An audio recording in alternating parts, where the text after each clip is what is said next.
What's going on, y'all? What up, what up, what up, what up? Welcome to the live. My name is Brother Legend. Here as always as your host. Up here early in the afternoon. Today's hump day, is Wednesday.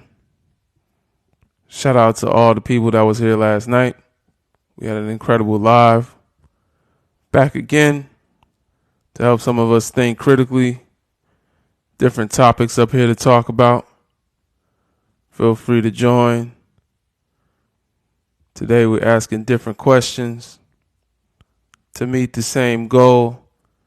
I'm going to let y'all come on in. Today we're talking about culture.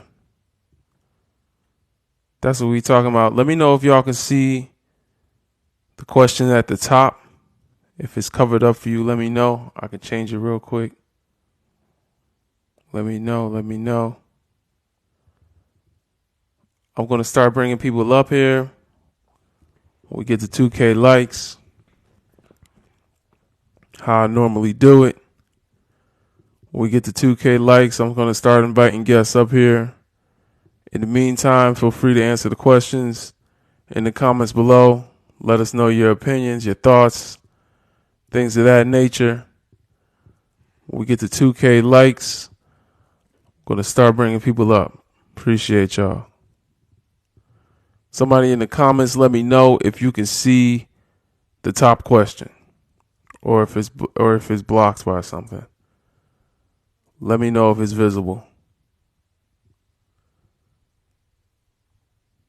Today we're talking about culture. Hope everybody's been well, melanated. Yes, you can join. You just gotta wait. Somebody said it's blocked. You can't see the top one. All right, hold on. I'm going to change it real quick. Y'all already laughing at the picture? How's that? That's better? Is that better? Man, that was quick. I'm quick with that, man. I'm nice with graphics, man. Let me know if that's better, y'all. Can you see the questions now? We talking about culture. Thank you for the feedback. Can black and white culture peacefully coexist? A question I ask often, but something that seems to get a different answer every time. Almost every time we get different answers for that one. And then we've got, is there a way non-black people can appreciate black culture? And can non-black people be pro-black? Also get different answers from this one. I'm surprised by the amount of black people that will say the wrong answer to that one. But until people start coming up, actually, you know what? I'm not sure. I think me pausing for that long might have did something. Somebody said, no. Yeah, sounds about right, to be honest. Anybody else want to answer the questions? You can in the comments. Answer the questions in the comments. The last one should be obvious. It should be. It surprises me. Surprise. Surprises me. Yeah, I didn't even realize that for most of the conscious community, the answers to all of these questions is no. Didn't even peep that. But yeah, pretty much the answers are no across the board. I like making the questions where the answer is no because so many people are quicker to say yes than no. And no is sometimes it takes a little bit more critical thinking than that. Don't just come up here being a yes man. You know what I'm saying? Let's think about it. See, there goes someone. Yes, we can. You must have voted for Obama. Yes, we can.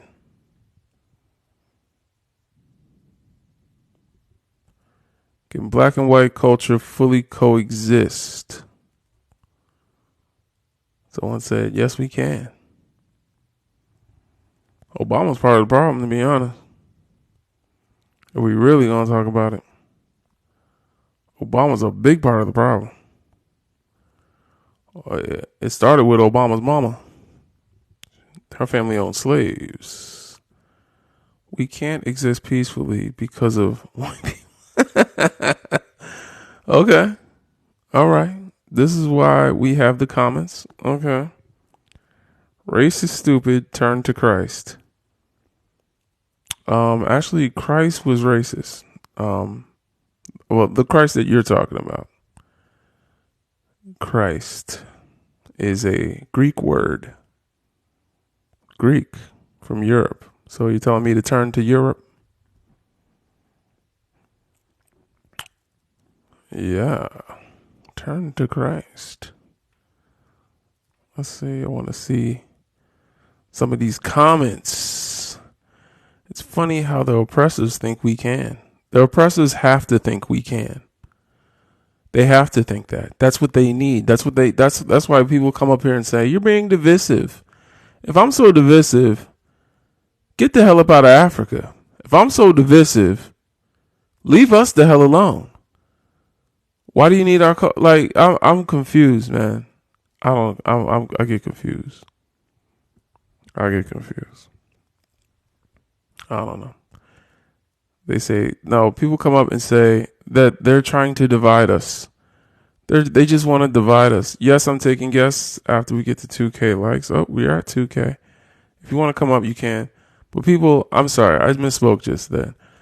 People come up and say that the system wants to divide us. And I'm saying, if the system wants to divide us, get the hell up out of Africa. If the system wants to divide us, get the hell up out of Africa. If the system wants to divide us, leave us the hell alone. I'm confused. Why? I'm confused, man. I don't think the system wants to divide us. I think the system wants to force us to be together. That's how it feels as an African. That's how it feels as an African. How am I confused? Let's talk about it. The system literally brought my ancestors here to a land they didn't want to come to. And now y'all gonna tell us that the system really just wants to divide us. That we shouldn't talk about race because it's divisive. However, it is something, a controlling factor in my life and the lives of many other people. Something that we're confronted with as soon as we walk out our door. As soon as we wake up in the morning, look at our phone. So, that being the case, we're going to talk about it until it ain't affecting us no more. And there's nothing wrong with that. Disney Africa sell their people to the Europe. What? I don't know what that means. Disney Africa. Somebody want to enlighten me on that? Everybody, feel free always to put hashtag free Congo, hashtag free Haiti, Canala Pop Campe. You know what I'm saying? Hashtag free Haiti, hashtag free Congo. Don't come in here with that Palestine bullshit. Brothers and sisters. Hashtag free Sudan, absolutely. Canala Pop Campe. That means the canal won't stop.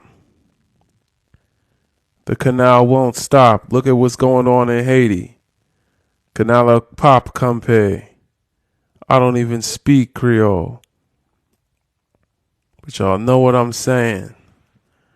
If you know what I'm saying. If you up to date with what's going on with our people, you know what's going on in Haiti, then you know they building that canal that the oppressor does not want them to build. so they can irrigate their own farms. If you know what's going on in the Congo, because you know what's going on with our people, then you know that there's militias paid to steal resources from the motherland. If you know what's going on, some of y'all don't know what's going on with our people, but you know what's going on in Israel, don't you? Uh-oh. You know what's going on in West Asia. Y'all don't know what's going on with your own people. Free Congo. Look it up yourself. I'm here as a guide. Y'all can DM me, or you can join b1initiative.org. That's the link in my bio. That's our Discord group. If you want to learn more about your homeland, you want to learn more about what's going on in Africa, if you want to know what's going on in Haiti. All right. I think it's time to take guests. I have someone come up here, answer the questions.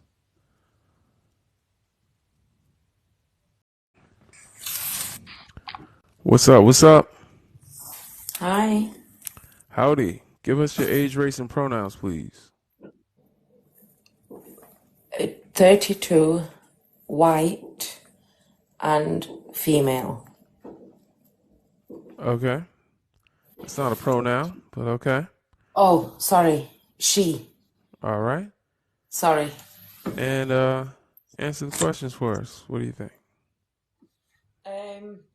We've actually spoke once before, but I think the question that was up didn't kind of like match with my answer, but I definitely think this Got a lot of question. noise in the background. Got a lot going on. Sorry, I was just taking my coat off. Okay. Can the black and white culture peacefully coexist? I think people absolutely couldn't, but I think that there is a quite big agenda to keep us separated. So yeah, that is. I think there's a big. It says, is there a way non-black people can appreciate black culture? Obviously I'm white, and I growing up I don't really think I was taught anything to appreciate. So yeah, I think that there was more reasons behind that, like maybe brainwashing kids from when they were younger. But yeah, that is my opinion. I don't know if you'd like to ask me anything about that. What about the last question? Can non-black people be pro-black? What do you mean? What does pro-black mean? Sorry. What does that mean? Sorry. If you don't know, then it's cool. You don't have to answer. I just I might know it as like a different term. That's all. Sorry. Like if you just explain it. Sorry. I don't mind answering. Like I did say, where it says, is there a way non-black people can appreciate the black culture? Some like people like me, maybe could learn a lot of things. So yeah, I just don't understand what that means. That's all. Sorry. All right. Well, pro-blackness is prioritizing one's actions and values with what's in the best interest of building the black community. So am I in favor of that, building the black community? no, I'm not asking you. Oh. Can non-black people prioritize their actions and values with what's in the best interest of building the black community? Oh, so like, do us people like take you guys into consideration, kind of thing, and your culture? Is that what that kind of question is? No, that's not what I'm asking. Sorry. Yeah, is English like your third language? Can non-black people prioritize their actions and values, what they do and what they believe, with what's in the best interest above self-interest and the interest of the community they come from, with building the black community? Can they prioritize their actions and values with what's in the best interest of building the black community? I mean, yeah, I think that there's a potential there if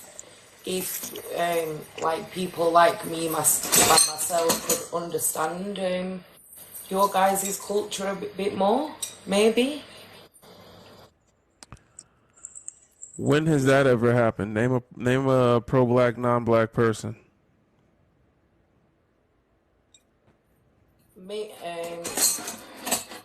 I don't know. Maybe I'm not 100% sure. I don't know if I'm answering it wrong or not. If you give me somebody as an example. A non-black, pro-black person. Frosty the Snowman. All right, thank y'all for the Panther pause. I could not think of one. I know they don't exist. Shout out to y'all. Appreciate the Panther pause. We're going to keep it rolling like Kelly Rowland. All the melanated people, thank you for joining me. Appreciate y'all very much. Non-melanated people, what's up? We're going to keep it pushing. I got more people trying to come up here. Keep tapping like. Keep tapping like. We should be at 10K already. Please keep tapping like. I'm going to ask the mods, just monitor, make sure we reaching those goals.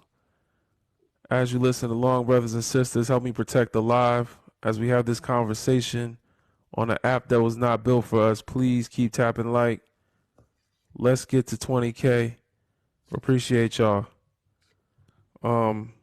Green Thumb, could you give us your age, race, and pronouns, please? I am black. I don't do the pronouns thing, and I am 25. So he, she, they. You're cool with any one of those? No. I'm a female. I'm a woman. I'm a she. All right, cool. Talk to us. So it says here, can be black and white culture peacefully coexist? Is there a way non-black people can? Okay, so these are questions by itself. So we can coexist on our side, but I don't know about their side. You get what I mean? You do got. I don't know. We can coexist on our side, but I don't know if they can coexist. Okay, so. Well, we said culture, not people. Culture. I mean, I mean, it is now. So, I mean, it can. Peacefully? Yeah. Okay, so in what way do both cultures fully coexist around each other? Where do they take up the same space peacefully? Say, for example, you wanted to. Where do you work a corporate job? Do you work a job where you have to be professional? Yeah, I'm a security guard, so yes, I have to keep it professional. Okay, so can you talk to your boss like, what you be doing? What was you doing last night? Yeah. You know, Sure can can. you Yep. can you use AAVE? Can you talk with the accent? Can you Yes. wear I locks say and braids? yes. I live in And Arizona. I live can in you? Arizona, by the way. Okay, so for some reason you live outside of white supremacy, where you can just be a black person in front of white people. I'm a nonchalantly me. I don't give a fuck about how nobody feels. You know what I mean? So I don't have to pretend to be somebody else. Like I used to work for debt collection as well. So I use my regular voice, you know what I mean? They I don't really see. say too much of anything to me. I feel like because they know that they can't say too much in these times and these days, you know what I mean? In these days and day and age. So it's kind of harder for Okay, so I live in Arizona. This is predominantly white and Hispanic state. Mm-hmm. Uh, and I do go through my problems when I do look for a job and get a job and stuff, but I don't really dwell on it, to be Okay. honest. You got a lot of noise. I don't know why people keep coming up here doing like their I'm sorry. dishes while they're talking. I'm not doing You know. dishes. I'm getting water. Okay. Okay. Yeah. Uh-huh. So I'm gonna go to the next. Is this question where did you get your answer out of the question? Or Uh, to Answer be it. honest, I feel like you focused primarily on yourself and didn't take Mhm. into consider culture. Peacefully coexisting would mean that do you wear a uniform? Yes, I do. Okay. So are you allowed to not wear that uniform? Are you allowed to wear baggy pants? I don't know, maybe um As long a as I they don't pants, know. I can wear them. As long as Can they you, black pants, I can wear them. So I do all you right. wear a Yes, uniform. yeah, I know. I feel like you keep skirting around the question, and I'm What is the trying question? to get I'm to the sorry. part where you do have to conform to some standard at your job. I don't believe you can just freeform do whatever you want to every day. Well, every job, I mean, unless you're working for yourself, which I do run my own business, I'm able to do whatever I want to do every day. But Right. working for And so security, do you think it's that way for most black people?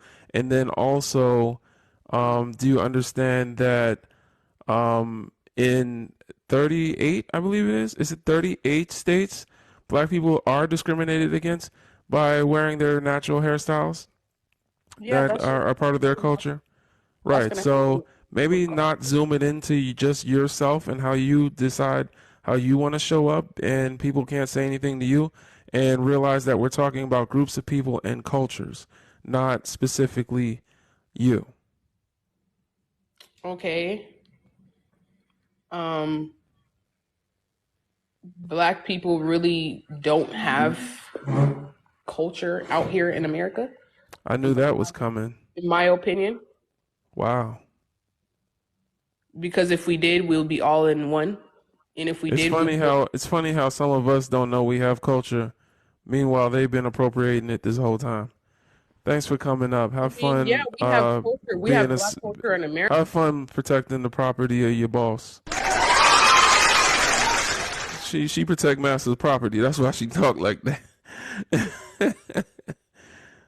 Okay. Thank y'all for the panther pause. We gonna keep it rolling. Braxton, could you give us your age, race, and pronouns? Yeah, I'm 27. I'm white. He, him. All right, talk to us.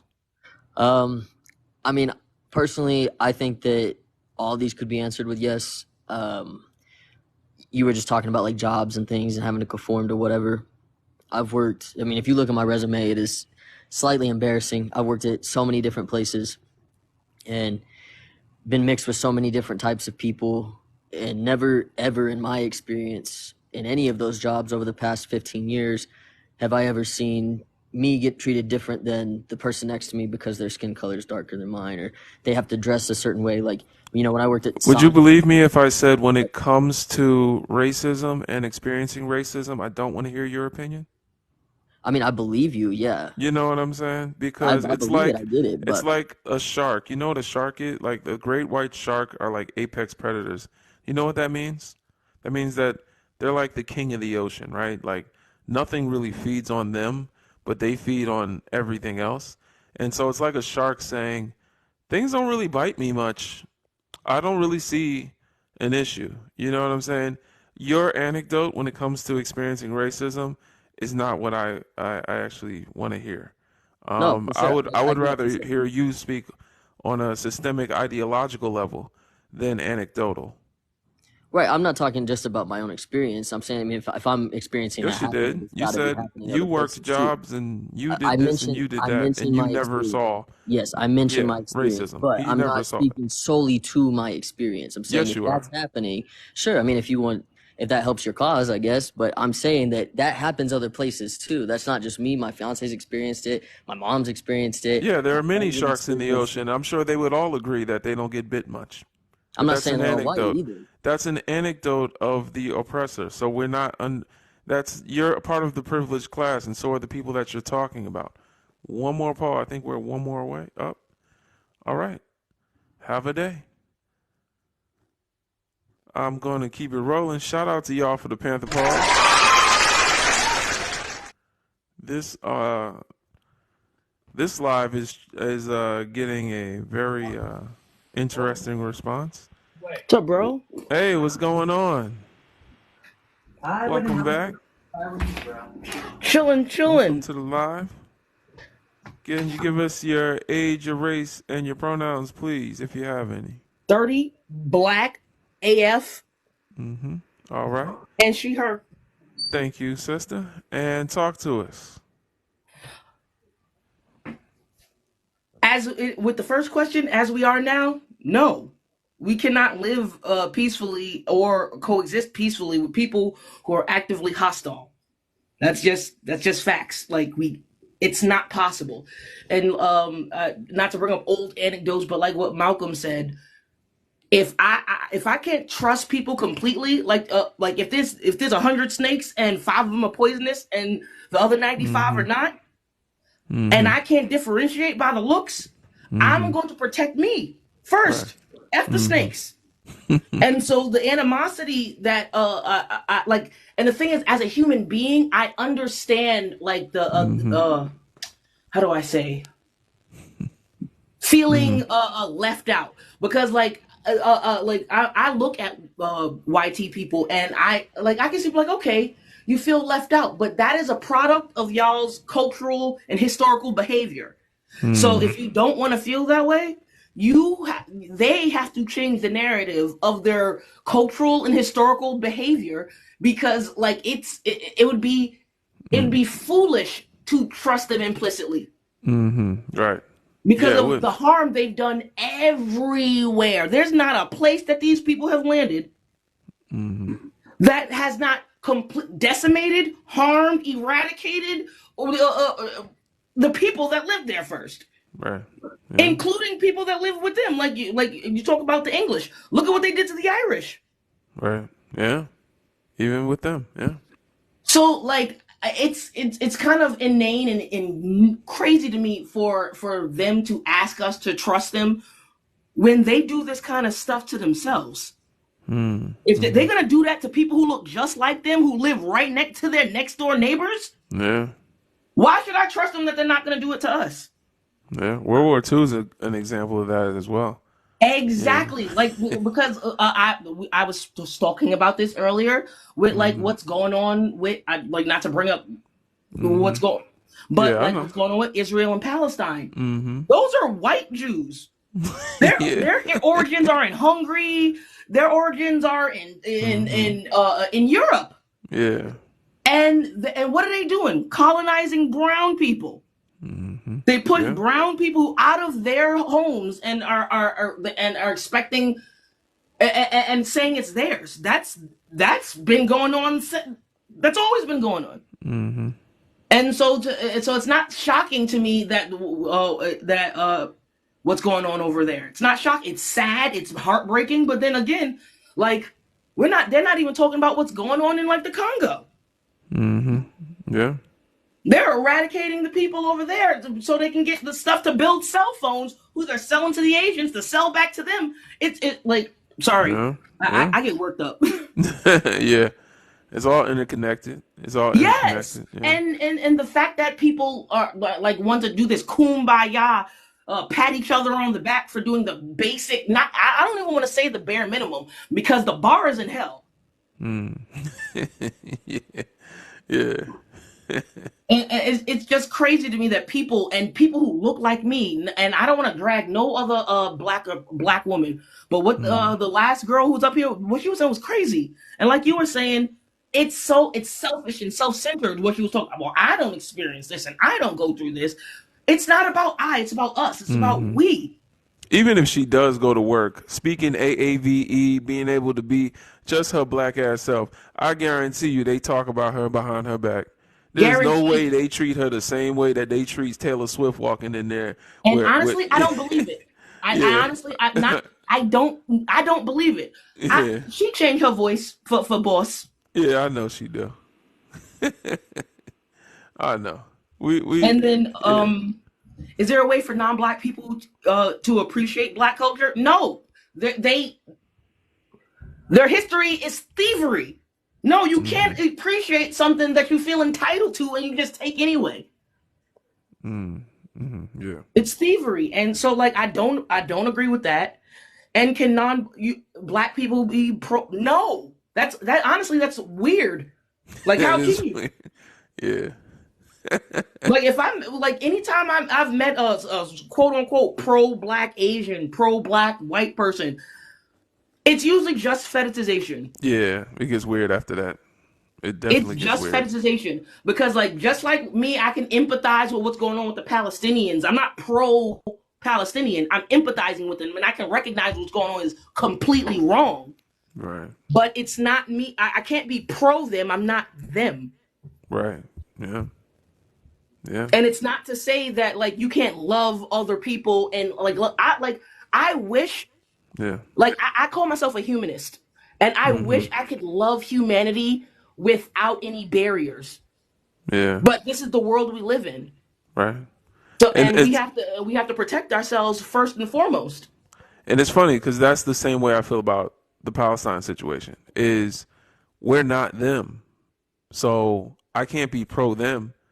We can fight the same oppressor, and I'm gonna fight him from my corner. You fight him from yours, and I wish y'all the best of luck. You know what I'm Exactly. saying? I'm focused on my corner of fighting the oppressor, and Exactly. honestly, when I win, I'm fighting the heart of the oppressor because the Congo is the heart that beats oppression across the world. The cell phones that they use, and the batteries that they use and the things that they do to Palestine come from resources from Africa. So if Exactly. if we It's could and just it all you know starts with us. right, it all starts with us. Absolutely, Afro And pessimism. like at the same time, just because I can recognize the genocide and the disgusting depraved things that are going on there, Yeah, I also know for a fact that Palestinians are racist toward us. right. Yeah, they racist over there. Yeah. Yeah, So it's like just deep, because and like they're Arab. Don't forget yes, that. yeah, the Like, oldest yeah, the oldest people the people who were brutalizing us first. first in Palestine, Exactly. the Kanji, yeah, the Kanji people, were the sex slaves from Africa, and y'all can look that up yourself. They were not just slaves. You know those harems that you hear about from the Middle East? Yeah, those are black women. I'll leave it there. But like so being pro something that you're not makes little to no sense with me and at the very at the best of it it's ill intentioned and at the worst of it they're just fetishists and racists in itself because you Yeah. can't be a fetishist and not be a racist. Yeah. Yeah. And so like that's just how I feel.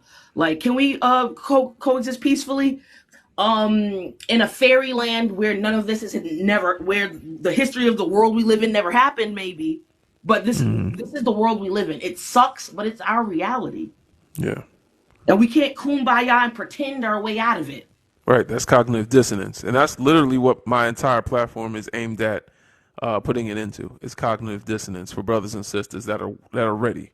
I know all of us are not ready, but to those that are, it's time to put away this cognitive dissonance. It's time to stop knowing better and then doing different. Like we gotta know what's going on and act like we know what the hell is going on instead of knowing what's going on and acting like we don't know. You know, absolutely. Like and like then you it's just it's disheartening. Like I said, I'm a humanist. So it is it disheartening? Because like when I see children playing together or like because I'm a school teacher. But and so it's beautiful when you see children because it's the innocence of children. But at the Yeah. same time, I've had to call in white parents like obviously fake names. Little Johnny said Keisha's skin is gross, or little Rebecca was pulling Darius's hair. You know what I'm saying? Crazy. And said she doesn't like it. And so like obviously these kids are innocent, but at the same time They're learning it from the source, and we have to protect our children from their children's learned racism and bigotry. Right. And I Crazy. don't want to say F people's kids because all children are innocent, but at the end of the day, we have to protect ours, just like they're going to protect theirs. With no shadow of a doubt, they're going to protect theirs. So we have to protect ours and stop one, because like I said, I'm a teacher. That's one of my biggest things. We have to stop coddling their kids and giving, oh, well, they don't know any better. I don't care. I don't care if they don't know any better. I don't want my kid around you. I don't want my kid around your spawn and the vitriol that they're spouting that I know they learned from your mouth. And so it's just like at the end of the day, it's sad, and it like I cry in a way for humanity, because like the human experience can be so beautiful. And like I follow this one page and it says human beings are so cute, some of the things we do, and it just makes me giggle sometimes. But then it takes me out of the reality of the horror that we live in. How you know what I'm saying? Yeah. But it's no. We can't coexist peacefully as it is. No, they can't appreciate our culture as with their history. No, you can't be pro something you're not because of the history. If we didn't have this history, maybe the answer would be different. But we don't live in an alternative reality. Right. And Absolutely. that's all I have Appreciate to say. you. Thank you for coming up, sister. You have a good night. All right. Have a good night, sister. One love. All right. We got off to a rocky start, but I think we're coming back to balance. My goodness, my goodness. She balanced everybody else. We had three interesting people up before her. Keep tapping like, brothers and sisters. Thank you for getting us to 22. We're going for 50. Keep tapping like as you listen along. Please tap like if you gain any value. We're going to have some deep conversation tonight. We're going to talk about culture and how it affects different communities, the black community and the YT community. So grab some popcorn. We're going to bring some people up here and unpack some of these questions. Also, don't forget, if you want to catch any of this live that you might have missed, subscribe to my YouTube. It's on my page. And tap the notification bell on my TikTok page in the top right corner to be notified of when we go live. Thank you very much. And I'll go to the next guest. Yeah, what's good? Mukhtar, could you give us your age, race, and pronouns, please? Yeah, I'm 18. I'm Palestinian, and he, him. Yeah. All right. You're Palestinian. Yeah. Are you a black Palestinian? Are you a Arab, Middle Eastern type I'll deal? open my camera if, like, I guess it's a Arab. You look black to me. I guess Afro-Arab. We'll go Afro-Arab. All right. Yeah, you look black. Afro-Arab is not. Arab is a. It's an ethnicity. Right. So you look like Miles Morales. All right, we'll go. I just like my thing. My thing is like the whole like Palestinians are racist thing. Like some are racist. I'm gonna say that some are racist, but like to paint all Palestinians, all of us are just racist and we hate black people. Just What do you mean false. us? You black? I mean like us, as in I'm Palestinian. I'm from Bethlehem. I'm Palestinian. Like Interesting, because we're talking about race and you keep bringing up your country. That's like me saying I'm American. I'm American. They my peoples. It's Yeah, like, my people is America. I mean, I could go to Egypt. I But we're could find, talking like, about race. I know So race. in America, I'm a To black man. think, I know, but to think that I have to have, there's like 2 billion black people worldwide. To think that I have to have like, those are like my people first and Palestinians are second. I don't know. I just don't see it. Alabid, does that sound familiar to you? Al-Abid. Mm-hmm. You mean Abid, as in Abd? Yeah, Yeah. servant. What about Do it? you, the community in Palestine called Alabid? There's no community named Al-Abid. There's no Al-Abid community. Everybody has their own names. There's no, because I know what you guys are trying to say. You're trying to say is like, oh, there's a whole community of Palestinians called Abds, like slaves. Nobody calls them that. I don't know where you guys got that from.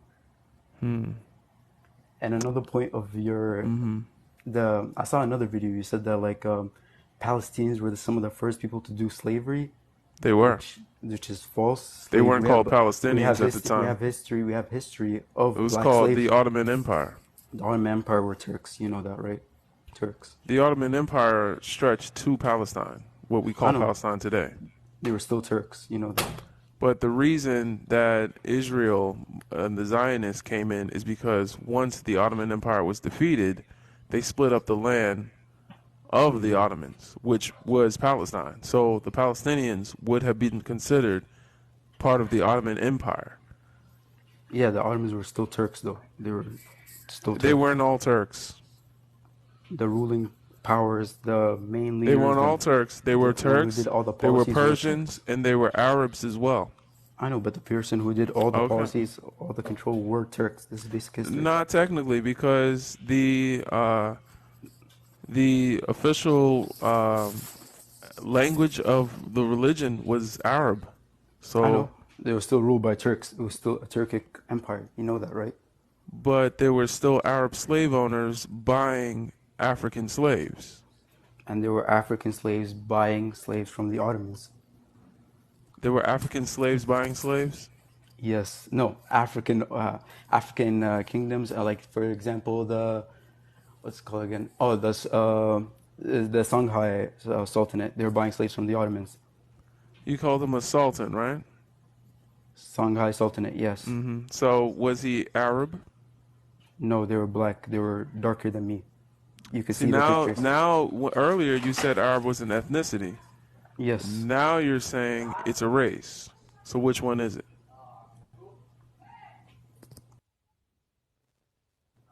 Wait, hold on. He's sitting up here lying. Now he Googling stuff.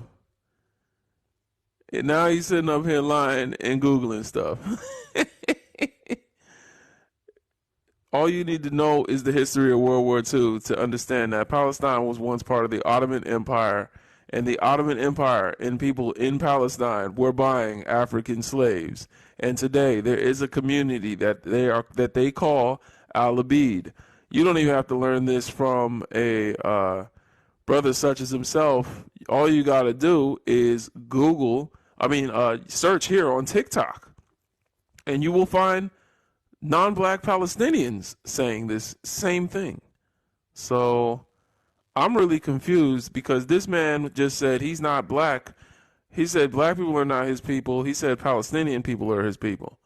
That's wild. That's like me saying I'm America first. Oh, yeah, I'm back. I just had Which to, is I just really had to get- crazy. I just As had a to get black my Uber person, for me to Eats. Hold say on. that I'm America first. And I mean, Americans what's that aren't mean? all racist. You can't say Americans are all racist because I mean, there are I'd black people in America and they're not racist. So I'm I'd America first. I'd Like, expect you to be African American first, since you're African American. I'd expect you to be African American first, since you're African American. I wouldn't expect you to be like, oh yeah, this guy's Afro-Palestinian. I like him as much as I like. I don't expect you to do that. So then why did you say you're Palestinian first instead of saying you're Afro-Palestinian first? Those are I'm not that's African my American specific first at ethnic all, group. to be honest. That's the specific African ethnic group. African American is a specific ethnic group. I'm a black man before anything else. So no one if I stand in a room full of Africans, no one says, "Oh, wait, no, he's African American. We're going to treat him better." If that existed, we wouldn't have any diaspora wars. If that existed, where every black person saw themselves as like one group, one specific. What group doesn't have a conflict between each other? Name one. Because No you're group. from Palestine, and there's two even in Israel, the Zionists and the other Jews are, You mean the beta Israel, like yeah, Ethiopians? they don't agree with each other. So what group doesn't have some sort of discourse? No. And all right, so then no group exists. Because there's no groups. Groups aren't monoliths. So there's no group exists. Exactly, they're not monoliths. So then why the hell did you just say that the African diaspora doesn't exist because there's diaspora wars? And what do you never said even it know doesn't about exist. diaspora wars when you came up here and said you was Palestinian? You said never- you didn't see yourself as black first. I never said that. Yeah, because I don't see myself for the skin color first. I don't see for my skin color first. I see myself for my peoples first, for my culture first, for my language first, for my religion Your first. people are black people. When you come to America, when you go to Israel. Go All you ahead. gotta do is go to Israel. They'll treat you like you black. They're not gonna give a damn about whether you from America, the Congo, Definitely not. or anywhere else. They're gonna see your hair and they're gonna know how to treat you. Definitely, I don't say definitely not. They probably treat me They like call a you Palestinian. Cushy. That's what they call you in Israel. Either way, that's not our argument of what you should see. I'm not telling you what you should see yourself first, because I think you view yourself as a Pan-African, even though I don't think you read anything about any Pan-African literature or know any Pan-African. That's crazy. I literally teach people Pan-African literature. B1initiative.org, y'all. We've got over 1,000 hours of Pan-African scholars lectures, and we have a long reading list of books from all different kinds of scholars, such as John Henrik Clark, Joseph Ben Yakinen, Francis Cress Welsing, Dr. Amos Wilson. I can go all day. Yeah, I pray for your students. I'm gonna just say that. Either way, I pray for your blind dumbass. why are you mad? Why are you mad? Okay, let's get back. I pray to the ancestors that he guide you. Your ancestors. The reason you're an Afro-Palestinian is because your ancestors were part of those slaves that you just tried to say they didn't have in Palestine. That's the reason you Afro-Palestinian. You don't even know how you got to Palestine. That's a damn shame. Who said? Okay, who said this idea that like there was no slaves in Palestine? I was saying that like the idea that all Palestinians are racist is a dumb idea. Any country built on slavery is racist. Almost all African nations were built on that. You know that. No, they weren't. Not one African nation was built on slavery. Not one African nation was built on slavery. How do you think Mansa Musa mined all his salt? All right, let me explain to you some nuance since you're so smart. Yeah, There's a difference between a slave country and a country with slaves. You understand? African countries had slaves. Yeah, they were not built on slavery. There's a difference. It wasn't a slave country. America is a slave country. America wouldn't exist without slavery. African countries had slaves, but they existed hundreds of thousands of years before slavery. How do you think Mansa Musa built his wealth? How do you think I just said, no, Mansa Musa did not. If Mansa Musa built his wealth with slaves, then why the hell did he need so much gold? What was he trading the gold for if he had all the slaves? Who did he have to carry that gold to Egypt? Who did he have? He had slaves. He had slaves carrying that gold. You realize all the way from Mali to Egypt. Mali. Have you ever read the Kurukan Fuga? The Mali Constitution of 1263. What does that change? That yeah. See, he doesn't even know. The slaves, the people that you're calling slaves, weren't even slaves. They were servants of Mansa Musa, and they had rights. They had equal rights as every other citizen. You don't even know that because someone that calls you Al-Abid told you that it was slavery, and now you're sitting up here talking down about your own history and culture when you have no idea. You don't even know what that means. Al-Abid. Who says that? Who says that? It's not even a Palestinian word. It's not even a grammatically. It's Arab. Or even where? From where? From wherever the hell Arabs are. So you don't even know. It's from Palestine. We know about, bro, we have Google. You know that, right? Like, there's articles written about this, right? Like, you know we're not dumb, right? I don't know that for you. I don't know that for you. I don't know that for you. Yo, bro is lost. For example, hey, man, we got two more. Two more pause? Yeah, 2 more to get you up out of here, man. I'm tired. Don't get in your feelings, bro. Yeah, no, I'm not in my feelings, man. You look like Miles Morales, but you talk like talk like a powdered donut. I'm sorry I'm bothering you and you're in your feelings, but like, let's get back on our topic, all right? You also said like you had another claim that like the Ottomans started the. All right, let's get them up out of here. Hey, man, have fun over there. Thank y'all for the Panther Pillow. It's really weird when black people put their nation before their people and then call the nation their people. That's really weird. I'm going to be honest. Big red flag. Big red flag on the play. You know what I'm saying? It's really weird when you come up here and say, I'm not black, I'm Palestinian. That's weird as hell. Anyway, you see how much internalized racism he got? You don't get that much internalized racism in a non-racist society. And what good does it do you as a black person to come up here and say that not everyone in Palestine is racist? That's wild as well. Like, like what the hell? And it just gets crazier and crazier. They try to But play the you can't be a Pan Africanist. You haven't read anything. that was crazy as hell. I've read too much to be sitting here arguing with somebody with that much self-hatred. Looking like Miles Morales. This man fluffed his afro and then said, "I'm Arab." Yeah, I guess I'm Arab.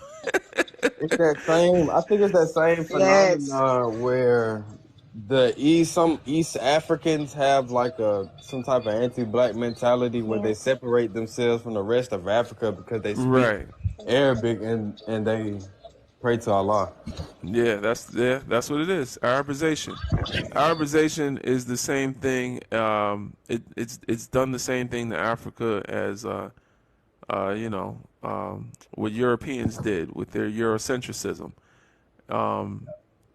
Europeans used Christianity, and the Arabs used Islam to get us to put aside our African identity and join theirs. So that's the thing. But Yeah. I'll go. What's up, man? I kind of go through the questions. Yeah, go ahead. Please, everyone, mute up. Can y'all stop unmuting? Please.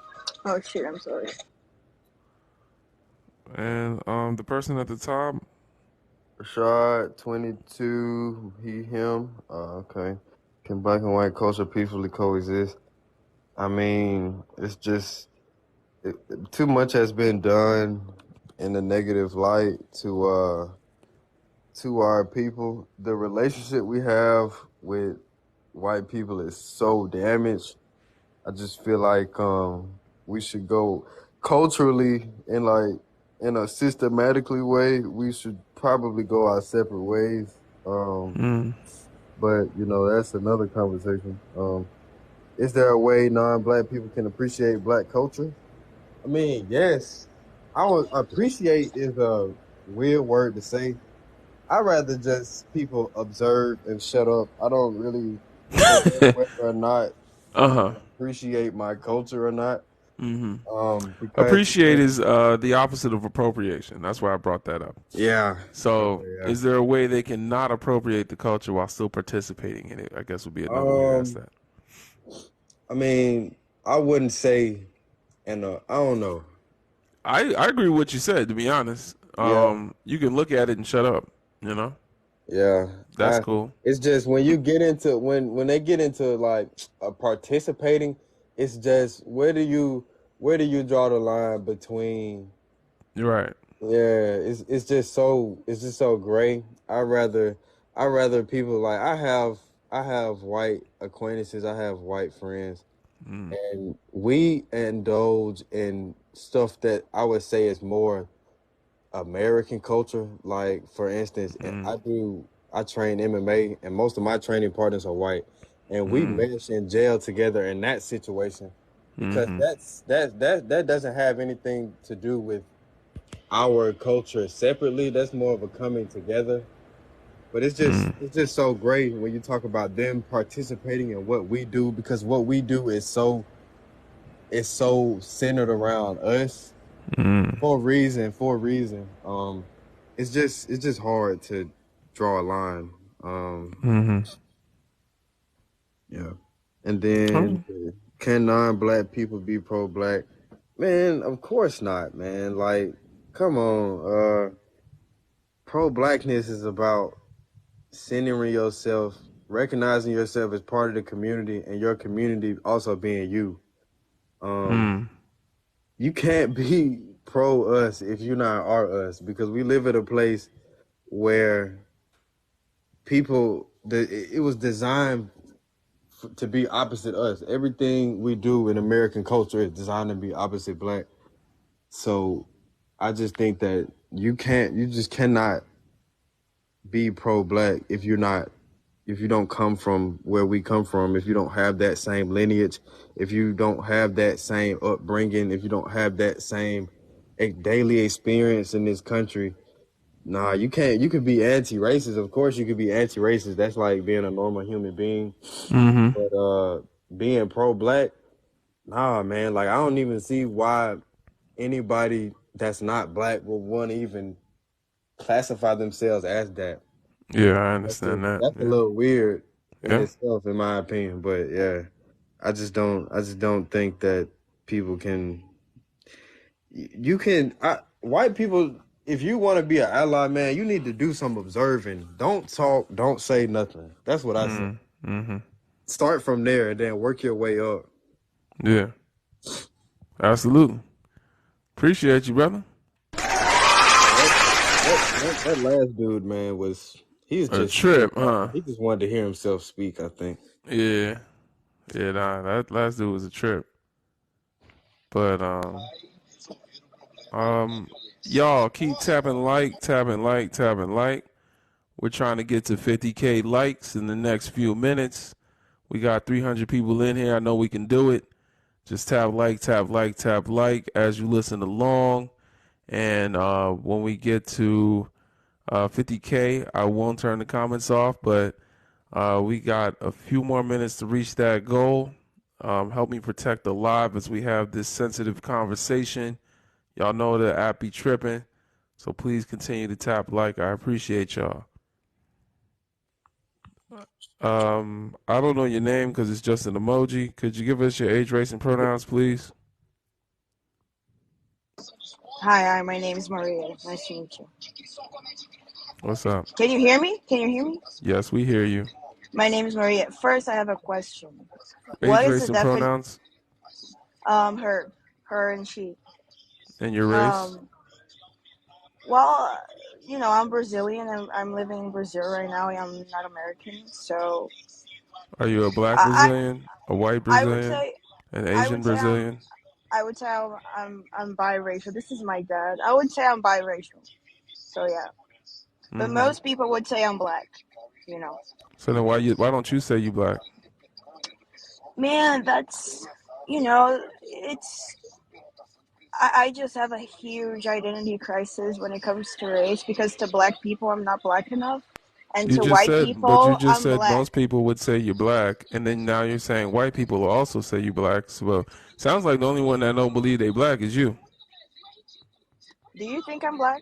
Yeah, Okay. Well, yeah.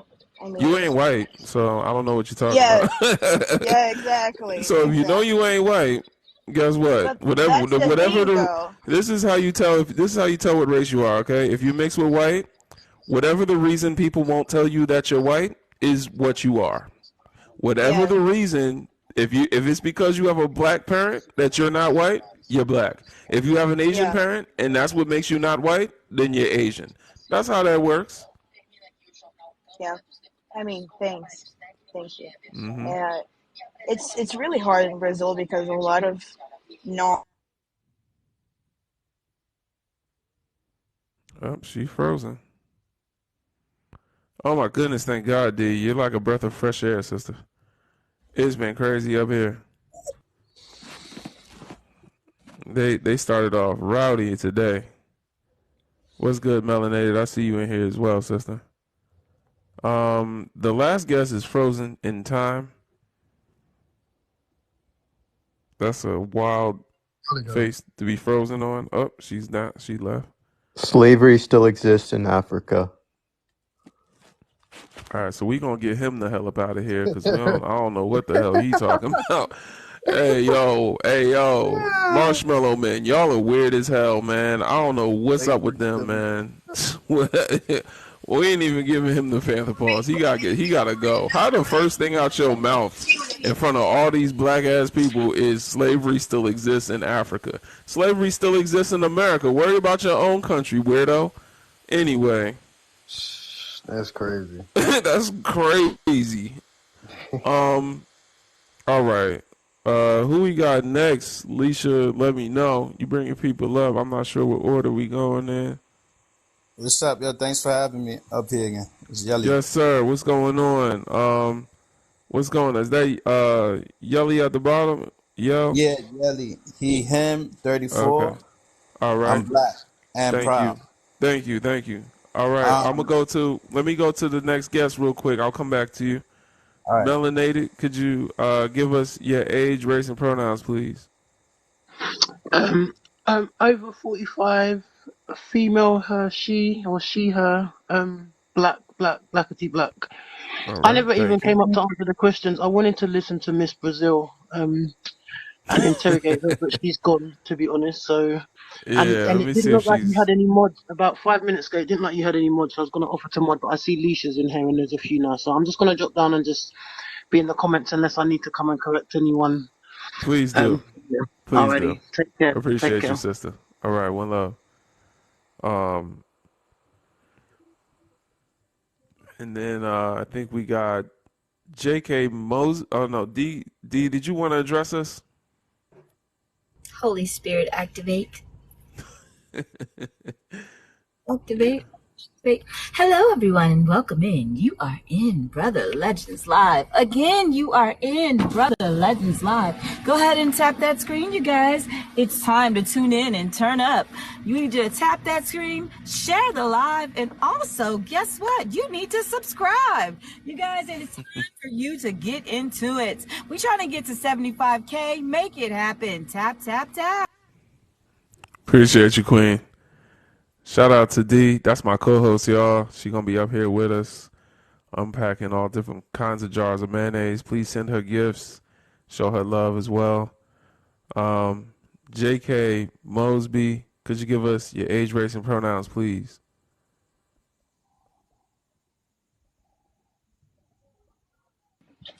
Yeah, 26, black and female. All right, thank you. And talk to his sister about the questions up above. Me right now? Yeah, it's your turn. Go ahead. Okay, about the questions up above. Can people be pro-black? Yeah, I think they can. They definitely can. I definitely think that they can support another culture that they live alongside if they are, I don't know, That's what I'm respectful about to about say. it. Yo, Yeah. take it. You know what? Just take your time reading it. You know what I'm saying? My bad, my bad, my bad. Let me You slow know what I'm down. saying? You around us, it's okay. You don't gotta worry about what they gonna come and get you. I'm just saying, you said, can non-black people be pro-black? And you said yes That's with a lie. enthusiasm. I said a lot real quick. You know what I'm saying? Because they can be anti-racist, and I hear you on that. Understand that pro-blackness means prioritizing one's actions and values with what's in the best interest of building the black community. We have a hard time as black people being pro-black. You gonna tell me someone that's a descendant of people that caused this problem in the first place and brought us here, enslaved us, and continue to oppress us to this day? You telling me they gonna be for our people, but we can't even get all of our people to be for our people? Well, you ain't gotta be that right that fast, but yeah, You know no, what I I'm guess not. I saying? guess not, because when you saying like if you talking about like actively wearing like colors, talking about slavery, bringing up race conversations, and Uh-huh. if you talking about stuff like that, then no, nobody's gonna want to do that except black people. Yeah. Yeah. I heard that.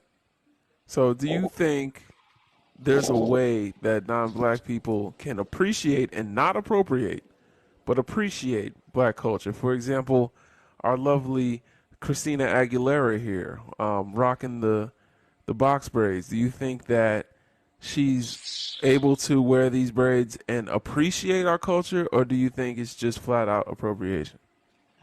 See, like the hair thing, that's a whole nother conversation. Because when we talk about hair, it gets into like who can and can't wear it, and it's like I no, don't think it goes that white far. people can't. Mm. Go ahead. Well, Go ahead. No, okay. I'm gonna let you talk. Me as a Go ahead, sister. me as a woman, I've kind of feel a way about it a little bit, and I Mm-hmm. say that because when I see white people wearing braids and things of that nature, they're Mm-hmm. complaining about how it breaks their hair off or how the things don't look right, or they don't get in trouble for it in school or when they're out in public situations. Most of the time, they're doing it to go out and have fun and do things that are not very, becoming Yeah. of that person themselves. So that's why I'm kind of like, I don't know, but can people do it? I've seen Katy Perry actually. I think it was at Coachella. She had Bantu knots and stuff like that. Oh. So Oh. Katy Perry. Mm. There's a picture of her wearing, I think, the Jamaican flag. I don't want to be real wrong. I know Yeah. it's Oh no, green. that was Adele. Adele. Yeah, Adele had Bantu knots in the Jamaican flag on her bra. Yeah. It's Okay, like yeah, yeah. But raisins see, in the Jamaican patty. stop it. But yeah, yeah, I feel like that's sort of okay because I mean she's around, she's like kind of in the culture, immersed in it, and she's kind of becoming a part of it. But like people just like wearing it or trying to have tan skin and all that just for likes and approval or to, yeah, that's no, that's not okay. I don't give her a pass, but I hear you. I hear you. I don't know. And I live so, in Arkansas where there's like a mixture of people, and so my mom has like literally braided a white woman's hair down yeah, to her butt that's not a at the mixture. That's not a mixture. You're the mixture. It's not a mixture of people in Arkansas. It's you the mixture. But I hear you. And so, oh yeah. you know what I'm saying? Like it's a mixture when we around. Anywhere I go is a mixture of people. And then so can black and white culture peacefully coexist? Think about what that means. What black culture is, what white culture is. Can they both peacefully take up space in the same room? Can they occupy the same space? Yes, sir, they can. No, no, Yes, All sir. right, hold on. We're not asking you, sir. Could you please mute? Okay, go ahead, sister. no. And why not? Because okay, and I'm sorry to say this, but I would make the argument that white two people don't really have a culture. They do, but they don't, and because it's mostly stolen from everywhere else. It's like a mixed pot or something, and Uh huh. so they don't really have it. And so all they're going to do is do what they're doing now. They're going to go where the floor is, where the fashion is, Mm. they're going to want to be immersed where the good things are. And then what's going to happen is they're going to become stale in whatever they have. If we were just to say, you do what you do and we do what we do, their stuff is going to eventually start to get stale and they're going to steal again. So Pretty much. yeah, so All that's why I'm right. like, no, no. Eventually, it's gonna be some argument about you stole this from me, and no, I didn't, and all this stuff, and I came up with it by myself. How everything, literally everything, music, fashion, cooking, it don't matter, everything. So Okay. All right. All right. D, sister D Diva, are you here Yes, with us? I'm here. Okay. So did you hear all of that? Did you hear all of that? I Give did. us a grade. I'm gonna let you grade this time. Go ahead, D. Give us a Okay, grade. I'm a C minus. C minus. Okay, that's actually worse than me. I was gonna give it a C. All right, we ain't mad at you, what I got sister. graded on? You had to work to get there. We ain't mad at you though. What We did ain't I mad get at you. graded on? This is something I know a little bit about, but I'm always reading. No, I want no, to participate. Somebody to help me out. What I get graded no. on for real? You get graded on the answers. This is more of a social experiment than a damn live sometimes, and we just want to know Okay. what the critical thinking skills of some of our people and people that aren't our people. Like what Okay, so I how know we able some, but to. I need to do more research. Understandable. You know what I'm saying? It's cool though, cause you ended up in the right place. So we ain't mad at you. You definitely family, and thanks for coming up here. No, I'm thank gonna you for go. having me. Yes, ma'am. Appreciate you. And I'm gonna go to the next guest, Yelly. What's good, brother? Hey, Talk what's up, to man? us. So, can black and white culture peacefully coexist? I mean, there's never been a time in history where we've seen that. I don't believe that. I don't think there's no way. I mean, first of all, when you think of white culture, when I think of white culture, I think of colonialism. I think of genocide. I think of the R word. I don't think of anything other but malicious and vile acts. And Yeah, that's one thing I can really put on them. That how can that coexist with anybody? Anywhere they went around the world, they ain't coexist with them. They done just yeah. violated and took over in so many evil and vile ways and manipulative ways. So no, we can't coexist. That's what I'm standing on. Can non-black people be pro-black? I mean, that's crazy. That's a crazy question. I think you said it. You said it. You said earlier, and it just that should have just ended it right there. Like, how do you even? Why would you even want to be pro-black?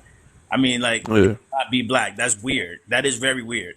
I don't think they can be pro-black. I don't think they should be trying to. A lot of them be trying to be doing so much and just kind of just. They can appreciate that shit, but they need to figure out that shit. Nah, there's a difference between. I think the way you can be an ally is not even inserting yourself in our business, but checking your own people. If you really Yeah. white and you want to be a real ally, check your own white counterpart. When you seen them acting funny and doing things that's, you know what I mean, that sets us back. Don't come in Yeah. our business. We you know what I'm saying. That's how I think you could be a real ally. Can you be pro-black? No. Um. And what was the last question? I can't really see what The the. last question is. Oh wait. So you. Oh, the top one. Can black and white cultures peacefully coexist? Oh yeah, nah. Like I said, when I Yeah, think you of kind of white answered culture, that. I think Yeah.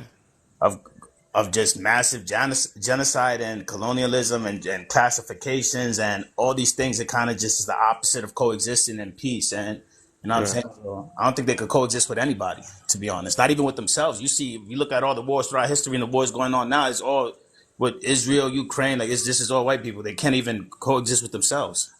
Yeah. So no. All right. Well, appreciate you. Thank you for breaking that down for us. I'll give him an A. He did his thing.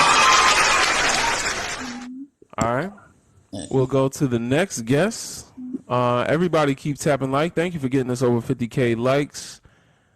Keep tapping along as you listen. We really appreciate you protecting the live and keeping us, keeping us up here because we know this app sometimes be tripping. I'm going to go to Black something. Black OG7. Give us your age, race, and pronouns, please. Yes, sir. Respect my brother and to all the sisters, the black queens and the kings and the live. I am a Respect. Jamaican. Can you hear my accent? Yes, we hear you. Respect. All right. First, we are going to make sure Are that we you a black send these Jamaican? girls. Real quick. Are Yes, you a sir. black? Oh, okay. I'm fully black, All fully right. All black, right. fully Jamaican. Okay. Talk to us. All right. We're going to take these girls 1-1, 3-3, send them to Jamaica. We brainwash them. They'll be back saying Bumba Clot, Ross Clot, and then everybody will be black. That's funny. And that would also answer all the questions. Send them If to you ever Jamaica. notice once a white girl come to Jamaica, they go back home acting black. Yeah, they do. Yeah. They want to braid their hair. They Mm-hmm. want this color. They want to get a tan. They want to change their accent. Wagwan, or all these little attributes. So I believe Jamaica is a special place to transform people into becoming one nation. Yeah. So no disrespect to nobody, but we're not at war with these ladies. They're still ladies. They have no powers whatsoever over the black queens. We are 9 ethers, they're 6. So therefore they want to be like a black woman. So that's Mm. a point for us right there. Okay. So it's no reason for a black woman to in an argument with a white woman because the black woman already win against the white Why does woman. she want to be a black woman? She wants to be aggressive as the black woman. She wants to look as beautiful as the black woman. She wants to take care of the children like how the black woman take care of the children. Mm. She wants to be able to protect herself like how the black woman is able to protect herself. So that's a form of jealousy, as what the brother said. The sister said they always want to compete, but the competition is already won just by being black. All right. Mm-hmm. And the other thing is, I mean, if a black woman anywhere across the world decide Mm-hmm. that she wants to be the leader, the white woman only have to step aside and follow, regardless. Mm-hmm. So basically, as as uh, as far as I see, black ladies have nothing to worry about. Only thing those white ladies have over the black ladies is that they don't get any harassment when they're going through the airports, or if they want to buy a house, or for insurance, life insurance. It's much more difficult for the black ladies because the government don't want the black ladies to have uh, that power. So that's the only line that the white ladies have over the black ladies, is the government giving the white ladies a bit more options than the black sisters. I don't know if I make any sense, but you know, send them to Jamaica, man. We'll send them back cussing bumbleclad, I rascalad, mean, you know. here's the thing. We got black folks in Jamaica bleaching their skin like Michael Jackson. So I don't know if that's the answer. Oh, he out of here. I was waiting for y'all. we got black people in Jamaica bleaching their skin like Michael Jackson. So Yo, I don't know if host, my Jamaica's the answer to loving yourselves. I don't What's mean to that? interrupt, host. Can I say one thing to that comment? And I do Talk got to to me. calm down, but I want to say something because I find that fascinating. Like I said before, my mom is from PR, my dad's from DR. They both black. They both come from the slave houses, and I noticed like I think what sets apart like I'm Americanized. I was born and raised in the Bronx. I consider myself black before everything, before anything. That's been my experience. That's been my upbringing. But I feel like what sets apart the African American culture from the African diaspora is that I think like you see how everybody identifies with their flag. Like I'm Puerto Rican, I'm Dominican, and their nationality instead of their race. Black people was had to. I think they had to liberate and fight more here in America, and they didn't want to. They're one of the only people that don't want to identify with their oppressors. And it's crazy how like when you look around, like you said, like with Jamaica, like the colorism, or even in PR and DR, like they think that they're more united because they don't classify themselves with race, but they don't kind of really look at the damage of colonialism. I think because they never really fought as much. Like I think in America, the history of kind of like fighting. Well, first of all, I'm gonna just say this because a lot of people, especially like my people, like I said, white people can be allies by checking their people. That's what I do a lot. I educate a lot of my Latino brothers and sisters, and I think that's one of my jobs, to do, especially as a black person. But I Yeah. think the biggest thing is that a lot of us come here off of the backs of slavery. Because let's be honest, white people did not welcome us. They would never have welcomed us. They would never not want us coming here just being black. They don't care about the nationality or flag. We come here off of the backs of of African Americans, of their forefathers, of the work that they did, just to think that we're different, that we're better than, when really they really liberated us more, like to come here and reap the benefits. If Yeah. that makes any sense, you know what I'm saying? So when you said that comment with the bleaching skin is like, people need to start realizing their own trauma too, and not thinking that it's like they think this is just like an American thing, because our trauma is kind of just wrapped with a ribbon when we Yeah. think, like, you know what I'm saying?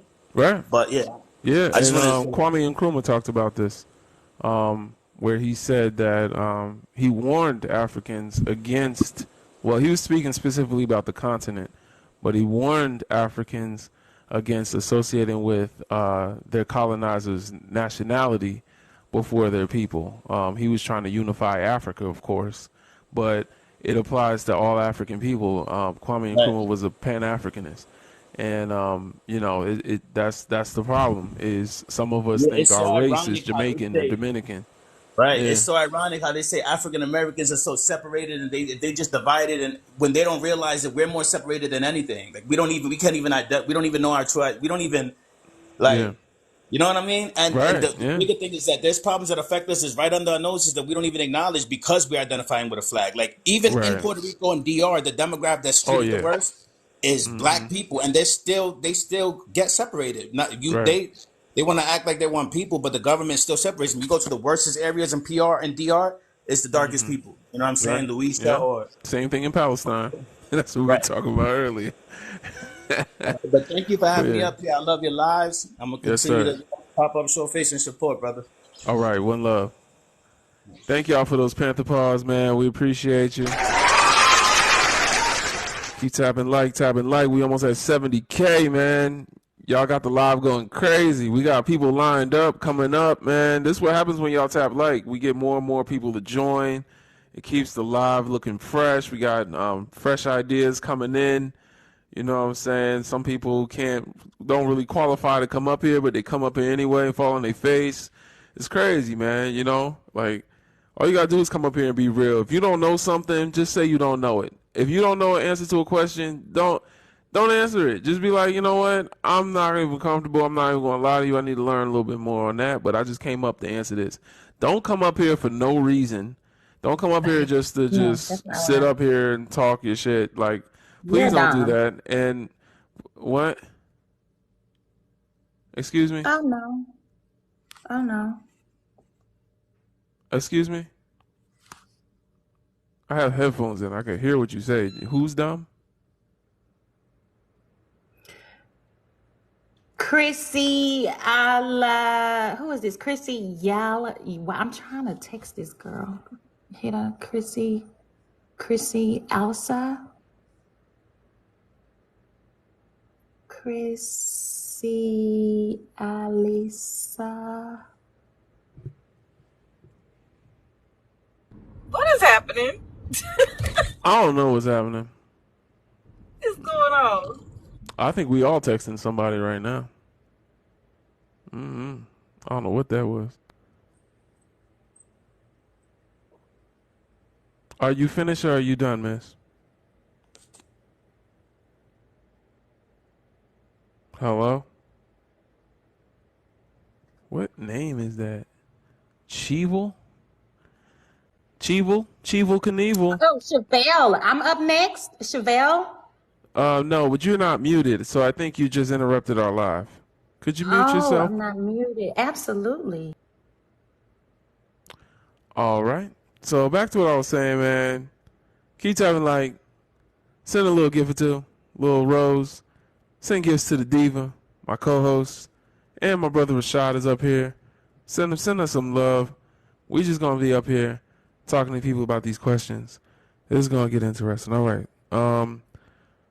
Who we got next, Sister Alicia? Can one of the mods help me? Who we got next? Whoever y'all say we got next is who I'm gonna go to. Cause I lose count when y'all start bringing people up. Leah, could you give us your age, race, and pronouns, please?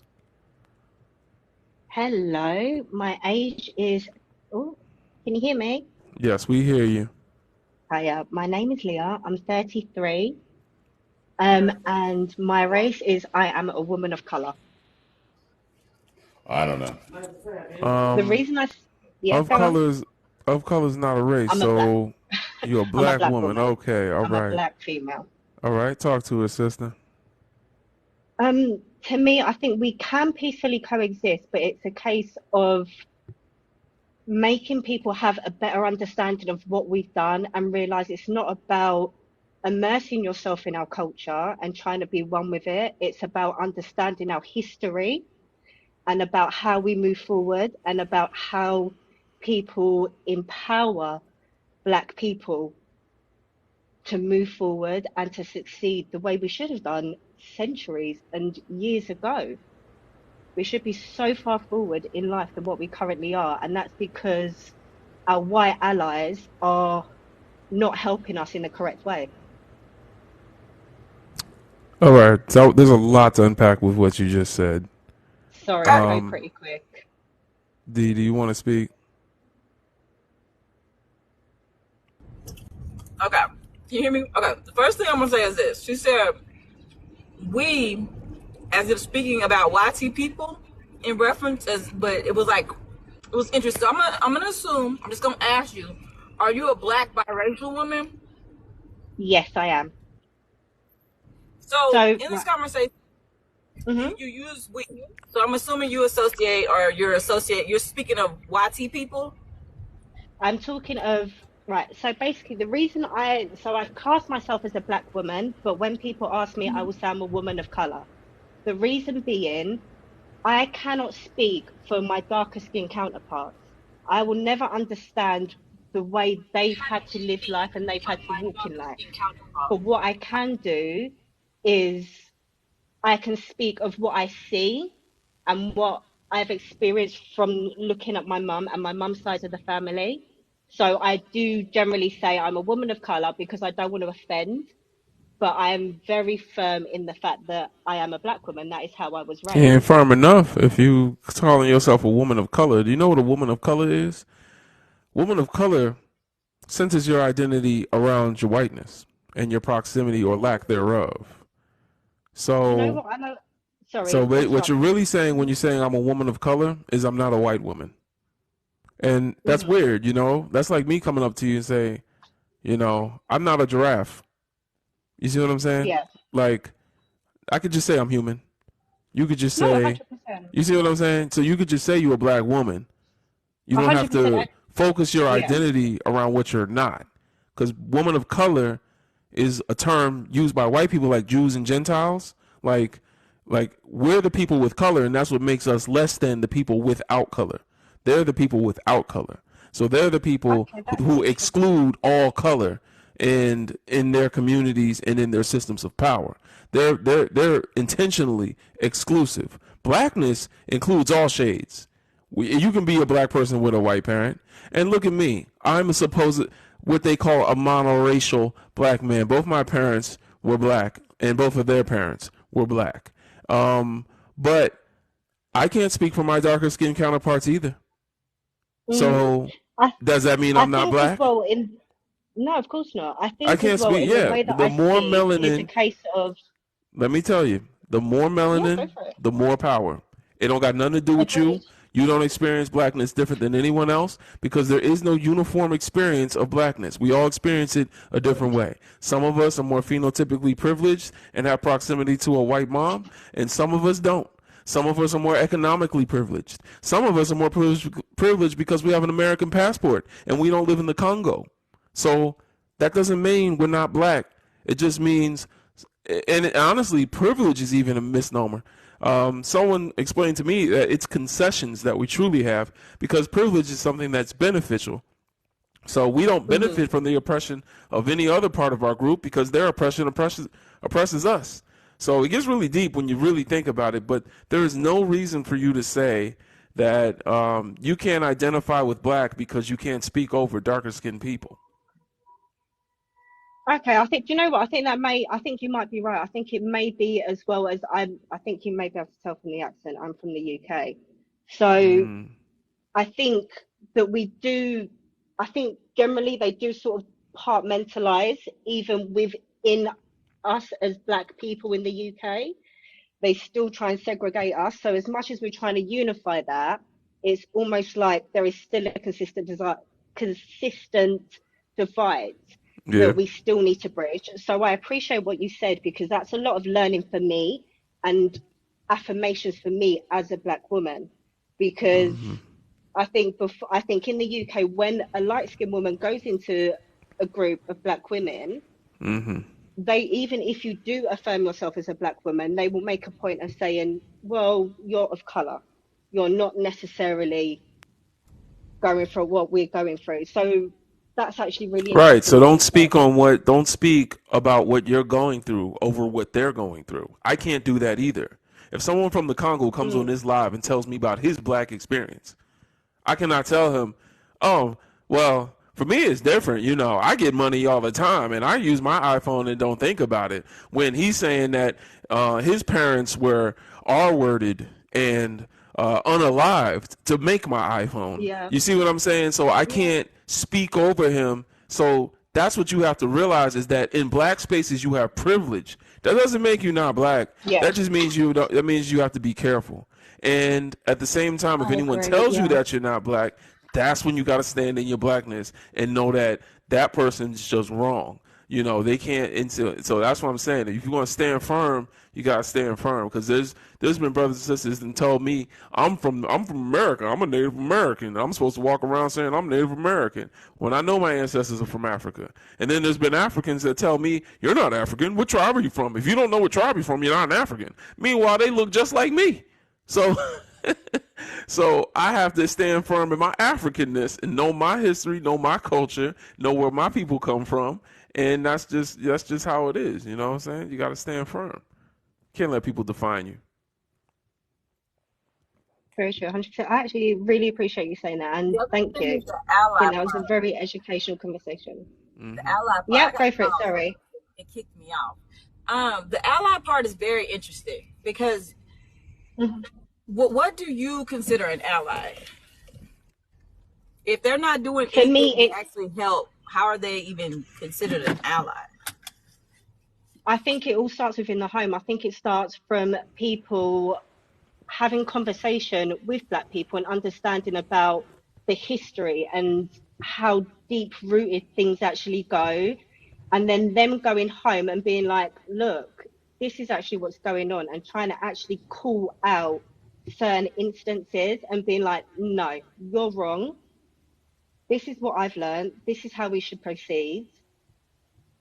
And I think that's the point I was trying to get at. It's a case of them teaching instead of looking at Black people to sort of be like, yeah, it's okay for you to do that, or yeah, you can do that. It's like, no, teach yourself. We will teach you, and then you can go out and teach other people. Make sure your home is good and educated, so they can then go outside and educate more people You so of what nice. the You doing all that suffering. free labor?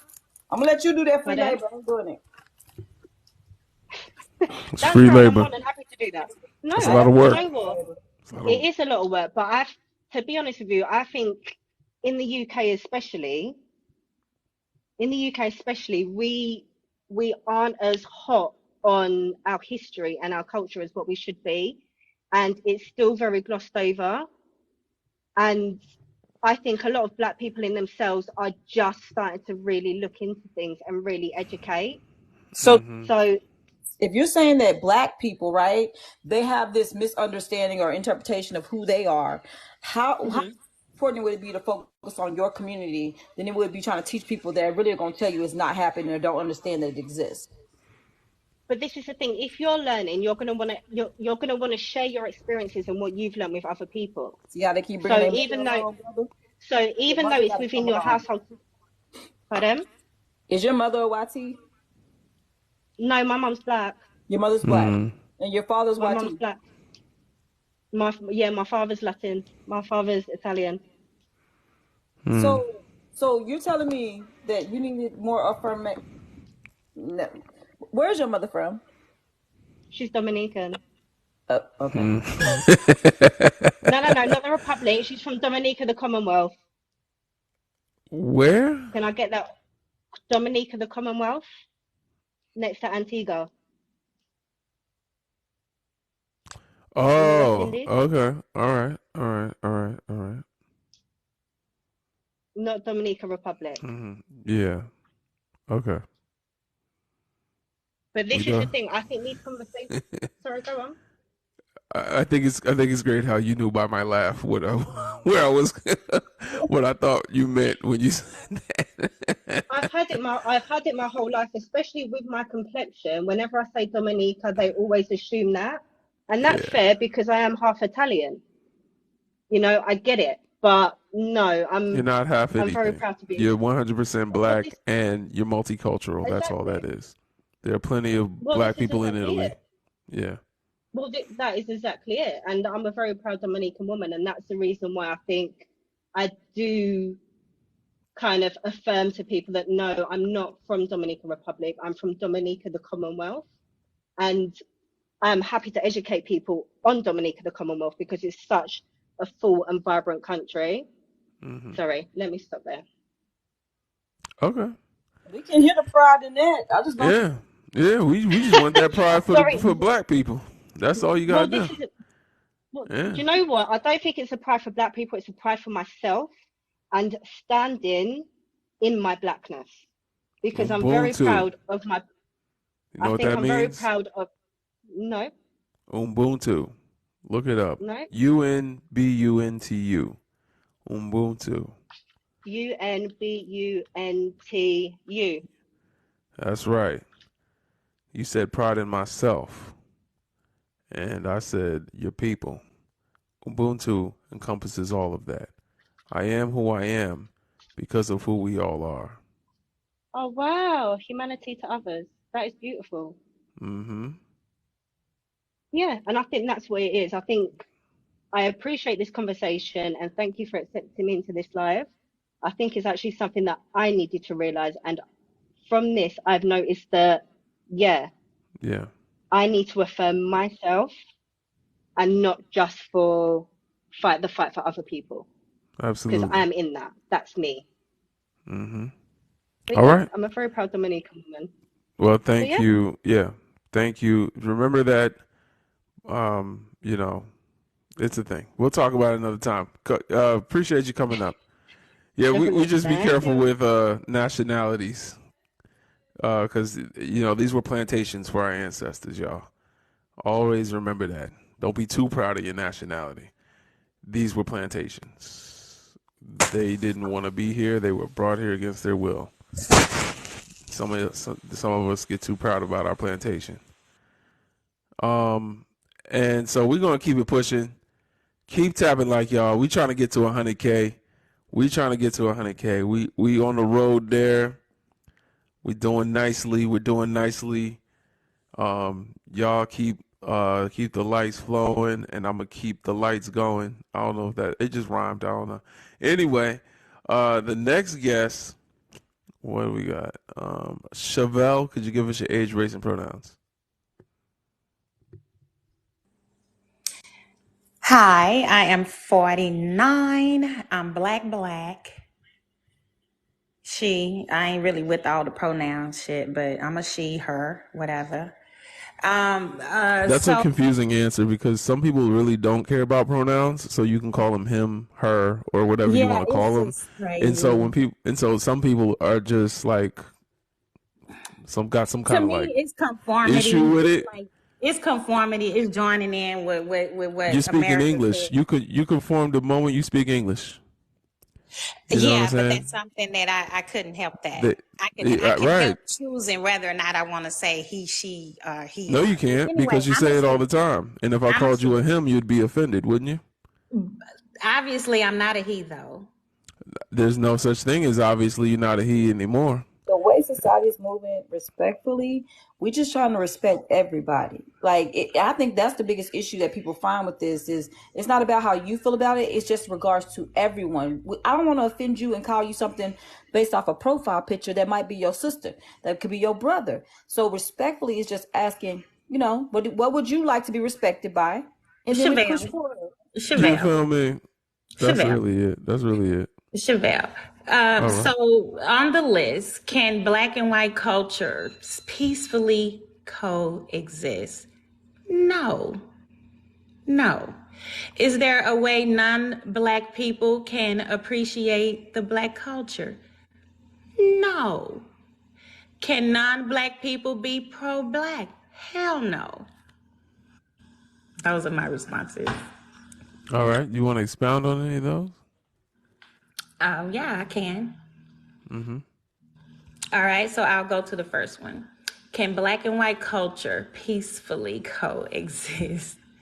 Okay.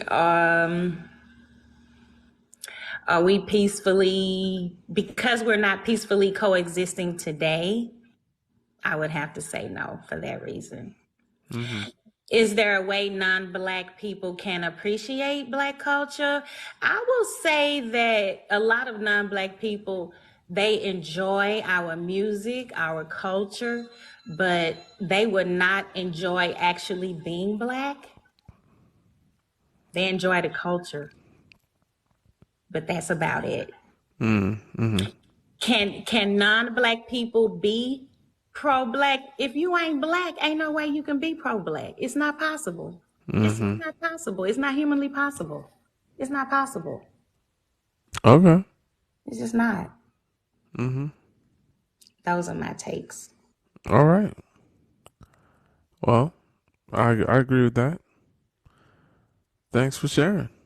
You're welcome, and thank you for having this live. Yeah, you're welcome. Thanks for coming up. Peace. What's the grade? Um, I'll give it a give it a B plus. She came around. She got it right. What's your grade, D?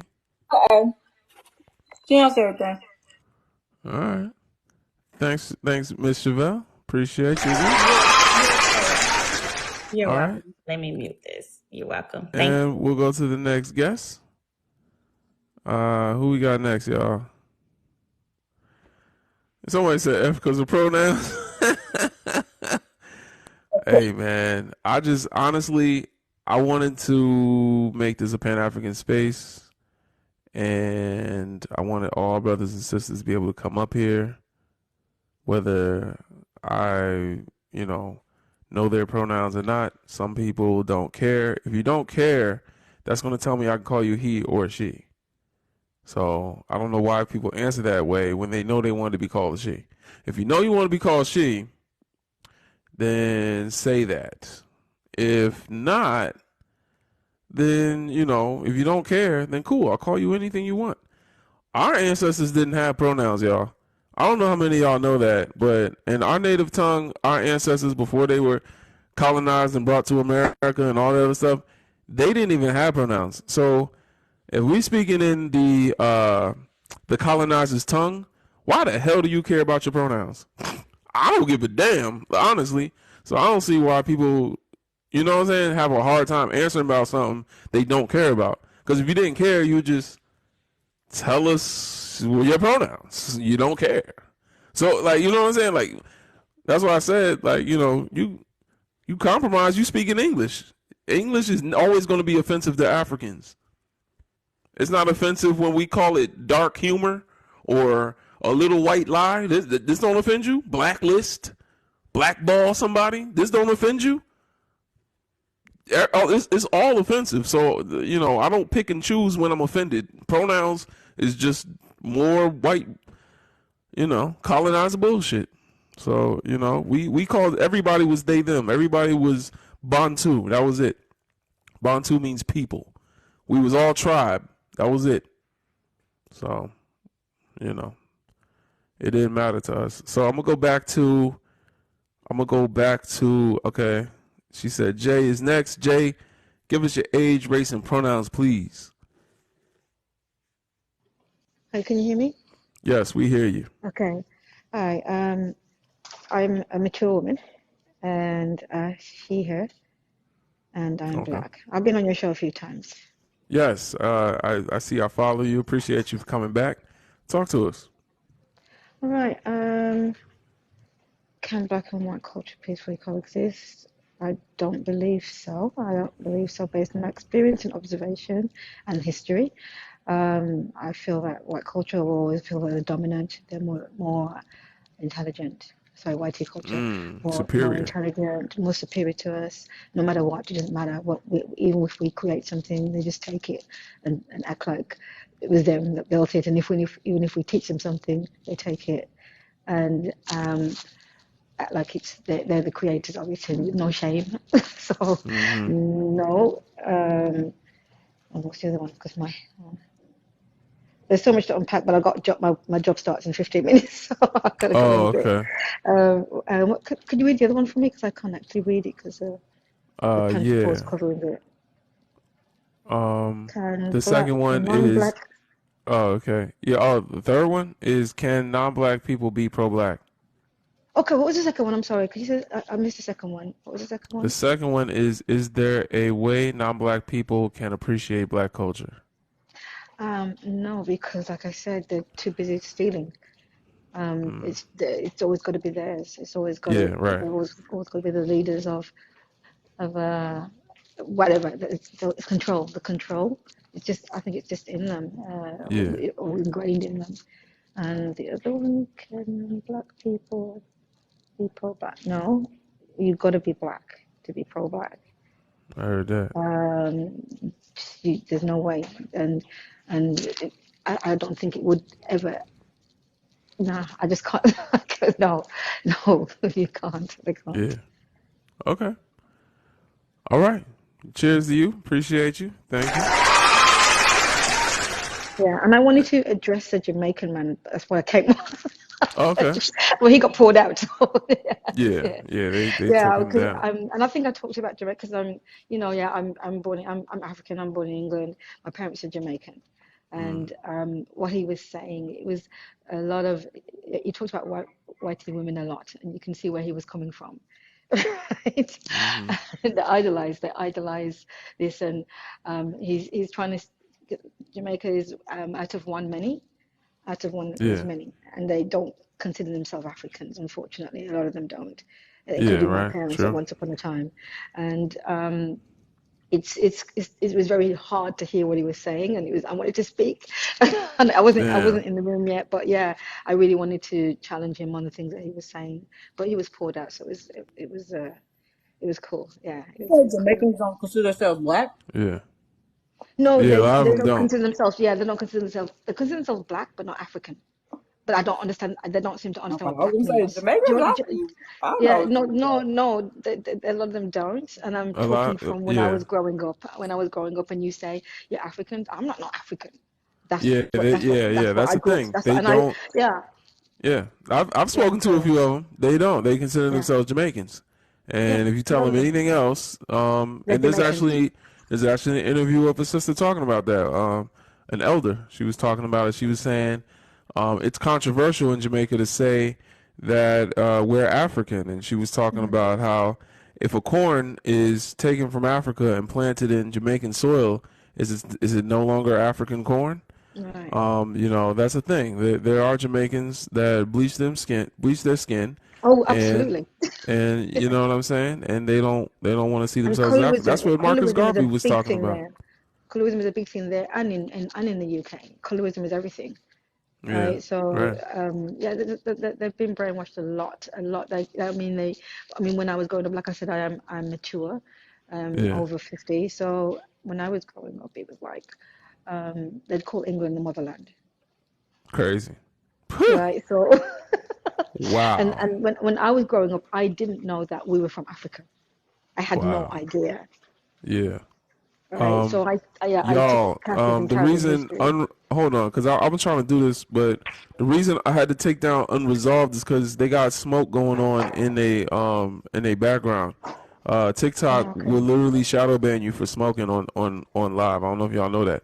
Smoking, cleavage, certain things like the numbers will stop going up. Like it'll literally cut you live. Like that's the thing. I'm not saying he's smoking. I seen it was a incense or whatever, but TikTok can't tell the difference sometimes, and I didn't want to get us taken down out of Oh, here.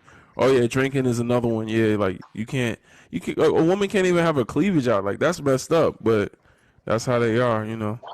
It's this that. That's it. okay. Yeah, I think Um.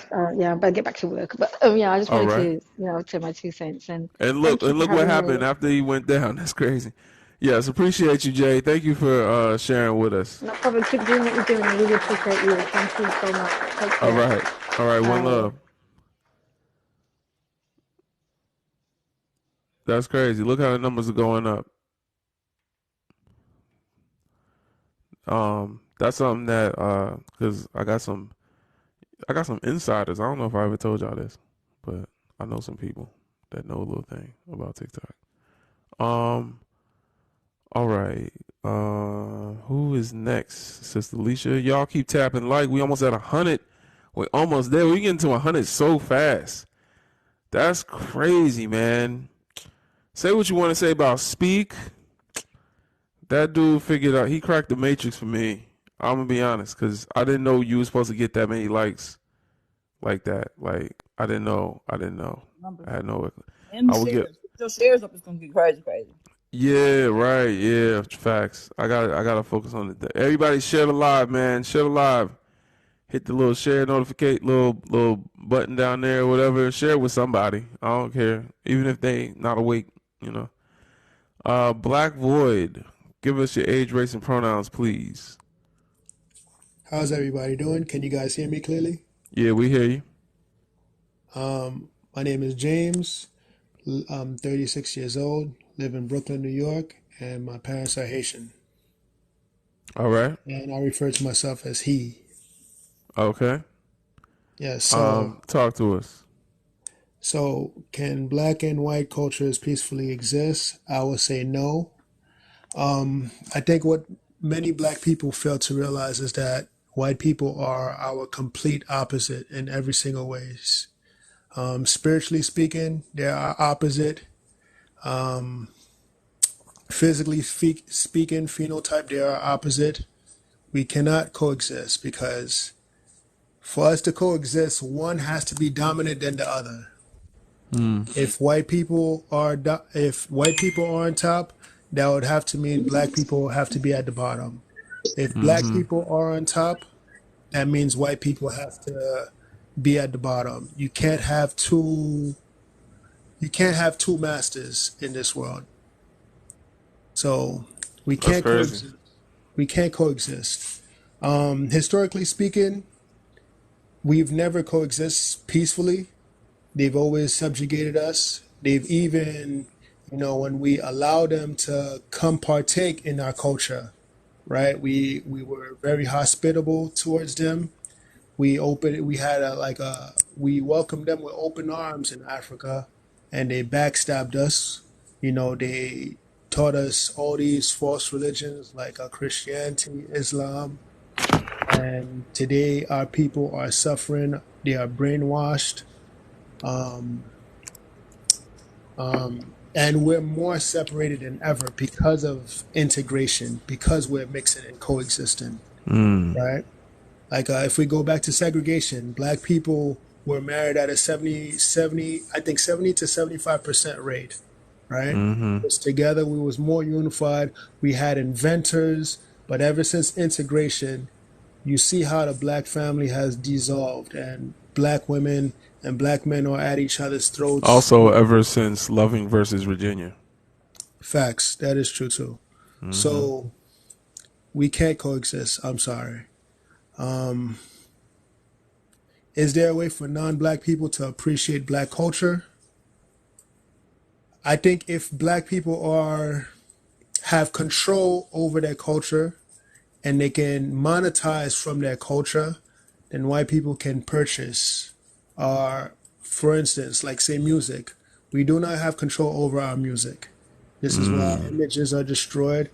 But if we had a way to control our music, control the distribution where we get the profits and we benefit the way we should benefit, and we export our music, then they can just purchase our music. They don't have to participate. We can gatekeep our culture, gatekeep, our music, our dances, but they could just stay back and watch and purchase and enjoy it in their headphones and stuff like that. Can non-black people be pro-black? No, they can't be. Okay. So I hope Yeah, I think he gets an A. I'm Yeah, you sound like you know what you're talking gonna about. go even a step further. Talk to us. You guys know Muhammad Ali? Yep. Okay, so there was an interview that he said, right? Which was, and his example was so simple and so profound at the same time. The white man asked him, you don't believe that we can be integrated? And Muhammad Ali said, no. He said, chickens mess with chickens, bluebirds fly with bluebirds, redbirds fly with redbirds, eagles fly with eagles. They're all birds, but they each have their own culture and they each have their own things that they do. So if I was to liken that to black people, although we're all human, we're like eagles. We shouldn't mess with chickens. We shouldn't mess with crows or vultures either. We have our own culture. We have our own spirituality. We have our own ways of doing things, and we need to go back to going, to do our own thing. We need to find back our spirituality. We need to.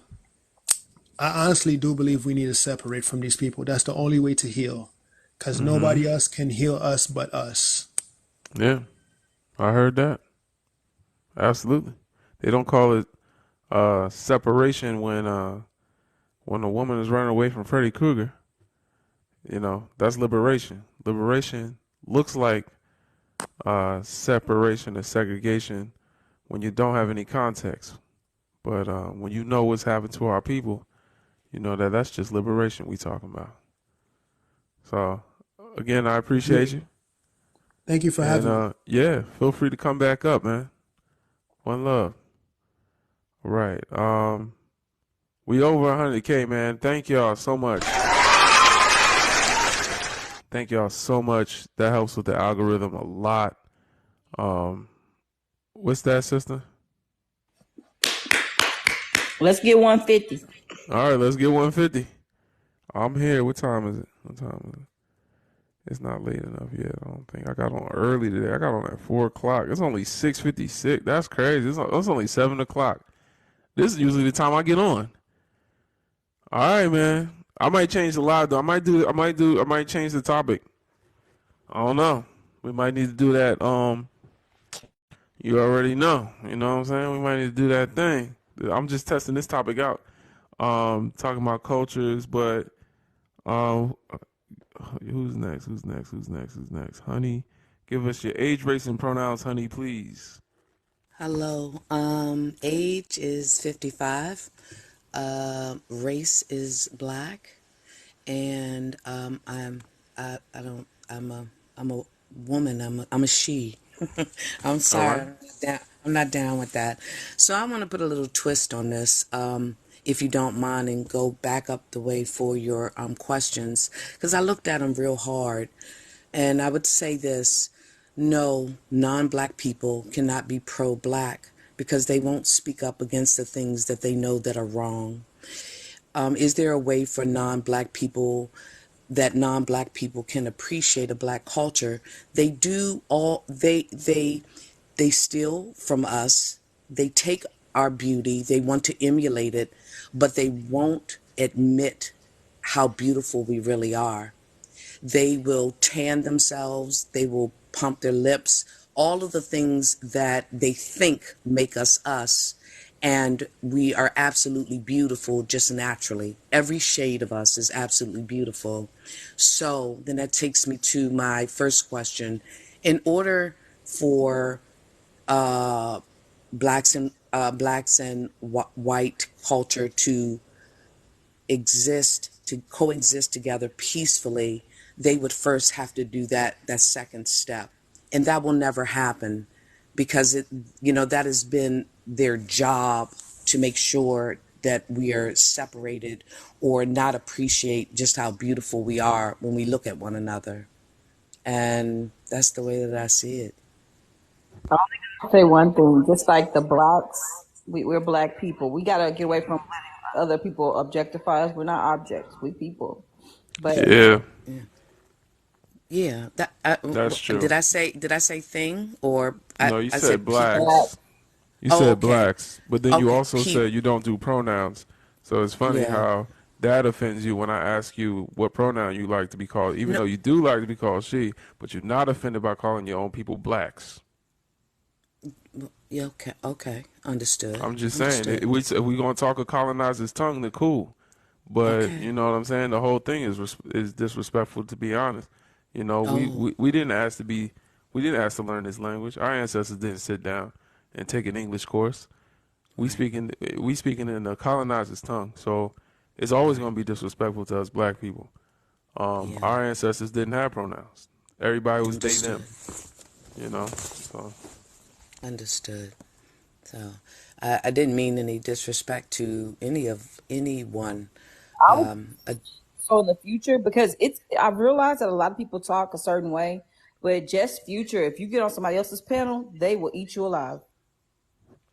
okay. and this panel is not. You know, But my D, thing can I is, ask you? I'm Sorry. trying to raise awareness to the brothers and sisters to know that the pronoun thing is a colonization tool, but that English language is we speaking in English, so it's like if that's going to distract from the conversation, then I would rather call somebody what they prefer to be called. Only because I've called someone what they didn't prefer to be called, and oh my goodness, this is TikTok. This is not a church we're in right now where we can say, oh, we don't like them, and like I'm not going to do that. Like there's people up here, I make them feel sad. Next thing you know, they doing something harmful to themselves. I don't want to do that. I don't know who's on the other end of this phone right now watching this live. So, Right. you know what I'm saying? That as well. But why me as a black man, I don't care if we speaking in a tongue that's not the tongue of my ancestors. I don't give a damn about no pronouns. I know I'm a Right. black man. I don't care what you call me. Yeah, But I guess because I'm a little bit older, I just, back in my day, boy, girl, that's why I didn't know how to address that. But I'd like to ask Dee, you said if I was on another live, that you said they would have ate me alive. What is it? Because so that I can Because be black aware, people. so that I could be aware of what not to say or to be just say correct she. in what I'm saying. Just say Okay, she. so That's we're what gonna I do. I was gonna say with the pronouns, you're a she or a her. And Okay. it is not, it's, listen, I will never be too old to learn or be corrected.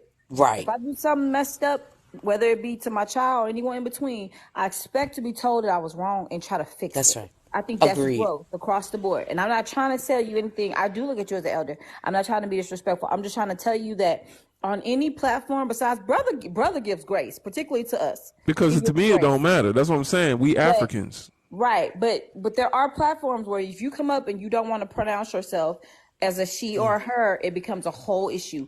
If you don't want to, if you call black people, now the black people part is a huge thing because we've been objectified for so long. We've been objects that have been bought and sold. And so it's so dangerous to Agreed. just call black people blacks. Okay. We are This is objects. then let me say this.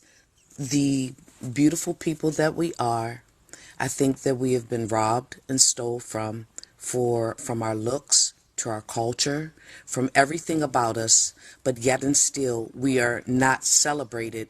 We are pushed down. That's really what I was trying to say. And I think that that would make the first question impossible to live peacefully, to coexist. Our people are not appreciated. If you can take from us our hairstyles, our dance, just our whole or attempt to, then you really are not accepted. Oh snap! My bad. That was the wrong.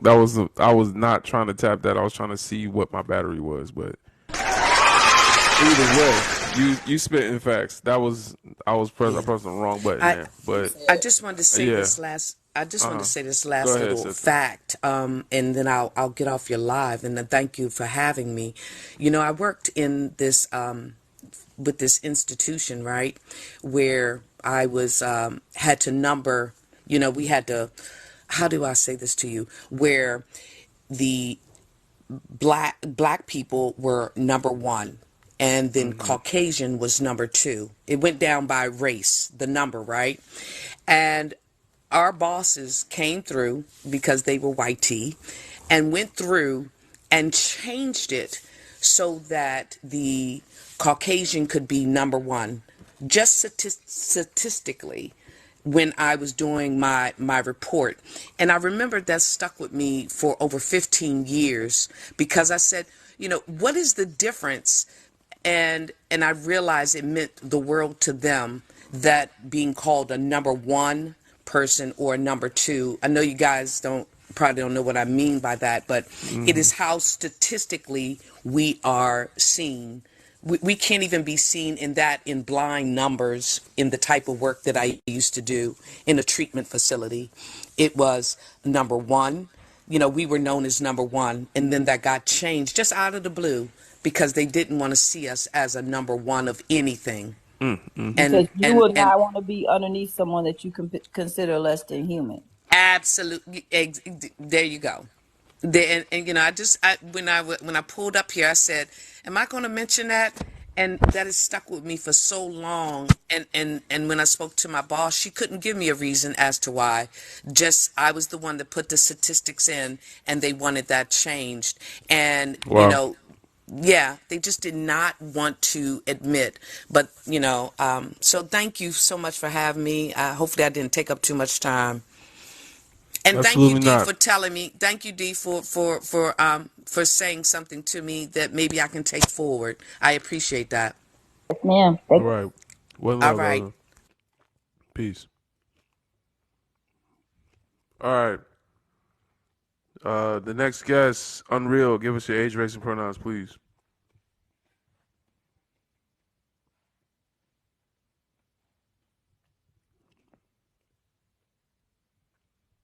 Nubian is petty. Who petty? Nubian in the chat.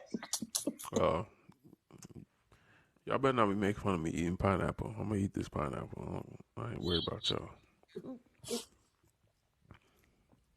Unreal, you here? While he gathering himself, hello, hello. Hello and welcome in, you guys. You are in Brother Legends Live. Again, you are in Brother Legends Live. I need you guys to tap that screen. Tap, tap, tap. We're trying to get to 150K. We need those likes, you guys. While you're at it, share the live. Invite your friends. Invite your enemies. Invite your damn frenemies. We want to see them. We need to talk to them. But definitely invite those pools. We need to hear their thoughts and opinions, you guys. At this time, tap the like.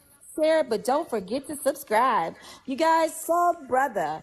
AKA, go to his YouTube and tune in. Let's talk about it. Thank you. All right, so should I do the live from last night, or should I do the Get Out live? You already know what I'm talking about. Should we do Get Out? Do the Get Out, you know, he pissed me Get off. Out. All right. What do y'all think? Let me know. Which one should I do? Because the one from last night had a lot of people in here. Probably because we had this face up here. Or the other one is, I think it's this. Wait. Is Becky just brings How you doing, brother? Can I ask you Hey, a what's question? going on? Yeah, talk to us. In your opinion, do you think black people in America should go back to Africa, or should we rebuild a city here and start up our own thing like we did in like Tulsa, Oklahoma, and etc.?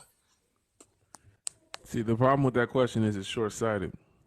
Black people here need to help liberate Africa, even if it won't happen in our lifetime. Do you think it would be possible? Because, I mean, there's some black people here that identify with being African, but now, there's a whole new trend where you have American descendant of slaves, you have foundational black Americans, and black people calling themselves Native American. It's, I don't know, it's kind of hard We when they talk cut. about, yeah, but that's not most black people, and that's just a narrative that's pushed on the internet by Republicans. I swear to God, it's gonna be a documentary, just like there was a documentary exposing how Russia used the Black Lives Matter movement to sow discord and convince people not to vote in 2016. Cambridge Analytica. There's going to be a documentary where they reveal that Republicans are the ones telling brothers and sisters that they are from America and we're Native Americans. I'm just waiting because I ain't never met so many pretendians in my life. I ain't never, except also, I've never seen so many brothers and sisters upset and talking out about that. So I know that most of us still know we from Africa. But either way, what we should be doing is helping liberate Africa. And I think most of us will do that if we had a clear direction in how to do that. Do you think, But the problem is what Dr. Amos Wilson says is that we're too short-sighted. We're too short-sighted for that. do you think repatriation is a good idea? Because Ghana, What's that? yeah, Oh, you mean going to it? But see, that's what I'm thinking. You're thinking about yourself. I'm thinking about the future. White folks think 100 years ahead. right. Jewish people think 100 years ahead. China thinks 1,000 years ahead. Literally, they got plans for 1,000 years from now. Black people, we think about how we gonna save our skins today, and that's it. And so that's the problem. That's what Dr. Amos Wilson says in the Blueprint for Black Power, is that unfortunately We have been born and raised on survival mode. And so we're just always in survival mode. People in survival mode don't think about the future. People in survival mode don't think about tomorrow. You think the youth in Chicago that, are on one side or the other of some type of battle, Chicago, some parts of it's like a battlefield. They're not thinking about tomorrow. They think about today, doing what they got to do. Leisha, I ain't gonna front. Unreal. Every time he come up here, my live the numbers go down, sis. I don't know what's up with him. He can't get his mic right. He got all type of stuff going on, man. It's cool, like I don't know what's going on with him. But anyway, we gotta start thinking about the future and the future of the children. Liberating Africa will liberate all African people. The reason, if we build a nation here in America, it's gonna get burned down. It's because we don't got no big brother to have our backs. We don't got no. Let's say the Congo, just the Congo, the richest nation, resource-rich nation on earth. Let's say the Congo, instead of having their goods exploited from Africa, did business with America instead. That's small change. Just now, they set the price for their own resources, or they manufactured their resources right there and then sold them to America. Now they're doing business, right? They set the price.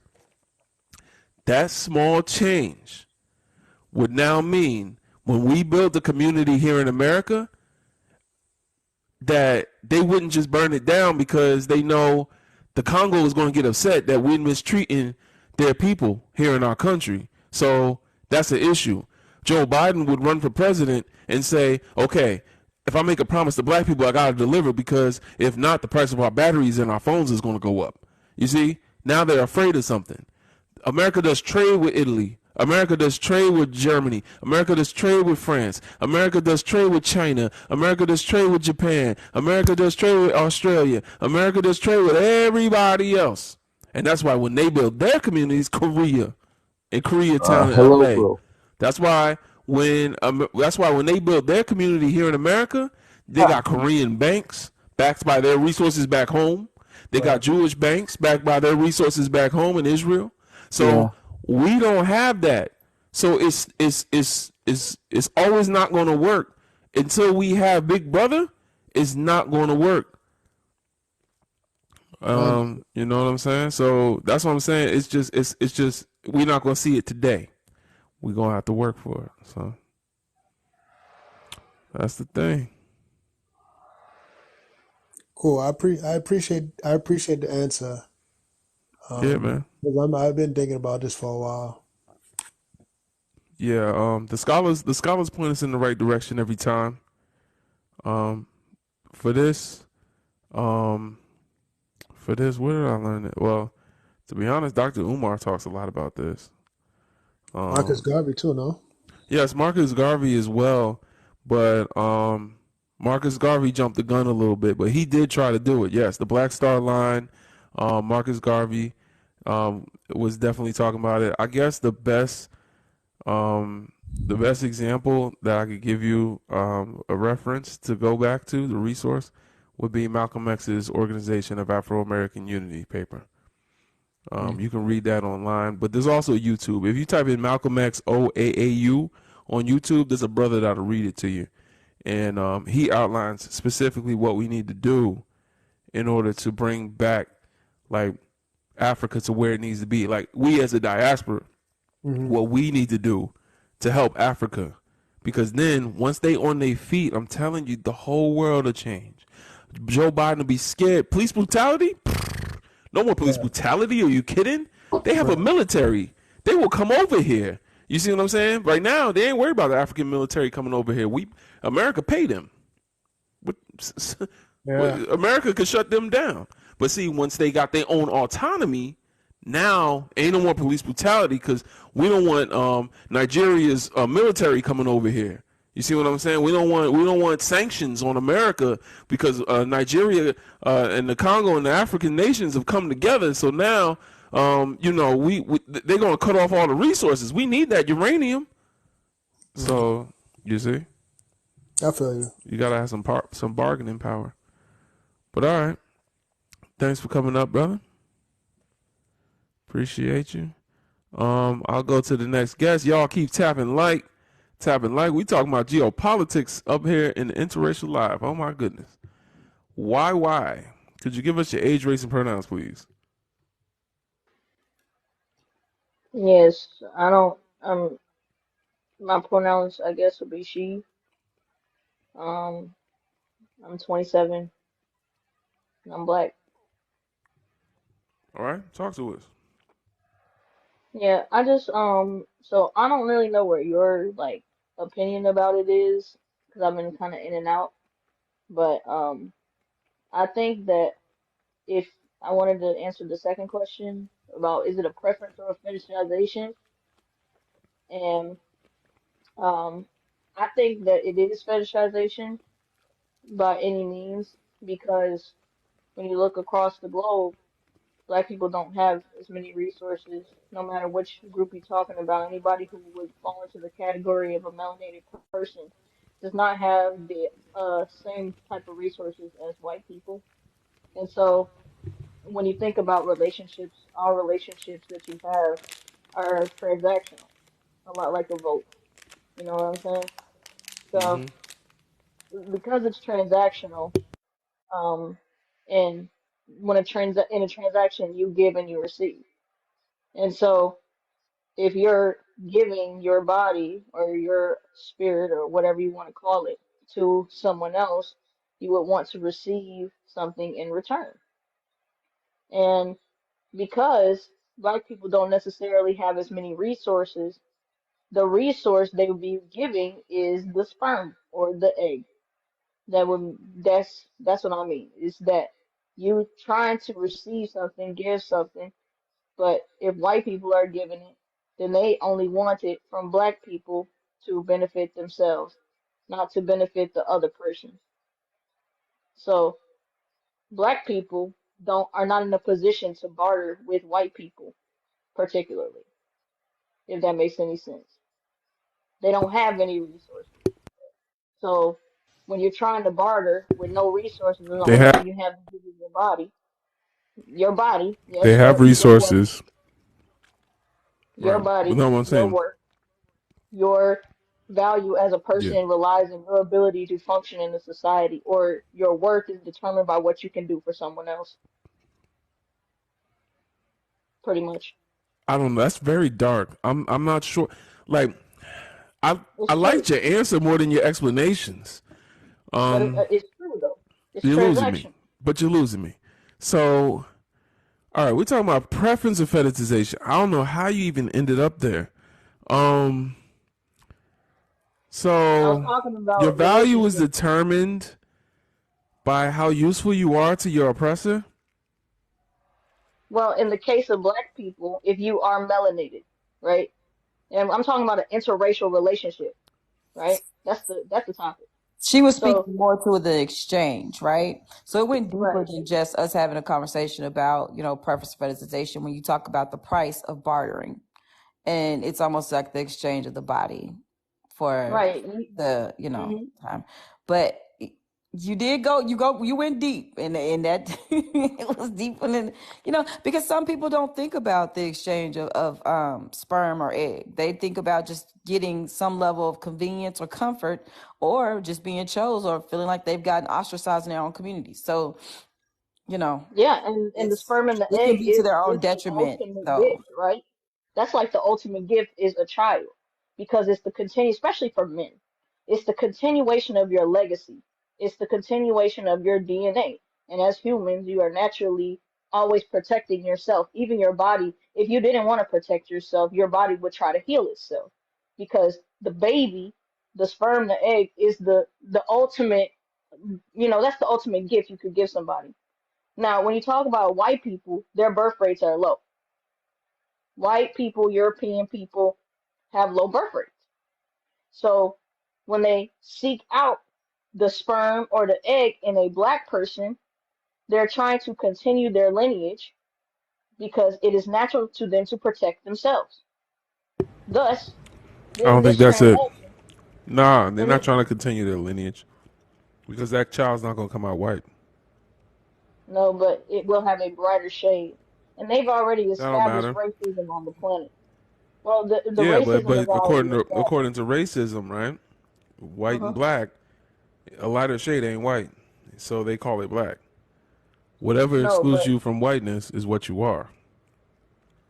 So but if the reason the, you're excluded from whiteness is because you're black, then you're black. their goal is not to What is their continue. goal? Now we're Their getting deep. If you want to get deep, cool. I have read deep. Let's get deep. What is their goal?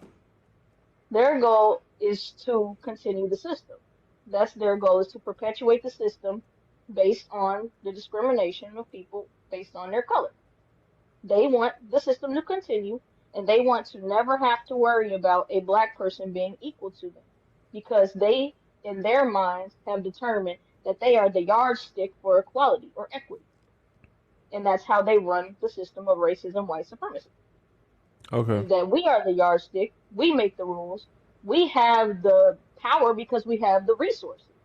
And if They you don't black have the people, resource. You keep saying they have the resource. We have the resources.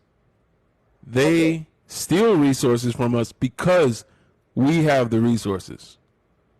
Like but what resources? Which resources are you referring to? there's mineral resources in Africa more than anywhere else on earth. There's Yes, but melanin in my skin more than anyone else on earth as a black person. Our people have the most melanin. So we have all the color in yes, us. I definitely agree with that. Definitely. So then what And as far resource as it don't goes we with have that birth, you keep saying we don't have resources, and I think well, what you mean is they steal our resources. I don't know, because you keep saying we don't have them, and I'm like, well, we well, have it's one. resources. I see.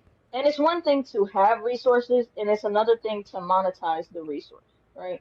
So black people do not have the monetization of the resources. That's why they have kids going in cobalt mines in But see, Africa that's another problem with what you're saying, because and now taking the that's another resources problem and with what you're giving them saying. You to the don't go too government. deep. Hold on, calm That's down, the black government. calm down. Hold on. You going too far. So you said we don't monetize our resources. I would say black people don't have the power to monetize their resources. That's not the same thing as saying we don't. If you want to go deep, let's go deep, but you got to put your mallet away and take out the scalpel. You know what I'm saying? I mean, in the same sense though, the ownership of the ability to fight back is where the owner is owning a resource or having it. We You own can the have it. resources. That's like having a bike and not knowing how to ride it, essentially. You have a bike, No, the no, bike can get no. you See, that's what I'm to the saying. street, it can You get you ain't, up, but no, that's the whole thing with the resources in the ground. no, With the ground, we have the resources, nah, because but we that don't. implies that black people are too dumb to ride a bike. No, no, no, no, no, no, no, no. This is an Yeah. That's what you're analogy. saying. That's what I'm trying to. This I'm is an trying to analogy. correct you. You fighting me. I'm not arguing what you saying. I'm saying you saying it the wrong way, sister. You using the blunt end of the hammer, and I'm trying to tell you gotta be a little bit more precise. You can't just talk like that. You know, I got Pan Africans in this room. There's many African people in this room that will tell you that we have the resources. So to say we don't have the resources is crazy because they live on top of the resources. The problem But is we have there's a system of power in place that doesn't allow us to have sovereignty and autonomy over the resources. We have the resources. There's a system that doesn't recognize our sovereignty of those resources. You see what I'm saying? well, I agree with that. The white It's supremacists like are never going it's not that we don't to know how to ride the recognize you bike. It's that somebody keeps coming up to us and saying, and whipping "That's your my ass and bike. taking it. I'm taking Right, it, or I'm gonna right. unalive you." And we're like, we don't want to get unalived over a bike, and so that's how they keep getting us. And it's finally Okay, time I for agree us with to that. say, you know what? You're gonna have to unalive us then, and we're gonna stick together and fight for this bike. And that's where we that's where Pan African comes into play, Pan Africanism. But And I get that, and I definitely agree that the white supremacists will use the most violent means because that's the only way that they know how to do things without doing it themselves. And that's the whole point of racism itself too. That's where race even came in. And ism is just something that's a phenomenon. The whole idea of race was created in the 1400s, right before the trans-American or transatlantic slave trade. So I definitely get where you're coming from. Yes, they will not allow the resources to go unmined, to go unheeded, because they are just naturally, in my opinion, I mean, and this is my humble opinion, are naturally just greedy. I mean, it's greed. It's literally greed. And a lot of people feel that. But in my opinion, it's Europeans still, don't have the resources. There's not one no, gold you mine can in say all of that they France. don't. There's not one gold mine in all of France, but they have the third largest gold reserves. Not one Yeah, gold because mine. they stole it. They stole Exactly. it See what I'm by saying? force. Talk about the Right. alligator shoes, or talk about They what is made it, like chairs out of even when they people. were doing They have no elephants, shame. like any kind of material and fashion. Do your research on that. No, they definitely did steal it. Yeah, they If be they stealing. did not steal it, then they swindled. They sometimes they don't just directly go with the gun. Sometimes they use their mouth to talk people out of what they have, or try to finesse people out of what they have, because they are the great equalizer. They hold the great equalizer. They use the great equalizer, which isn't just their gun. You know, they say the gun or the projectile. It's not just that. It's the mouth too. It's the orifice, the great equalizer, because they have talked black people into believing that racism isn't even real. Some black people. Hmm. You don't even do it in that mic. Just say no. What they call it when the people make the sound. I mean, if you use your mouth, but you're holding a pum pum, people still it's still violent. You know what I'm saying? I hear what you're saying, Well, but it is that they still they do use if I hold violence. something to your head, you know, say I'm not violent. I believe in Jesus, but you better do what I say, or you go to hell. You know. That But was good. Thank you. I mean, okay. Listen, I don't think we have to go that deep. For Right, preference and fetishization, to be honest, I agree with you when you say that our oppressor is never going to do something to our benefit, right. and we did not choose to let white tea people into our community and decide to, open the gates, let them come in and marry us. They decided they were going to open their gates and come into our communities. Um, so that's a thing, That's you facts. know, like, I don't. I want to let yeah. somebody else speak. I'm gonna go on mute because I know I be kind of going on a tangent. I do All got a right. lot of information though, and I appreciate other people who got a lot of information too.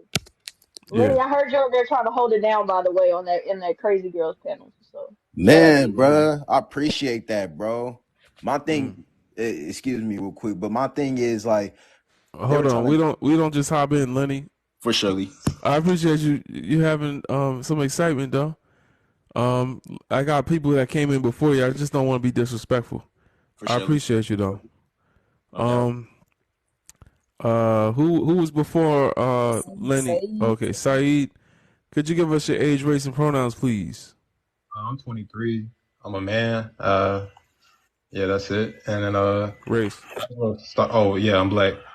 All right. Uh, well, basically, I'm just looking at the first topics. I'm just going on and saying, it says, can interracial relationships be problematic? Yes. Is it a preference or a fetishization? It's a fetishization. I'm sorry. I'm nervous. It's my first time ever on Instagram, little You're doing TikTok live. good. Keep going. You got it. And it says preference or fetishization. I'm gonna go with it's a fetishization when it's a preference. Like, if you really think about it that way, like, it makes Mm-hmm. more sense. Yeah. Like, if you prefer to date any other race, like, Mm-hmm. it's cool, but nah, it's a fetishization. Like, you got to realize that, like, you can't just outright just get with one race and be like, all right, I'm gonna go with that one just cause, like, cause this is what I'm doing. You know what I mean? I'm sorry, but like, I put that. I'm not being real articulate here. I'm sorry about that, y'all. Let's see. And it says, can you be pro-black with a non-black spouse? Yes, that's possible. But I mean, pro-black in what aspect? And it says, can black people and white culture fully exist and be in a healthy relationship and family. That's possible. That's been Damn. proven. That's me to score. Damn. You was doing so well. You was doing so well. All right. Hey man, it happens, man. I'm sorry. I know I some know the truth biracial is a little bit folks. more counterintuitive than that. I know the reason we answer yes to those questions is because we've been taught the morality of our oppressors through Christianity. Some of us don't go to church, but we're raised in a country that has focused primarily on Christian values, Anglo-Saxon Christian values, Judeo-Christianity, if you want to call it that. So we believe that as long as someone has good intentions, they can be anything they want, and that is something that a colonizer has to believe. Mm. So when you talk about being pro-black with a non-black spouse, what is your definition of pro-blackness? Exactly. That's what I said in one aspect. Like, are you against the Okay, system, or are you for black people as a whole, as a people? Like, that's it. it. You just touched on it. Are you against the system? Meaning, are you an anti-racist, Oh hell yeah. or or are you pro-black? Are you for black people? And so, if you have a non-black spouse, at some point y'all can be anti-racist, but at some point you're going to have to choose between your people or your spouse. And that is the reason why Loving versus Virginia was something that our oppressor didn't give us to help us. Like I was speaking earlier, we didn't choose to start um, we didn't choose to start bringing white people into our community.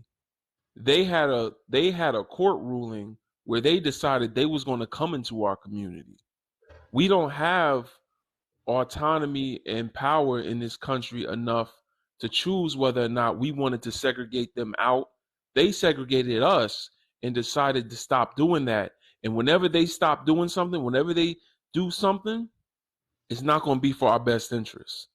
When we started talking about black power and we had black men talking about the black woman is God, and we had black women leading the Panthers, we had a whole revolution getting ready to take place. They then decided that interracial marriage was okay because it's going to compromise a lot of us, and especially the men, because at some point you're going to have to decide now, are you going to do what's in the best interest of your family and your wife, or are you going to do what's in the best interest of your people and be unapologetic? So I don't think it's ever possible to be pro-black and be non-black, and it's especially not possible to be pro-black with a non-black spouse. You ever And seen that scene yeah, from I think it was not Don't Be a Minister, Keenan Wayans movie, the one where they walk into that little dojo and they got the little two mixed babies with the one white woman who was super pro black, and the man was pro black. He was giving that speech, and you see that's a little dynamic right there. You know what I'm saying? Like how she was kind of going all out, with that whole little thing. Because sometimes you come across white people who are harder for black people than some black people are for themselves. And so it's just something about life that I feel like individually you're gonna come across those folks who go against their own system. So do I necessarily think but see, white folks? going against the system, you just said it. What's Yeah, that yeah, called? and I Anti-racism. That's not pro-black. yeah. Pro-blackness has nothing to do with racism. Pro-blackness has nothing to do with racism. Pro-blackness is prioritizing your actions and values with what's in the best interest of building the black community. Priority, meaning that's your number one focus. Your actions and values, your beliefs, and what you do with what's in the best interest, not self-interest, not the interest of other communities, but only what's in the best interest of building within the black community. So when America, for example, was built, do you think they cared about what was in the best interest of other communities, such as the Native Americans? Do you think they cared about how building America was going to affect your ancestors? You have to be unapologetic. Other communities do it all the time. You think China cares about the best interests of Africa as they take resources from the Congo? Do you think the UK or Israel cares about the best interests of Palestine? You see what I'm saying? Everyone else is unapologetic. We're the only ones that when we talk about building for ourselves, we have to try to figure out a way to include the oppressors too. And that's the problem because they did this on purpose. It was intentional. That is Oh, yeah, I can agree with that, but the one thing I would say, like considering that, is just that when I first like approached that question, black and white cultures, like I didn't really think about white culture as in a whole. You know what I mean? And like I was thinking from more of an individual place. You know what? I understand that for the community that black people we have to take care of our own, and that's just one thing that we kind of have to like separate ourselves from because as you see like other communities, other nations, they come in, they take advantage of us, like it's just how it's been for the past thousands of years, you know. So uh I agree with you though on pretty much what you said though. you know what, Yeah, brother? on an individual level, it's not enough. And Yeah. when you're thinking when you think in broader terms, there is no pro-black single white person ever, because being pro-black as a white person, here's a metaphor that might help you explain it. It's like if you're running a race, and there's someone that's running a race right next to you. You got all kinds of obstacles in your way. And the person running next to you wants to help you out really bad because it's so easy. They have no obstacles in front of them. It's easy. They could just run straight through the race. But they want to help you because they really feel really bad that you have all these obstacles. So they tell you, hey, would you like it if I cut off my legs and gave them to you? That now this person is working against their own best interests in winning the race, but they're also giving you a pair of legs you can't do nothing with. So it's like you can't sew legs onto you in the middle of a race. So it's like it's not helping you and it's not helping them. Now, if they wanted to be an anti-racist, they would help clear your path and move those obstacles out of your way. So why is it that they come to us trying to help us run our race when they could just get their foot off our neck and we can run our own damn race? Let's get to 150, y'all. Tap that screen. Tap that screen. If you want the chat back on, tap that screen. We're trying to get to 150. Lisa, don't play. Tap the screen. Tap the screen. Share the live. Invite your friends, your frenemies, and your enemies. Let's have this conversation, brother. I think it's interesting though. It made me think. I thought about this a lot. Brothers are getting the bottom of the barrel because if you're getting the top of the pick in other communities, their parents are extremely particular about who they pair with. In regards to how you said that about Palestine, China, across the board, these people do not allow you to walk. Y'all are getting the ones that are basically community rejects because there's no way that they would be okay with their daughter's lineage looking a particular way when it comes to what they believe in and how they pass down their wealth. Mm-hmm. Yeah, that's the thing. Our community accepts a lot more non-white cultural norms than white folks do. So we might look at a woman, a white tee woman with tattoos, and think, "Oh no, those tattoos are fly." But understand that in her white community, that makes her a reject. They want girls looking like Ivanka Trump and Taylor Swift. The Iggy Azalea will look at her and say, "Ooh, she look good," but they look at her and say, we need them looking like an ironing board. We don't like them like that. Too curvy. You understand? It's like a thing. So we do get the bottom of the barrel even when we think it's good. Taylor Also, Swift, the Taylor reason Swift ain't looking at y'all. Go ahead, YY. the reason why I'm sorry. The reason why they don't want us to get ahead is because they are not interested in progress. They are interested in the easiest way to get things done. They know how to make obstacles because that's what they've always done. When it comes to nation building, we built this nation. When it comes to other nations, other people built their nations. They built them themselves. White people built Europe. And when you think about like European nations, what are they known for? Plagues, pollution. being very just I mean just being real, being very disease ridden. All of these issues that they constantly were having was because they could not get along amongst each other. And then they brought that same tear the other person who looks like me mentality down to black people during when democracy was being created. And I say this all the time because it was Canadians who actually created democracy. You can look this up. This is actually in the Harvard journals. That it was Canadians create what? Well, hold on. yeah, creating Oh my Canadians God. created democracy. You said Canadians created democracy. Yes, because now think Sister, about it. come I on think the now. early form of This democracy was you could find in like the Roman Empire and Greek. no, well, let me be more specific. I'm sorry. In America, the idea of democracy on this in North America, right? This region, okay? What happened You was said was created. You can not say created, okay? you can They say brought the they brought it idea here of first. democracy. It really did come from race. The term race, it actually came from the term race being basically spread across the globe. I don't want to get into it because it's gonna get too deep. We're gonna just be going back. You know Nah, I what I'm don't know saying? if you deep. I don't know what scholars you talking about. Like I, democracy is an I gotta African invention. I gotta send you. I'm gonna send you the Democracy is an article. African invention. I don't know what you're gonna send me, but I know Look, what my I'm gonna send scholars you the said. article. I do No, way what too much they reading. Look at John I Henry think Clark look she on meant democracy. that like when Canadians it came popularized it to on the North American planet. I Is right mean, that not what she when not it means? Yeah, like yeah, not planet maybe I'm not continent. being clear.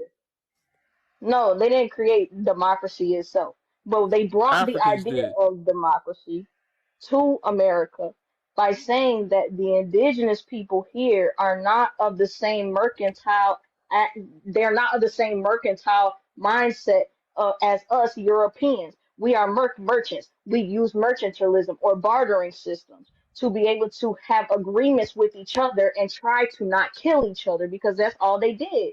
They killed each other. The Nordic people, the Please, Romans. please, You got please, all of yeah, these please say civilizations unalive. that was fighting. Oh, my bad. Unalive each other, right? That's what they was doing before they all came together Are you and they talking about the said, Native "Look, Americans?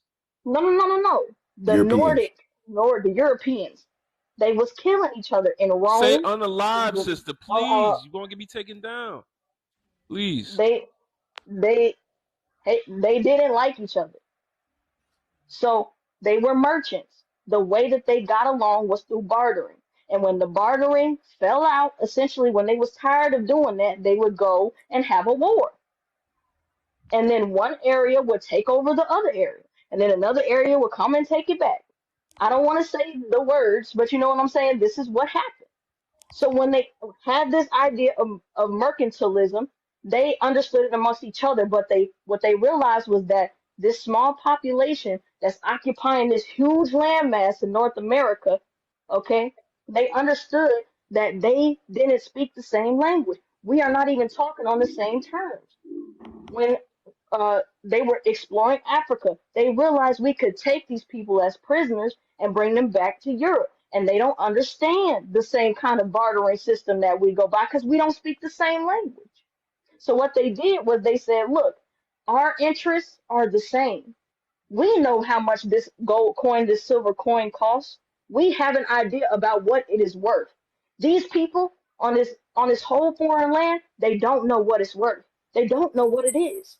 Thank you, Lisa. So we gonna have all the same interests. You Canadians who landed here, the people who were already here, the Canadians who was pilgrimizing this area, and then the Europeans came over and they came down a little more south, and they found the Spaniards found themselves a little more south. They started becoming on one accord. You know what I'm saying? And they were saying we have the same interests. We as white tea people and they don't. And they don't understand how much this is worth, this silver coin, this gold coin. They do not understand how much it's worth. They don't understand our bartering system. So what we can do is unite against them and take over. This is where the word race comes in. The race, because remember the ism part is only a phenomena. Racism is just a phenomena of the race. The race was to colonize all of these different land masses. This is the early 1400s. You gotta fact check me. Fact check me. Wisdom is a system of practice, not just a phenomenon. But I'm talking about the race part of racism, the ism part. That suffix right there, ism, just defines a trend. Ism, tourism, the trend or widely accepted practice of going around and seeing other places that humans An practice. It's ism is a a system or practice. Y'all like y'all don't know how to use y'all powers in the chat. Just let her finish speaking, please. If you do, look. I'm We landing, and I'm gonna let be her quiet. talk. She's been talking this whole time, but it's I just, landed. I'll be quiet. you know what I'm I'm just saying? saying you can I don't fact know check it everything I'm because saying. honestly, sister, it's weird. It's like I agree with what you be saying, and then you also be not speaking with enough nuance. Where I'm like, technically, what you just said there was wrong, but I think you mean this, and that's what I keep doing in my head. She's saying the wrong thing, but she mean this. She's saying the wrong thing, but she mean this. Like you said, Canadians invented democracy or created democracy, but we hoping that you Not mean yet. they popularized it here in America. Like then you saying something else, and it's like we keep doing this, and I'm like, I don't know. That's why I said earlier, like you keep using a mallet, and I need you to use a scalpel because you're talking about history. You got to be more refined. You got to be more like delicate with how you're putting things. Because people will take it a different way and then use that against you. Right. Just like in the court of law, man. it That's can why you got easily to be always speak facts. misinformation too. So Right. it's dangerous to word things a particular way. But Right. back to the topic. Let me go and do this reset. Holy Spirit, activate. Are your ears hurting? Are you no stop? All right, welcome in, you guys. You are in Brother Legends Live. I need you to tap that screen, share the invites, invite your friends, your frenemies. Oh, and we'll even take your enemies. You guys tap that screen, share the live, and don't forget to subscribe. You are in Brother Legends Live. Yeah, y'all got her up out of here. I That's mean, spot on. yeah, I didn't think she had to go, but y'all, hey man, you know what I'm saying? It could be distracting. I appreciate y'all. Thank you for the Panther pause. So what are we And thank you, exactly D. talking about? Hold on, we get to you in a moment. We got an order going on here. Oh, Lenny, it is your turn. Brother, go ahead and talk to us. See them statements up above? Oh, I mean, I see it, but I didn't know. Well, there's a couple of them. I didn't know which one we were talking about. But yeah. So I just, this not trying to backpedal or like go off topic, but I just got back from the other live, and they were talking about if black people can be racist. And the creator, she seemed to have like agreed that black people can be racist, right? And I don't know if you guys Was the saw. creator black? Yeah, she was black, and it disappointed me. And it was like a white lesbian on there too, white tea lesbian on the panel too, speaking about how black people can be racist. And it disappointed me to hear that, and it made my ass itch, man. And the reason why was because none of them folks knew what the word race actually meant. It pissed me off. As an 18-year-old kid or adult, I'm an adult, but like, I still have a kid mindset. I know what the original definition of race is, but you don't. And it pissed me off how like there was like 900 people in her live and she was misinforming so many people. That's Like, why there were 900 people there. right. So I'm like, so you're gonna sit here and argue that black people can be racist, but you don't even know what the word race is. You don't know what scientific racism is. You don't know what eugenics is. You don't know what Darwinism is. You don't know what the original racist beliefs of evolution is. Like, and then you're gonna argue that black people can be racist, but you don't know none of this, right? And you're gonna say, well, because I called a white tea person cracker or a saltine cracker or a wet water cracker, that can be racist. So That's not me being racist. That's just Can me I say being something? mean. Can I say something to you real quick? So I don't. This is my thing. If you're gonna go on a live like that, you have to be conscious of how people use words against you. Right. Like it's a word battle, and it's also going to be like if you are offensive. But Right. the question should always be this: how is it possible a system that was created that has been wielding power for well over 400 years, all of a sudden I now have the power to use against you? Huh? Yes, ma'am. Okay, D. And you know the crazy thing is, I was actually asking questions like that, and she was like, "Well, because you can say something to offend somebody, and you can be prejudiced to somebody. Yes, that can make you racist.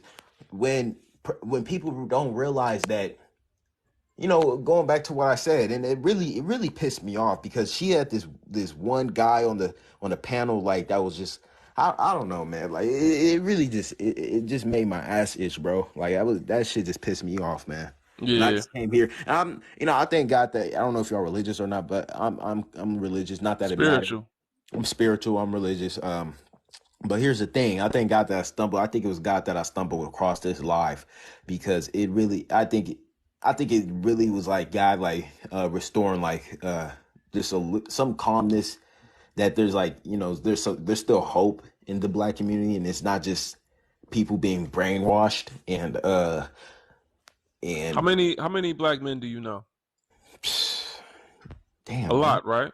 Yeah. Enough. Yeah. How many of them have a TikTok and go on live? None.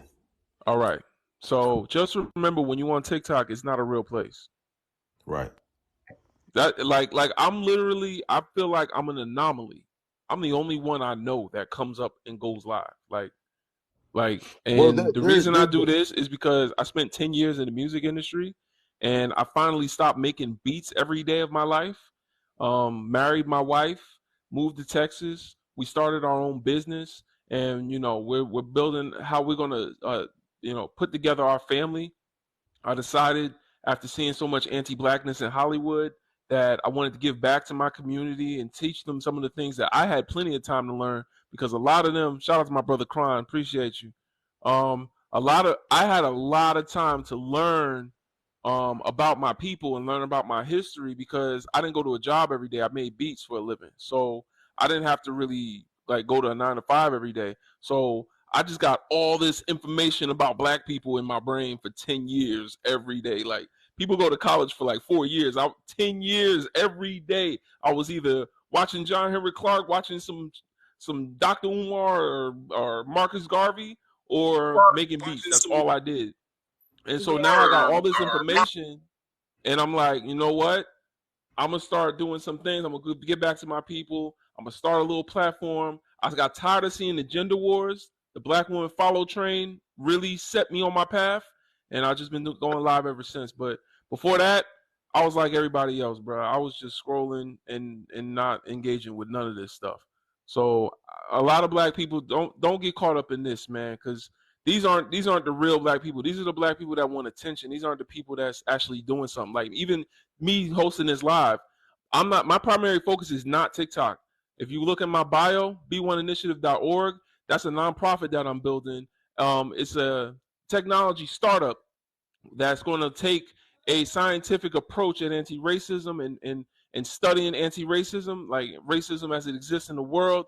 And we're going to take an innovative technological approach at being pro-black and use AI to teach brothers and sisters about their history and their culture worldwide. So that's really what I'm doing. The live, and that's why I'll come up here and talk about, anti-racism and white people and black, because I'm really trying to get the brothers and sisters that are kind of on code to kind of follow me, so that I have this program that I'm able to share with them later on. So you see what I'm saying? Like, don't get caught up on here, bro. I'm telling you, this app be crazy. Do you remember the creator's name? Do you remember?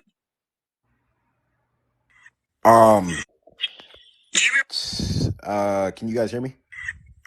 Yeah, you got an echo, family.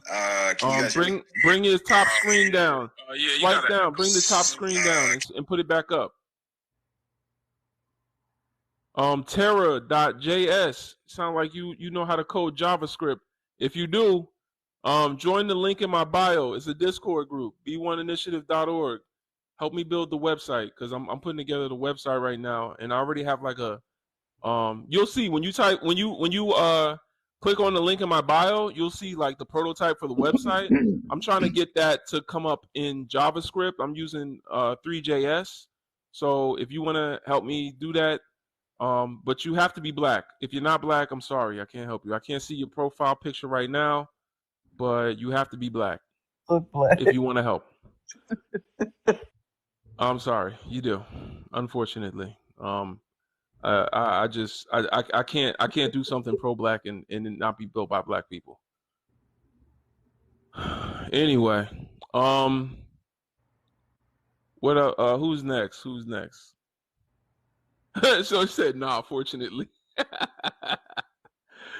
Oh, she said you can't tell I'm black. Okay, all right, listen, I can't tell.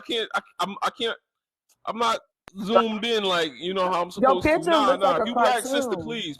And there's plenty of other sisters in there. We got 400 Pan-Africans worldwide in that Discord. I got some brothers and sisters. Don't feel attacked. Listen, you should feel safe if you know what I'm talking about. You know what I'm saying? But it would be a great project to put in your portfolio too if you want to help me code it. We're gonna do data analytics and we're gonna do some AI stuff, and we're gonna need JavaScript for all of that. If you really down, then come help us because I already started building the database. Like we can talk more later, but your picture looks like a cartoon. Like that's why I knew because I clicked on you. So from here, okay. You know, you might think he thought that, but your picture really do. It's a cute little cartoon face. It looks like one of the little AI little people. Man, you can't trust the internet nowadays, man. Yeah.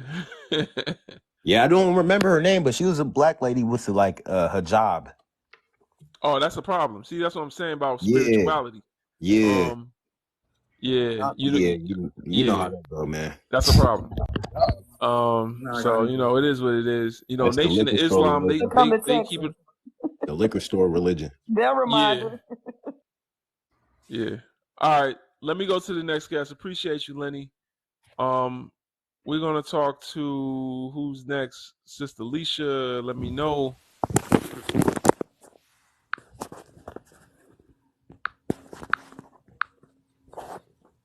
Great. Alicia, let me know. Thank y'all for getting us above 150. You look just like your PTR. Yeah, so I'm not trying to I ain't even come up here to talk. I'm just listening to y'all, but I had to clarify that. Like, yeah. Y'all had to get that together. But yeah, I'm gonna join the Discord. I've been doing Langland with chat boxes with AI, and I would love to put it work on a new project. Yeah, we wanna do one that hopefully, because I know how to kind of like manipulate voice. You know, there's a voice algorithm. Basically it's an algorithm that can copy anyone's voice. So people are like making songs that sound like Drake and all this other stuff. Mm-hmm. Like I'm in the process of doing some stuff that sounds like John Henry Clark that can teach African history. So we started just building kind of a database, but I still need to like make it live. Like right now, it's just in my it's in Markdown, but it's in my Obsidian. Do you know Obsidian? Now I usually put my code on GitHub. Okay, yeah, no, but I can transfer it there. So from Obsidian, but it's in Markdown. And, yeah, but you can host it on like Netlify or something if you need somewhere to host it. But yeah, I just came up here because I wanted y'all to get that together. Like we're not gonna have that. And I'm gonna just drop down and listen to the conversation. So all right, thank you. All right, appreciate you, sister. Wait, don't go. All right, I'm gonna follow you. All right, now you can go. There you go. One love. You have to clarify. It's hard. You know how hard it is to find black people that can code? It's like difficult. I'm not gonna lie. Like I got a question I want to ask the panel real quick, if y'all don't mind. Do you feel like do you feel like black men who marry white women or date white women or have children with white women, do you feel like subconsciously they want to be white and that's why they feel like the white women like relate to them or something? Because I've definitely, I have friends, I have family members. Hold on. Is this Cemento? No, I haven't went yet. Who is this talking? Okay. This is Hamilton. Okay, Hamilton. Was it his turn, Leisha? Oh, I'm sorry. I didn't know it was a turn or not. I was just asking a question. My bad. We going in order. We going in order. But the moderators let us know who's next. Oh, my fault. Okay, I see your comments, Leisha. Go ahead. Who's next? Who's next? Did you tell us? Alicia about to let us know. You keep us moving. I believe I'm next. Okay. All right. We gonna go when Alicia say it. We waiting for her. She gonna, because Alicia's the executive producer of the show at this point. Alicia, stop responding to people. Checker people. I don't know who next. Wasn't it it was either emergency break or cemento? It was one of the two of them. All right. Alicia, you got 2 more seconds. We wait. All right, she ain't saying nothing. All right, so all right, Cemento. There we go. All right, Cemento, give us your age, race, and pronouns. I am 49. Excuse me. I just turned 50. He, him, and what was the last question? Your race. Oh, African American, Black. Okay, thank you, and I'm sorry, I say congratulations, but for a Black man, congratulations. But happy birthday for turning 50, man. That's a milestone. Thank you.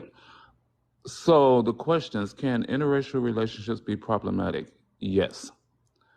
Is it a preference or fetishization? Now, with that one, I'm going to say 90% fetish. Okay? Can you be pro-Black with a non-Black spouse? I don't think that you can be pro-Black with a white spouse, a white T spouse. I don't. Can Black and white cultures fully exist in a healthy relationship? I'll say it for this. One of my best friends, I have 3, is a white T woman I've known since I was 5. I had, her family pretty much paid for my college, but outside of her mother and her father, there was not a healthy relationship with the extended family. I'll put it that way. Okay. What do you think, D? All right, should I go first this time? I can see your comments, Alicia. I'm definitely gonna see your comments. I'm gonna give you a C-, and I'm gonna tell you why I'm gonna give you a C-. Because the best thing that YT people have done is benefit off the backs of Black people while giving them a piece of something to make them feel entitled or owed to them people. So then you have this level of charity in your heart and understanding and care for a particular group of people that literally the only way they won and was able to afford to pay for your tuition is based on the backs of your ancestors. But C-. Oh, I'm gonna carry that with pride. I figured I would get an F. If you go through my profile, you'll realize that I'm definitely off the beaten path completely. I have I've been to 26 countries and lived in 5, and 2 of them I was the only Black person in the country. I can believe. So it's been, so my life has been wild and it still is wild, and that's the reason actually I jumped on the panel, because I was like, I'm about to mix it up. Black, does it? What'd you say? But that doesn't make you any less Black, does it? Oh, no, it makes me, in my world, it makes me even more Black, because I know every time I step out of my door, I'm representing Black men all around the world.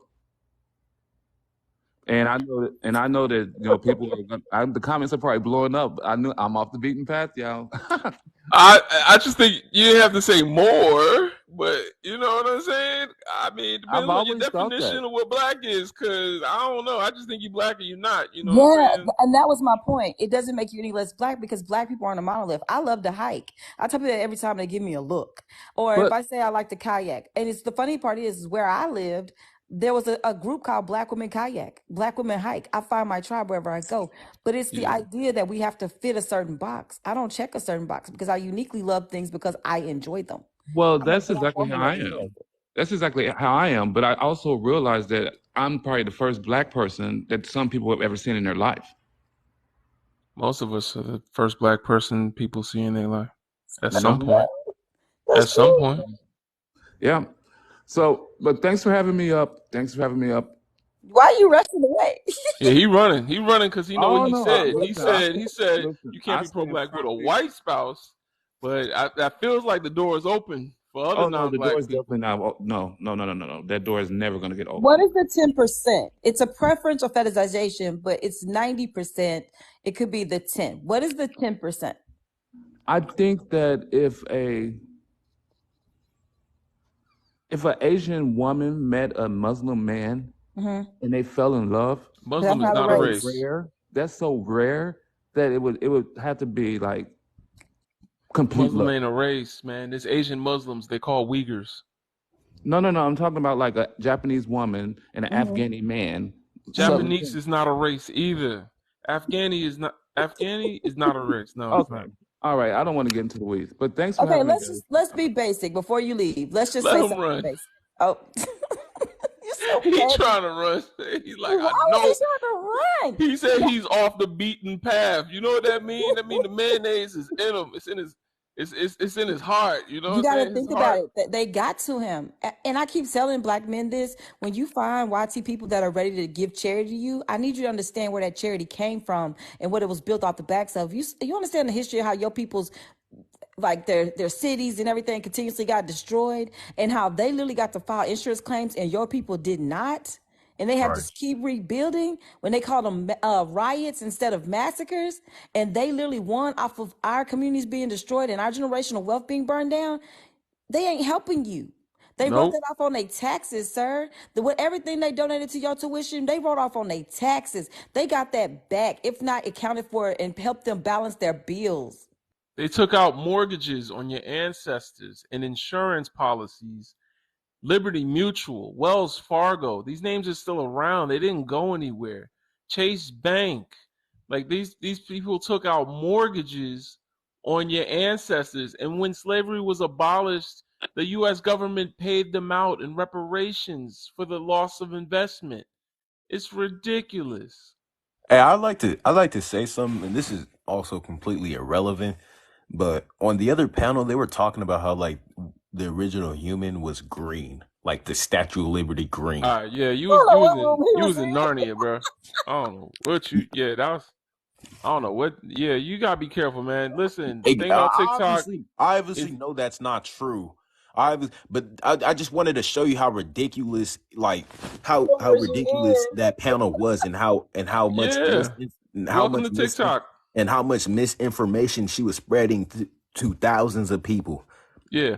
Like that pissed me off. I'm like, how are you so, and I'm not trying to be mean or anything, but like, fucking, I'm gonna be mean. How are you so retarded that you don't know that the first human was a black person? Like, all right, you can't say that word. You can't say that word, Lenny. Okay. How are you how are you so R word? We know. I know. Lenny. Oh, yes. Yeah. See, you get removed. I mean, yeah, you definitely can't say that word. Yeah, let's keep it on topic, y'all. Appreciate you, Leisha. I ain't mad at you because you definitely can't say that word. That's a big one. Take that energy and educate yourself and use it to educate others. Don't let that person control the dynamic of how you feel without using that and putting it back out. Make some videos. Go do some research and make videos. Push your narrative. Go live. Talk about it. Yeah. But don't allow someone else to control your narrative. You let that person fully got you all amped up and pissed off, and you're not utilizing that energy in the right way. I'm utilizing it all right. No. Understand what I'm saying? You can't take the energy and start talking to the youth. You are the youth. You need to start going and getting involved in things and speaking. You don't want that negative influence and that ignorance to affect the people that look like you. Yes, ma'am. Yeah, Let's keep it pushing, man. We ain't on that live for a reason, man. Green people is crazy. Like, we ain't Piccolo. All right. Man. Hamilton, could you give us your age, race, and pronouns, please? Yes, sir. I'm 29, African American and Dominican, and I identify as a male. Neither of those are, well, what? Are you a black male?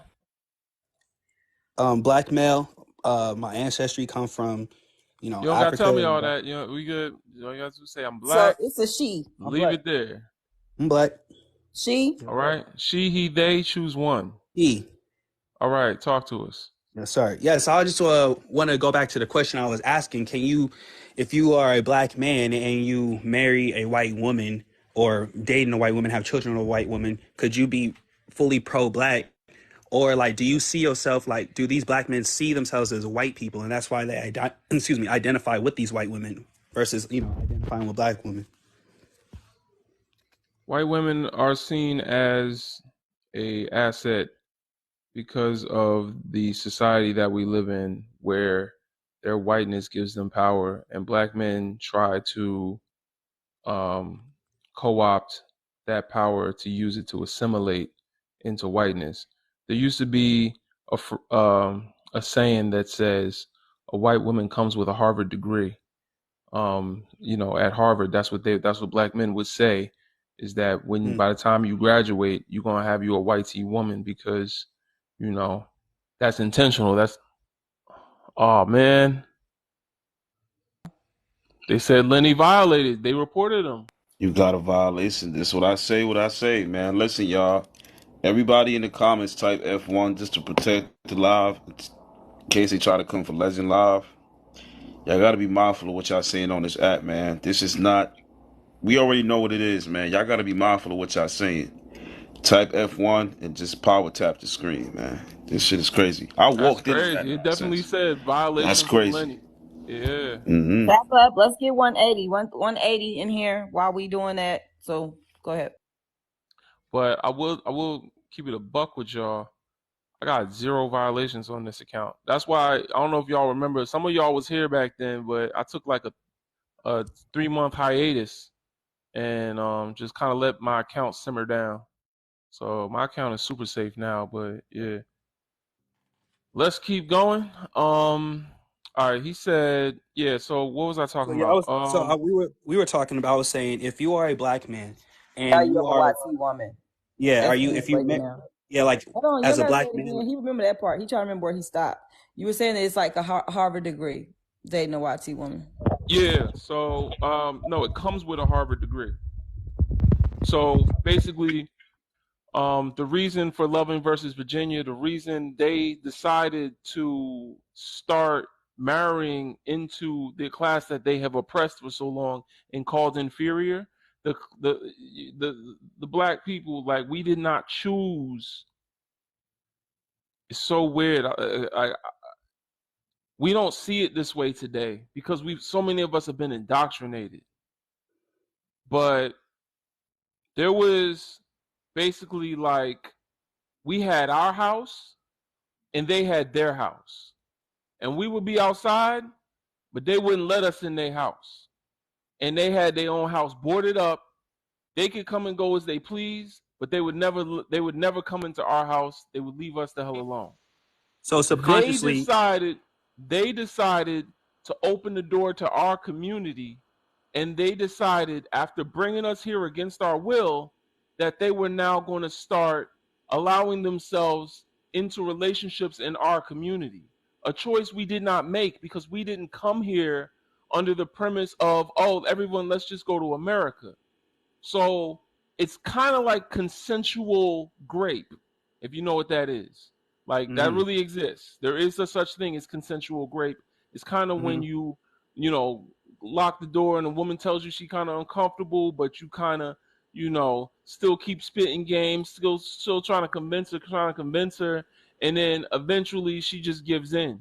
Like, we did not choose to be here. We did not choose to allow them into our neighborhoods, into our community. They chose to come to our community. They made the law that said that they can do it. We don't have the power to do to them what they did to us and say, no, we don't want you in here, because we're talking about black power right now. So because we don't have that power, they now control whether or not, if we say we don't want them in our community, that's discrimination. Our laws say that you can't do that. So some of us subconsciously, yeah. So what I'm trying to say is, they're in an interracial relationship. They are the aggressor, because we did not choose to be here, and we did not choose to start interracial marrying. They chose when they were going to decide themselves to interracial marry. My question is, the black men you're talking about, though, the ones who fall victim to the trap, are they do they fall victim because they see themselves as white men, or because they want to see themselves as white men and they feel like being with this white woman will guarantee that, or it will see themselves as white men is crazy. But they want proximity to white men, absolutely. Except again, it is not their system that they are playing in. They're playing in a system that's of detriment to their community as well, and they're co-opting a power that was created in this environment. Some of us, it's hard to explain to some of us that we don't have the sovereignty and freedom that we think we have.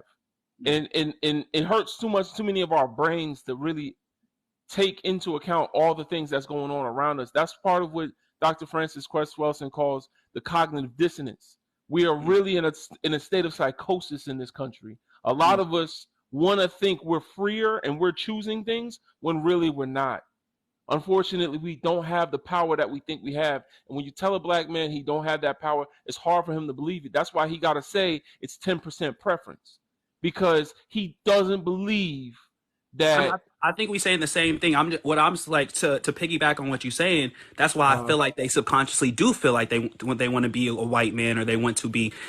When you say proximity, to me, it's the same thing. Proximity to whiteness is you wanting to be white, you wanting to be in that circle, in that space.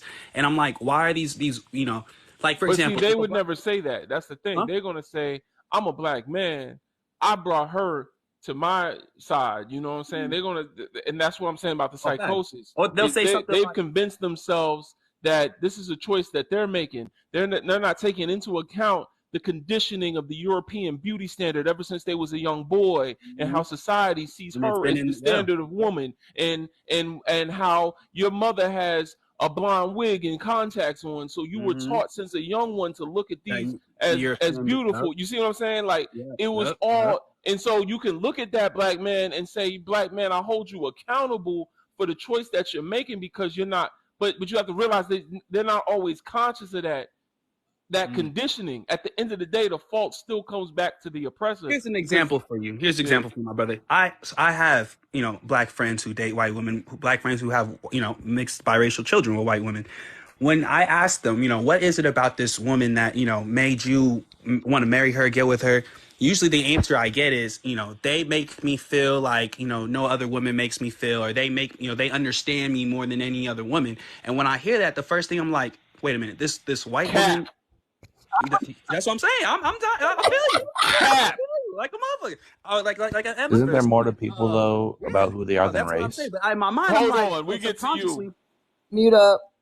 Keep talking, Hamilton. Oh yeah, so I'm saying, so I'll be listening to that, and then subconsciously, in my mind, I'm like, you identify this white woman understands you more than any other sister in the world? Like, it's a red flag to me. It always raises my eyebrows. Now, I don't say that to him, but I'm thinking like, that's odd, because I feel like there's no other woman in this world, maybe outside of a brown-skinned woman of color, maybe outside of that, no other woman in this world understand me or what I go through more than a black woman. You know what I'm saying? So like, when I hear that, I'm just like, that's why I be asking, like, it feels like it's subconscious. Like, you want to be in this space, you want to be in this circle, and you feel like, okay, well, maybe if I marry this white woman, maybe if I have children with her, maybe I'll be accepted as one. That's why I say proximity. When you say proximity, I'm like, we talking about the same thing. It's basically, you want to be that. You want to be in that space or in that circle.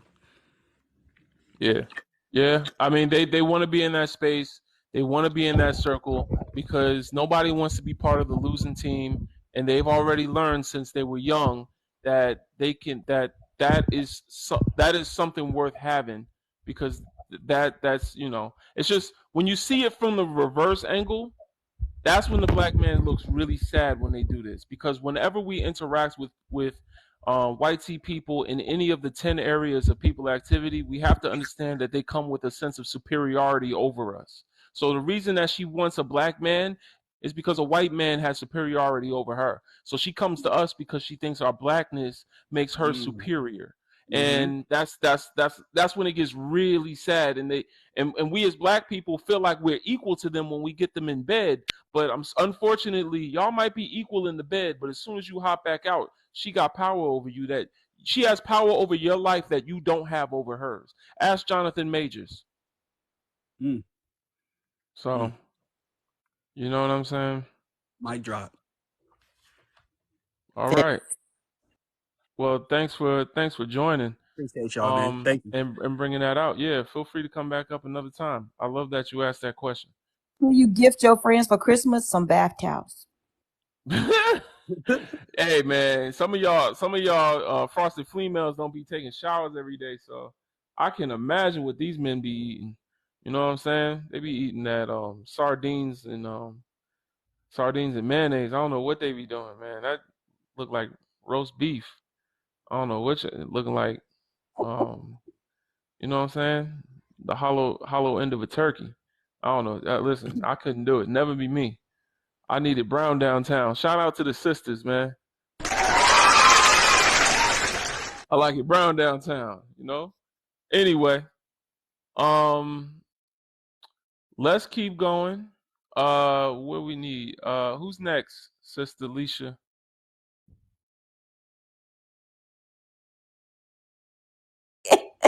Somebody said to each their own. I can't. As long as your own got their own tail. Listen, man, I can't be seeing veins down there and nothing. I'm good. Looking like turkey legs. All right. Saeed, could you give us your age, race, and pronouns? 23. I'm black, and I'm a man. He, him. Here. Okay, thank you. Brother. Talk to us.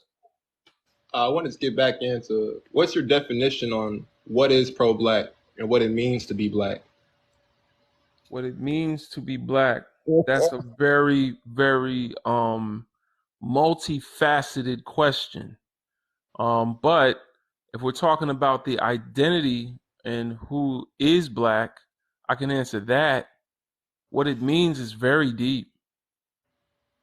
Yeah, I agree. But in terms of right now in this discussion about being black, is it more so your ancestry or Okay, so you're talking about the identity. All right. Who identifies as black? There's three things. The first two you have to have one of. You don't have to have both of them. That's the African phenotype, the way you look, melanin, or African ancestry. If you have both, hip hip hooray. If you have neither of them, the third question does not apply to you. The third attribute rather. The third attribute is, do you identify full-time as black or African? Full-time. No ifs, ands, or buts. When we talk to you, you participate in black culture.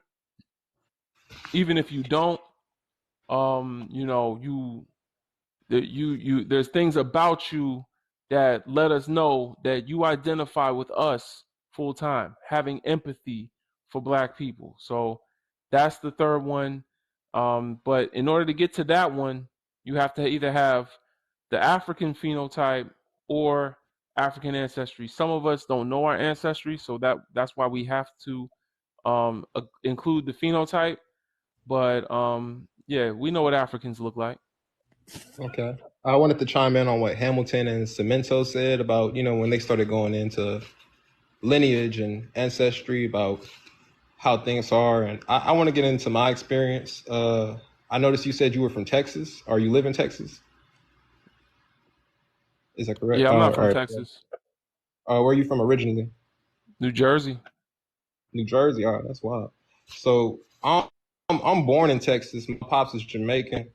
My mom is biracial, and so I've always noticed, the things of fetishization, from her own parents.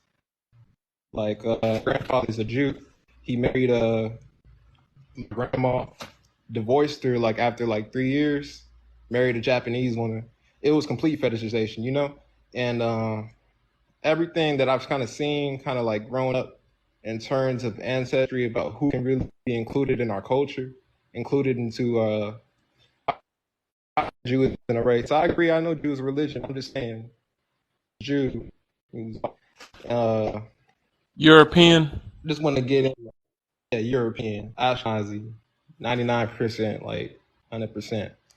So it's just a lot of things like we gonna come across like as people, and we gonna look at and say, hey, are we gonna include these people into our culture just because like are they doing for us? And I'm just saying that because versus my experience, I grew up in a nation of Islam, and I left around when I was around 15, and so I lived in Jamaica since like then I moved back to Texas, and so I get into more so being pro black because when you're out in Texas, like growing up there is it's racist as hell, and like you got to deal with a lot.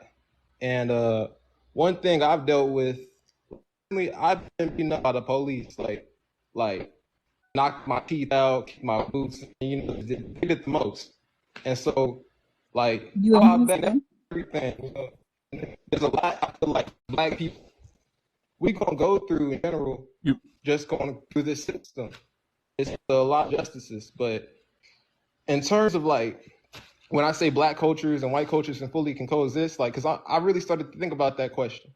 Is it true that we can ever actually become, truly one?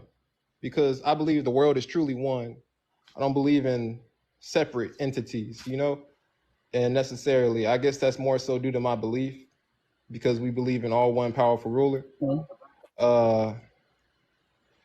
It goes to one thing, but I hope you guys understand what I'm trying to say. Like, for an example, like when I was out in Texas, Your family. dang, I'm so sorry, y'all.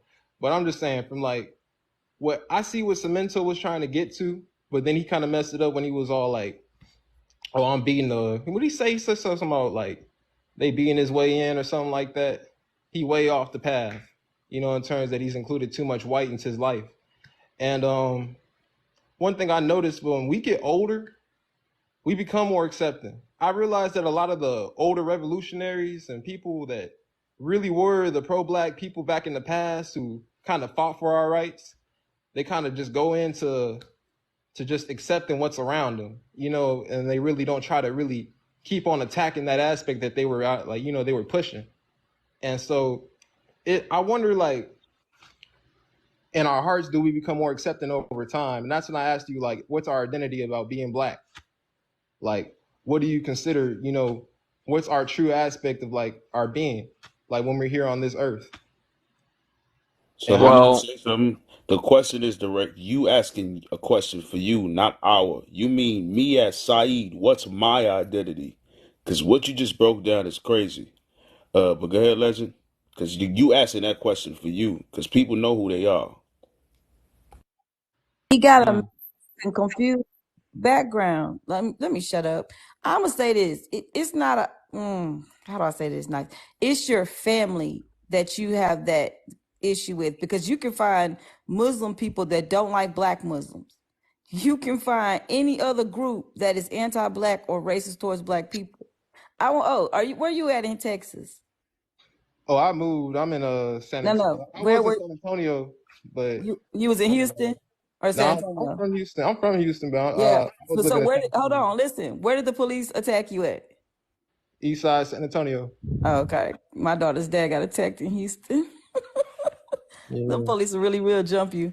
But yeah, your background is interesting. Your mother is a black biracial woman. Your grandpa is a YT man. Your grandma is a black woman. And then like who was from Jamaica? His dad. Like, that's so much different. If nobody was solidified in their blackness, if some person was saying, I'm Jamaican, and they never said I'm black and I'm proud to be black, they said I'm proud to be Jamaican, I'm proud to be Jamaican. And this other person said, well, I'm biracial, I'm mixed, I'm both. Y'all know how much confusion gonna be in that house? Well, my dad, he recognizes himself as a black man. I don't think he's ever said he wasn't. In Jamaica, that's not what I mean. Because my friend Tia stay in this chat and she pro-black. Yeah, I'm sorry. In Jamaica, there's a motto, and it's out of many one people. Like, out of many one people means like basically it's very much inclusive. In terms of Jamaica, like there's white Jamaicans, Chinese Jamaicans, Indian Jamaicans. That's what I'm saying.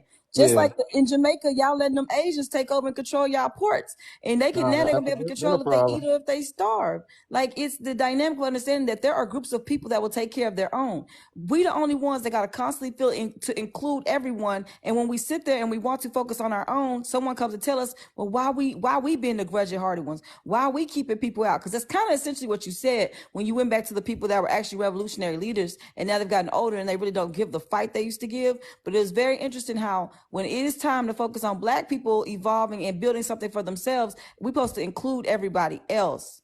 No one includes Black people. I'm gonna be honest. My elders have only gotten more pro-Black. The people that taught me. That's what I'm saying, man. They got older and they don't give a damn. Like even less. Yeah, they really don't give a damn. But I know what you're talking about, because I look at Angela Davis now and I'm like, where did you go wrong? Like, you know, I know I feel like she changed ever since that interview where she found out that her ancestor was one of the people on the Mayflower. I don't know if y'all know that, but her ancestors came through on the Mayflower. So, you know, that was really weird. But have you guys looked at Muhammad Ali's grandson? Like, he'd be turning in his grave right now. What he do? I forgot. And I'm not saying I'm not saying there's nothing wrong with mixed people, because mixed people are just Black people. There's no such thing as mixed, right? Yeah. What I am saying, in my personal opinion, there is something wrong with interracial marriages. Muhammad Ali's daughter married a white guy and had a kid that can technically be like, he can technically be considered white passing. And I think he plays for the UFC right now. And it really irritates me because Muhammad Ali strictly spoke against interracial marriages, like in you know. Yeah. And not because he's like a racist or anything, but because he you know, he wants to prolong black families, you know. That's crazy. Yeah, that's crazy. Yeah, so I mean, you look at Martin Luther King's family, it's kind of the same thing. So yeah, I think I see what you're talking about, but you know, those are the ones that were famously pro-Black. And so one thing I know about Hollywood is it's all smoke and mirrors. A lot of people that are famous behind the scenes, when you get to know them, they are not who you all think they are. I'll tell you that right now. I probably done met your favorite music artist. If y'all were to mention somebody, I'll probably have met them. And I'm telling you right now, not one of them that I met, I thought I knew who they was when I met them. They're completely different in person. Like it's like they're way different. Like something's wrong with all of them. I'm be honest. A lot of them got mental illness. Can we 100? I never met Mariah Carey. That's crazy. Somebody said Mariah. I never met her. Listen, but I guarantee you, they not who y'all think they are. Like, I'm talking about younger artists. I'm not old. Wasn't in the '80s when Mariah was young. Like, to be in the studio with her. Like, nah, I never. Mariah only working with like JD and shit. Like, come on now. But you know, yeah, like almost every celebrity got like Arrested Development. That's what it's called. Because they're told to stay youthful, stay young, to stay creative. So they never grow up. A lot of them are single. They never really like grow up, like get married, have a wife, say, you know, I'm done smoking, I'm done drinking every night, going to the club, you know, I'm gonna grow up now. Like, that don't really happen for them because they're paid to stay young. You know, Puppets. it's like a thing. They're puppets. Yeah, so you can't like, a lot of them are famous for being pro-Black, but when you meet them in person, I'm telling you, they probably wasn't who they really was. The only person I think was really, really, really about that was Malcolm, but Malcolm was Muslim. This dude didn't even masturbate or drink alcohol. Like, this is commitment. Like, you know what I'm saying? Yeah. Like, But anyway, we'll go to the next guest. Who's next? Who's next? Alicia, let me know. Thank y'all for tapping like. How much time we got left? My wife acting like it's almost time. What time is it, Jess? 8:35. 8:30. All right, we can do 30 minutes. We could do 30 minutes. Get it out. All right, your girl is next. Your girl, can you give us your age, race, and pronouns? Yo, y'all skipping over me again? Come on now. Oh, come on, speak. Go ahead, man. You answer these Damn, I don't questions. ever get no respect up here. Damn, I be in here all the time. Y'all niggas just, y'all just skip over me and shit. God damn. Because you already answered these questions. Go ahead, talk to us. Nah, man. My name is Speak. 33. He, him. Black, super black, black. Question number 1, of course, is problematic because why would you, as a black man, want to deal with a Thinlipian or a colonizer? You literally are anti-black if you do that. Is it a preference for napkin people or colonizers to want to deal with black people? Obviously, because look at us, we got melanin. Number 3, can you be pro-black with a non-black spouse? Hell no. A lot of you Terrell Owens, Cynthia G folk are delusional, but in the opposite end, a lot of you Uncle Ruckuses and Rachel Dolezals who have fetishes about who fetishize black people are crazy.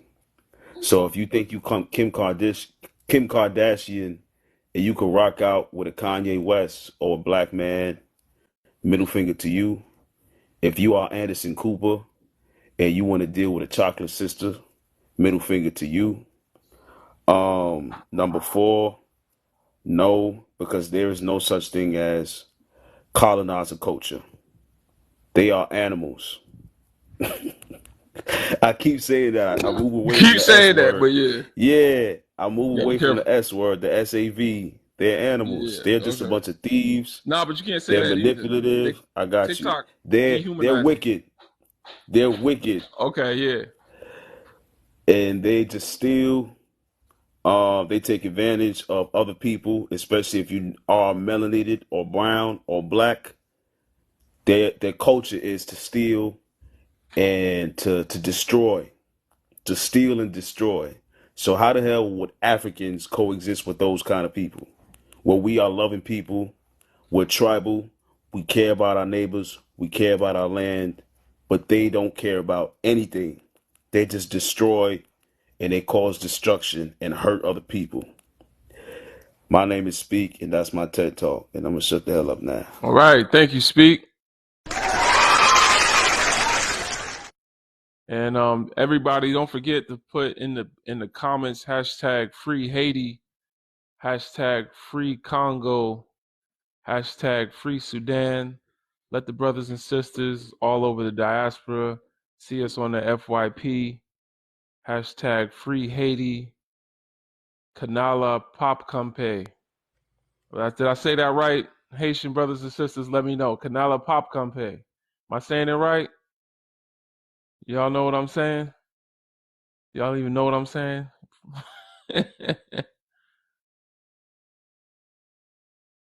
Nobody answered me. Kanala Pop Campe. Look it up. I don't know. Am I saying it right? Who speak Creole? Oh, he knows. He knows what I'm saying. Okay. All right. Cool. All right. Free to open up the canal. The canal won't stop. I'm doing. Oh, KPK. Okay. That's much easier to say. That's much easier to say. Appreciate that. Free Haiti, man. We love y'all. Shout out to Haiti. All right. I'll go to the next guest. Who we got? Oh, it's your girl. Your girl. Give us your age, race, and pronouns for the live, please. My age is 25. She, her. Black. I think that was it, right? That's right. Talk to us. So can interracial relationships be problematic? Definitely. I see this a lot. Like, in my town, I don't know, I feel like there's a lot of interracial relationships where I live. I live in the suburbs. Not that many Black people, but mostly when I go to the gym, I feel like the community of Black women is so small. We all speak to each other. And it could definitely be kind of hurtful, I guess, to see all the Black men who come to the gym with their like white women. I don't know. To me, it kind of just looks bad sometimes because like all of us are single, and it's like, damn, all the Black men got these white women, and I don't know. It just looked bad to me, especially when I see in my own family all of my male cousins, even like my one male uncle that I have, they all have either white Hispanic women or just straight up white American women. And it could look, I mean, I feel like it kind of sends the wrong message, especially to a lot of my younger girl cousins, because it looks like they're not even good enough already from the media and then from what we see coming from the men in our family, based on what they choose to take seriously. And is it a preference or a fetishization? I want to say a fetishization. I don't know, especially with, like I said, my male cousins. I have one that's very, well, he says he's pro-Black, but obviously based on definition, he is kind of contradicting himself. But he says he's very pro-Black, like he's all for Black liberation, but I've never seen him date a Black woman. Never, ever, ever. Even seen him look at one. So it's like, are you pro-Black men? I don't know.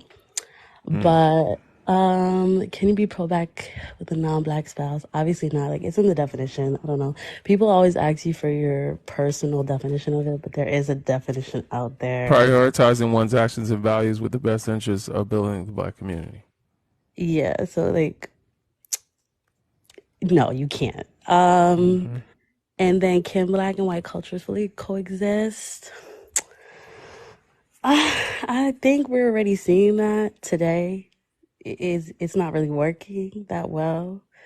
We try our best to be peaceful with each other, tolerate each other, but it has not seemed to work in the past, and it still doesn't seem to work that well. I mean, you have some people trying to make it work either by trying less to be themselves or get away from their community and be part of a different one. But I don't think that's healthy coexisting. I think that's just trying to survive, I guess. But yeah. All right. Appreciate you. I think she gets an A. I think she got an A. What do you think, D? Agree. All right. What about you, Speak? I don't care. I see you. Right. Let me stop playing. I'm about to say, yeah. I'm gonna just ask D from now on. He says you don't want to participate. All right. Cool. Appreciate you, sister. Thank you for sharing. Thank you for adding value to the live.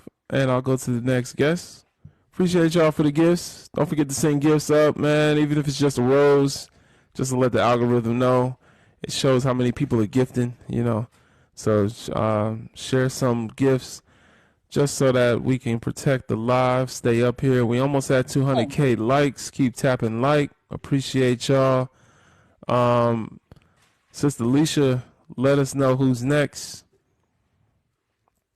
Send the lion so we can get rid of Speak. Everybody send that line.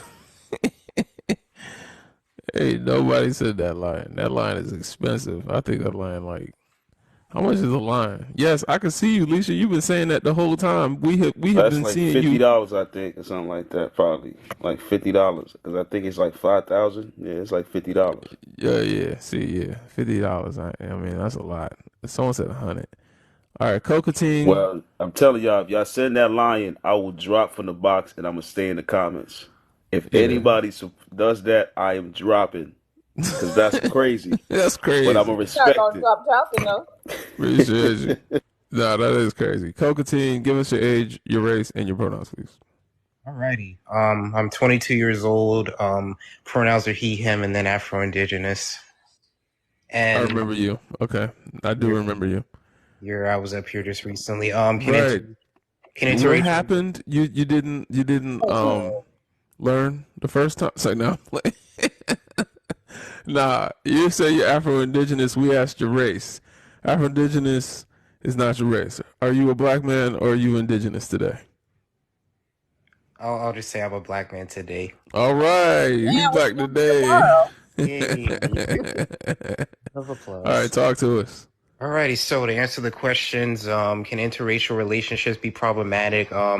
So I'm gonna say that depends on the region that you live in, like, because there's some like regions that are like that really wouldn't accept it, you know, but then there's like more liberal areas that are just like, oh yeah, that's, you know, do what you will, you know. I'm gonna skip the second question because I have something I want to say about that. Can you be pro-black with a non-black spouse? No, because if you're pro-black, then why would you, you know, Shout out to Jen. completely Go goes ahead. against the definition of that. Can black and white culture fully coexist in a healthy relationship or family? No, that's not possible. This is not possible. Thank you, Jen. Yeah, so to go back to the is it a preference or fetishization?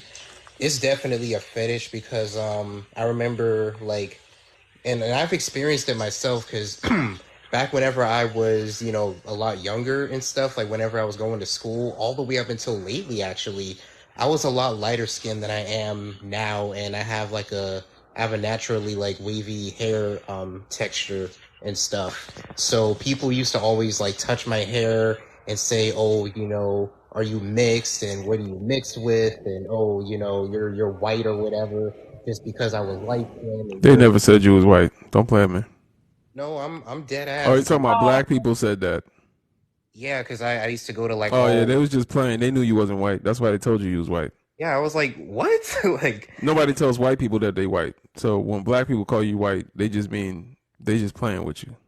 no, honestly, you know, and not to mention too, I'm from South Florida, right? So people are definitely they're very nitpicky when it comes to like color and hair texture and race and all that stuff. So, you know, like I've had people lately, you know, touch my hair and be like, "Oh, do you have white in your family?" I'm like, "No." Like, Dog got petty. do what? Cocaine, cocaine, cocaine. What is your point here? We waiting for you to land. Well, I'm saying it. Hold on. You saying people fetishize your whiteness and people should fetishize your blackness? People fetishize me because I have like different features that aren't like only, you know, black features. That's why people used to fetishize Oh, it. you okay? He flipped it around. He's saying that colorism is fetish. He's talking about colorism. That's crazy. He flipped it around. We knew this was coming. Yo, what in the Tiger Woods is happening? Well, I didn't This is like why he said he's Afro-Indigenous. He's a special kind of black. He got a little bit more pizzazz than the rest of us. He ain't just black. oh, like he was in the zoo. And Yeah. then oh my goodness. Okay. You don't have the typical features of a black person? Please. That part. What are the typical features of a black person? Well, I'm not saying that I'm better than Yo, anybody Michael else, Jackson. but I mean, Cocaine. What are you saying, brother? Can you just expound on what you're saying? I'm a bit confused. Send the lion. I can't. What? Are we trying to understand? Because you Because there's two saying different versions of Michael. We know Michael Jackson 5 Michael and, you know, the other Michael. But I just want some understanding. You know, I'm a little slow, so I need some help with that, Cocaine. Can you break that down a little bit or just help me understand what the hell you trying to say up here?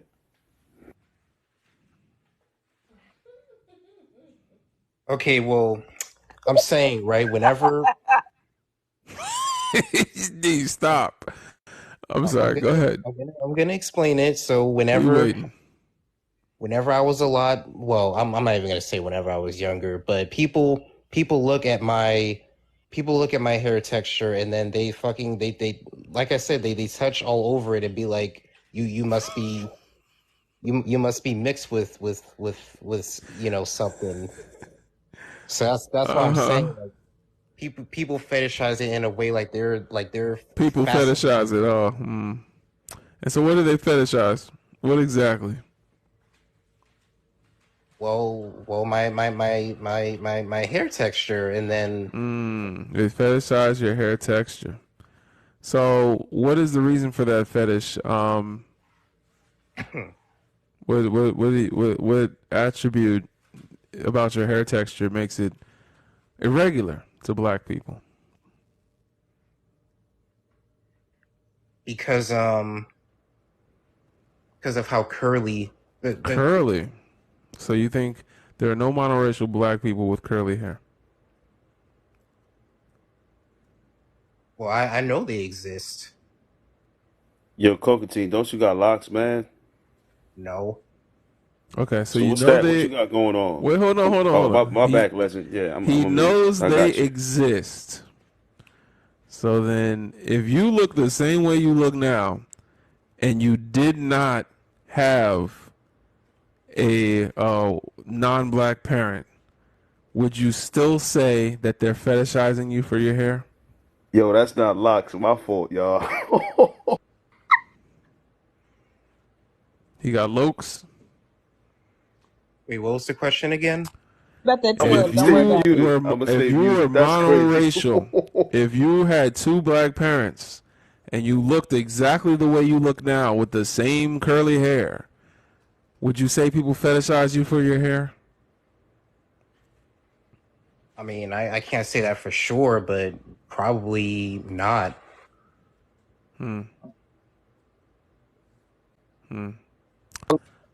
So you. So that's the case. You think you special because you got a white parent, so that make you different than the rest of us, right? I never said I had a white parent. Or a non-black parent.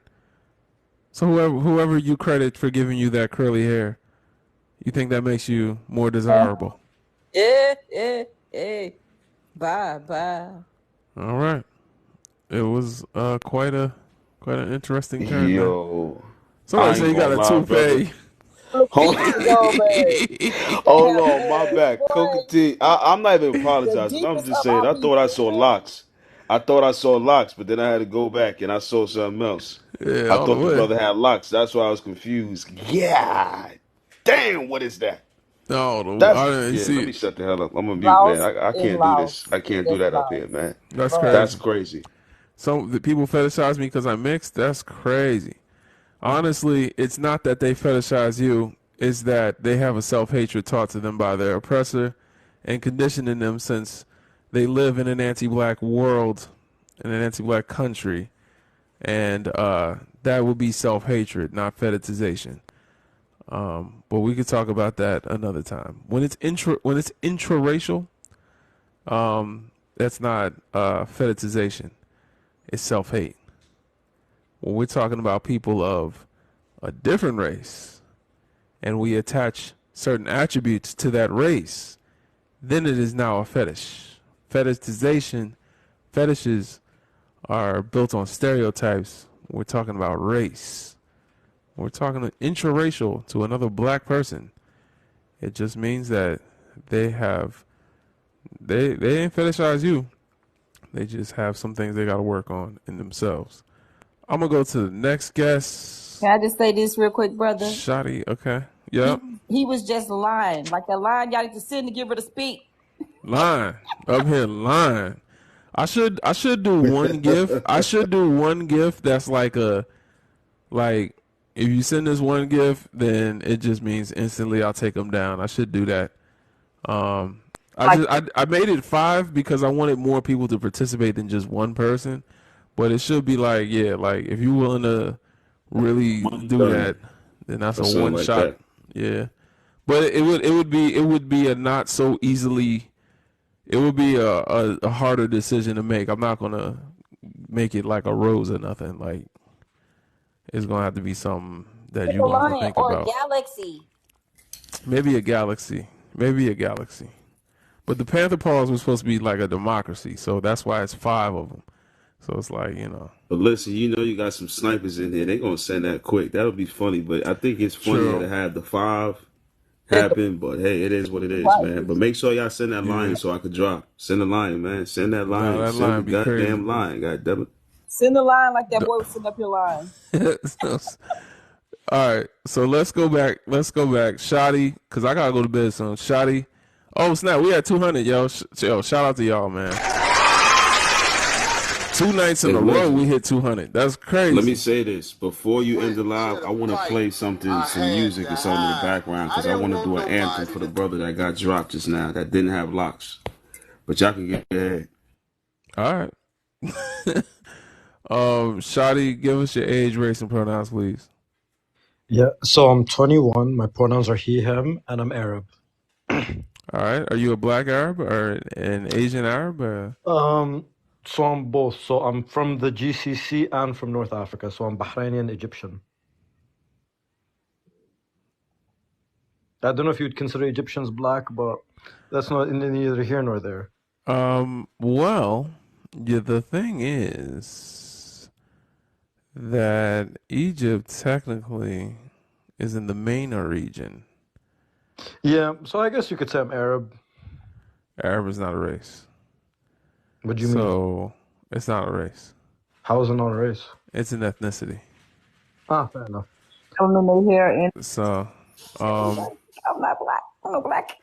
if he's from the MENA region and he's definitely not going to claim black on this live, I'm going to assume. No, in no world I'm black. No.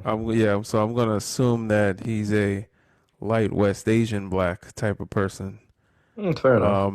So that being the case, that would be. I would say Asian too, Leisha, according to Dr. Chancellor Williams, but because we're using the race system, he would be considered white. Sure. And unfortunately, that is the case for you, my friend. Fair enough. I mean, yeah, that's fine. So do I just run through and answer the questions? Yes, talk to us. Can interracial relationships be problematic? I don't think they can be problematic. I think it's just an effort of learning everyone's culture. I think that's what a lot of people struggle with, especially within in the dynamic between white people and black people. Some people may find it annoying or might find it difficult to learn about each other's cultures, but I don't think they're generally problematic. Is it a preference or fetishization? That's a very tough question. I would say, so for example, it's going to be a lot easier, for example, for an Arab person to date within Arab culture, just because you might have the same linguistic background, you might have the same cultural beliefs. It's a lot easier. However, I think, for example, if you say, I only strictly... So would you say that it's easy for an Arab person from, let's say, Pakistan? Well, Pakistanis are not Arab. All right. An Arab person from Afghanistan? Well, Afghanistan aren't Arabs either. So, for example, let's say there's Arab people there, I'm pretty sure. No. Pakistan, they're Southeast Asian. I don't know what you. I'm not talking about the indigenous people. I'm talking about. So you're talking about Mediterranean people? No, so not Mediterranean. So when you talk about MENA, so for example, let's say Saudi Arabia. Yeah, let's take Saudi Arabia for example, and Syria. You telling me there's no Arab people in Pakistan or Afghanistan? Well, there obviously are, but they're not considered Arab. I think we just started the Arab diaspora wars. That's crazy. Some people would consider. I definitely grew up with a guy named Biku, who was from Pakistan, and he called himself Arab. So I don't know, but anyway. Well, most Pakistanis would be like, I'm Pakistani. It's really weird. I don't know, but that's not. All right, it is what it is. So yeah. Saudi Arabia. Sent them pals. Saudi Arabia. So for example, it would someone from Saudi Arabia, it's easy for them to marry a Berber. Yeah, it's a lot easier than, for example, them to date like a white person, or it's easier within cultures. However, to only say, I only date this race. No, that's just fetishization, and especially because I'm here in the UK now. I do see it quite a bit, and people don't realize it. So they'll fetishize a certain race. I couldn't hear part of what you said. So, for example, because currently I'm here in the UK studying. So, all right, but here's the thing. What I'm trying to say is, for example, I think the Songhai are Arab, right? Am I tripping? Okay. Who? Songhai people consider themselves Arab? Where Anybody in the comments know? Are there any Africans here? Do the Songhai people consider themselves Arab? Who are Songhai people? I don't know them. Man, listen, I gotta do more research on Arab people. I'm too focused on my people. The thing is, I with Arab people, believe what I'm trying to say is there are black Arab people. Oh yeah, 100%. So you're telling me they don't experience any type of hold on. Fetishization? No, you're telling me that they don't experience any type of culture clash with other Arab people from, Saudi Arabia, because Saudi Arabia is known for being very racist to black people when they come to Mecca. 100%. Right. So what I'm trying to say is you're talking about a culture, and I hear you, but the problem is we're talking about race. And so I hear you about the Arab thing, but that's like saying it would be easy for me to date a white American woman because we're both from America and we both watched Tom Cruise growing up. You know? Well, even then, I would like that. I wouldn't say that. So, for example, like if you take the MENA region, you're 100% correct. It is extremely racist towards black people. But the thing is, it's still a lot easier than because simply based off language. Like language and culture do a lot. So even, for example, you take Sudanese people who are black and Arab, you take Berber people who, I don't know if you would consider them black or not. It's going to be easier in a sense than, for example, them dating Berber is an ethnicity. So once again, you see what I'm saying? But we're talking about because they've gotten so acclimated around Arabs and a lot of them can go to sleep. So a lot of them, because they do live amongst Arabs, they've kind of integrated into the culture. So, and this is another key point that I heard in the beginning of the live, which I wanted to bring up, and it goes back to one of the questions. So, can black culture and white culture coexist peacefully? Yes, 100%. And multiple case studies show it.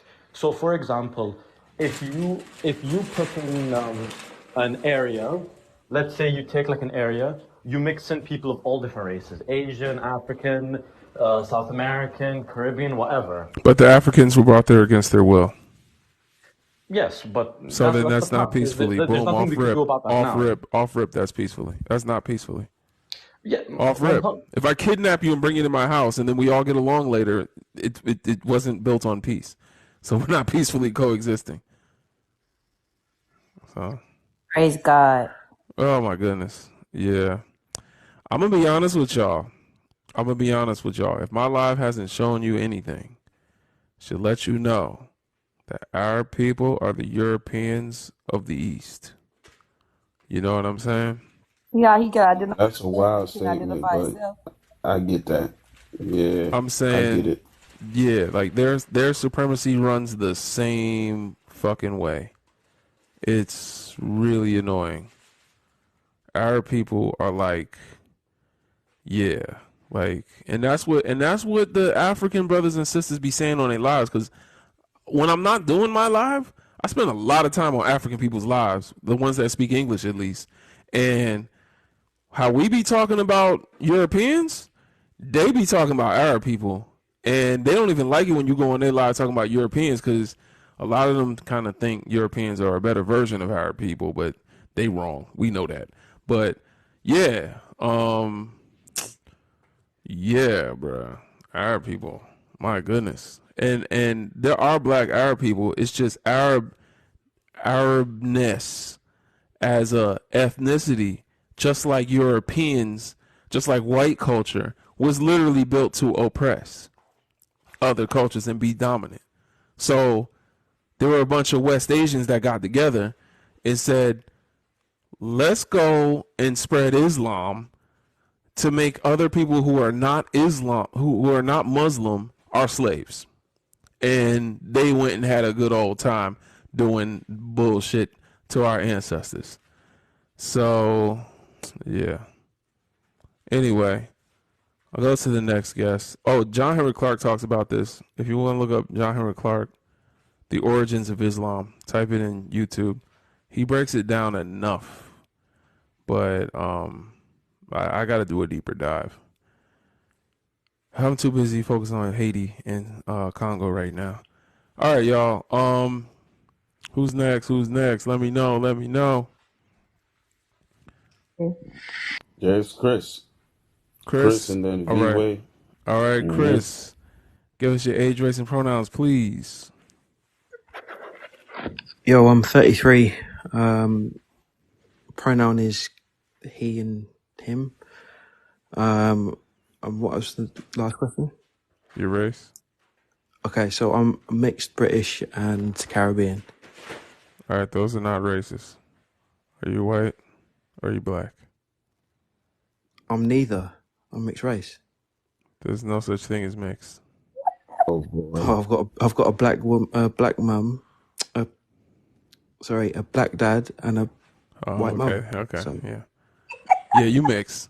All right, give us your go ahead, give us your answers. Talk to us. I'm telling y'all, I'm about to stop doing that. Like I'm done telling these confused ass Negroes about themselves. I'm gonna just keep it moving. I'm gonna keep it moving. So no, I'm actually gonna ask you a question. So if you've got any relative in your family that has a white parent, are you gonna call them not black? We call them black. In the Bible, it goes by the father. So whatever your father. Nah. I don't believe in any religion. So, well, the Bible is right whether you believe it or not. That's your belief. Not right for us. Go. But I don't believe in it. Sound like you one of them people that tried to weaponize the Bible. Why you take them down? Why you take them down? All you gotta do is tell them shut up. Why y'all take them down? Yo, who the hell was that? You know, I was Leisha or somebody. It's all right. You don't gotta take. Listen, we gonna disagree with people. Y'all can't just knock them down because they disagree. Oh, he's a troll. What he do? He was trolling a little bit, but we could have muted him and let him show his ass later. I He guess. just came up here talking about his wife Jesus. We don't know who that is. That's why I'm saying, who the hell is that? I guess. He just jumped in willy nilly. Nah, I can't be mad because we could get banned, but all right. Just be careful. We do want the idiots up here because they're entertaining. Okay, so who's talking? Chris. Going back. Okay, so going back to the preference of fetishism. Are you white? No. All right, so why not? Because I have a black parent. Guess what? You're black. It's that easy. It's that easy. The reason you're not white is what makes you whatever you are. If you have an Asian dad and you're not white because you have an Asian dad, you're Asian. If you have a black dad and the reason you're not white is because you have a black dad, guess what? You're black. That's it. It's that easy. Whatever makes you not white is what you are. It's that easy. That is how race was constructed. There are people of color and people without color. You can't be without color with a color. It's not that it don't work that way. Whatever you are that is the color that it doesn't make that makes you without color. This without color. If you have a color on a blank canvas, it now has color. If that color is black, you aren't without color anymore. Guess what? You got a color. Guess what your color is? I understand.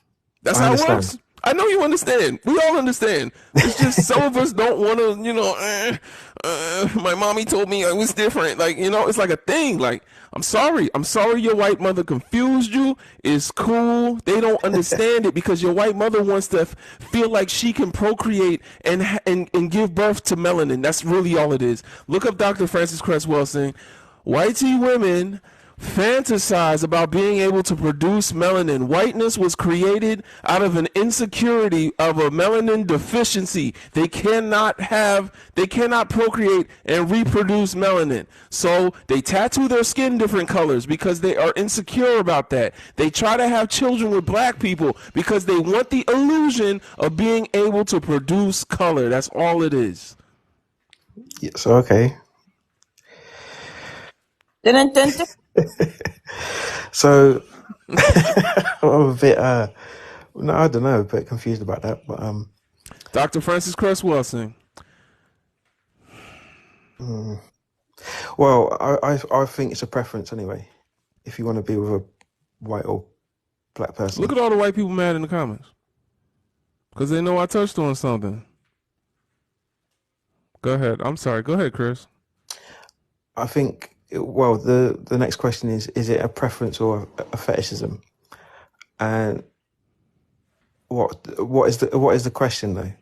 What do you mean by that? If you don't know, just skip it. Okay. I can't see the next one. Can you be pro-black with a non-black spouse?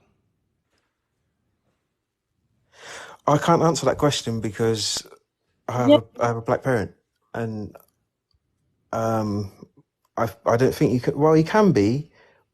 You can be pro-black, but it's Yo, that boy nervous. That Legend boy just threw him compromised. off. He don't even know what to do right now. He can't even talk right yeah. now. I'm That confused. reality that he's black got him so confused. I'm sorry, He's like, yo. really? Honestly, man, he can't even answer the questions. Right, exactly, man. Hey, man, as a Mixinese person, I definitely shouldn't have gave you that much of a red pill at just once. Like, I know, you know, that was a little that's almost disrespectful to take it that red pill on you so fast if you're used to the blue pill. Your mother really loves you, and she refuses to believe that she can give birth to someone that is not the same oppressive category that she is in. So she's in a privileged class, But she wants you she to can't be. also She cannot be rated. she wants to inherit. She wants you to be able to inherit some of her privilege. So she told you you were biracial instead of black, because she wants you to be able to inherit some of her privilege to protect you from the anti-blackness she knows is in the world. Hold on. Does that help? Me out. He said she cannot be racist. Well, she basically taught me that Listen. you're not half anything. So if someone says you're half caste, that's not true. That's what my mum said. So then why you come up here and say you're mixed? Because I am mixed.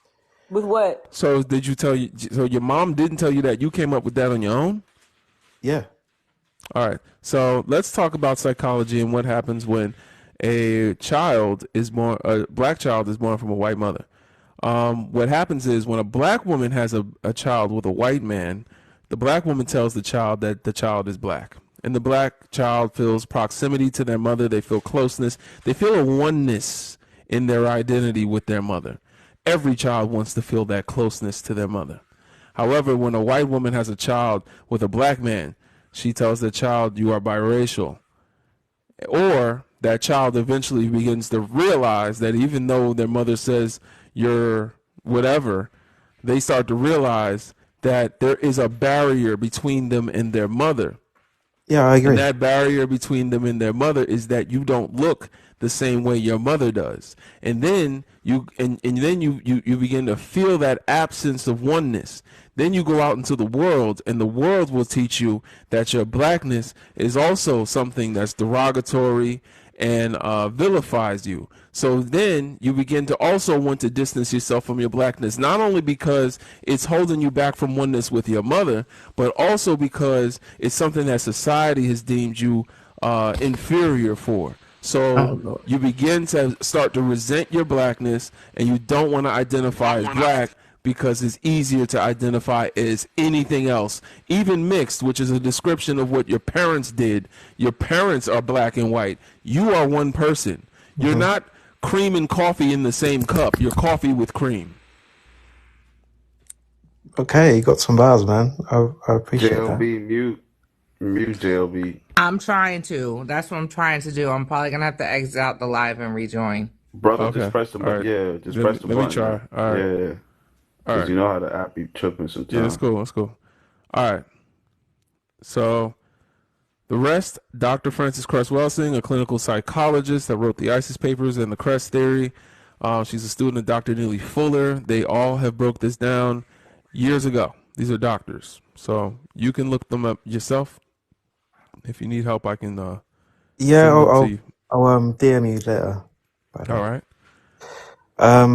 But yeah, I'm just gonna say, as a British person, you know, I have felt estranged from my friends because it's mostly a white community. So I know exactly what you're saying with the growing All up right. not Yeah. feeling. I mean, I can't imagine it, to be honest.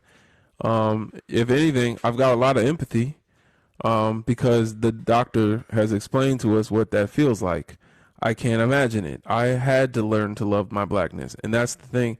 That could help you is to love Yeah, your yeah, blackness first and see your whiteness as I don't want to say a supplement, but like in addition to your blackness, not center yourself around your whiteness and see your blackness as an extra thing. Like, no, yeah. you are black The with a problem is, white parent. whenever I go in a room, even in my job and whatnot, Mm-hmm.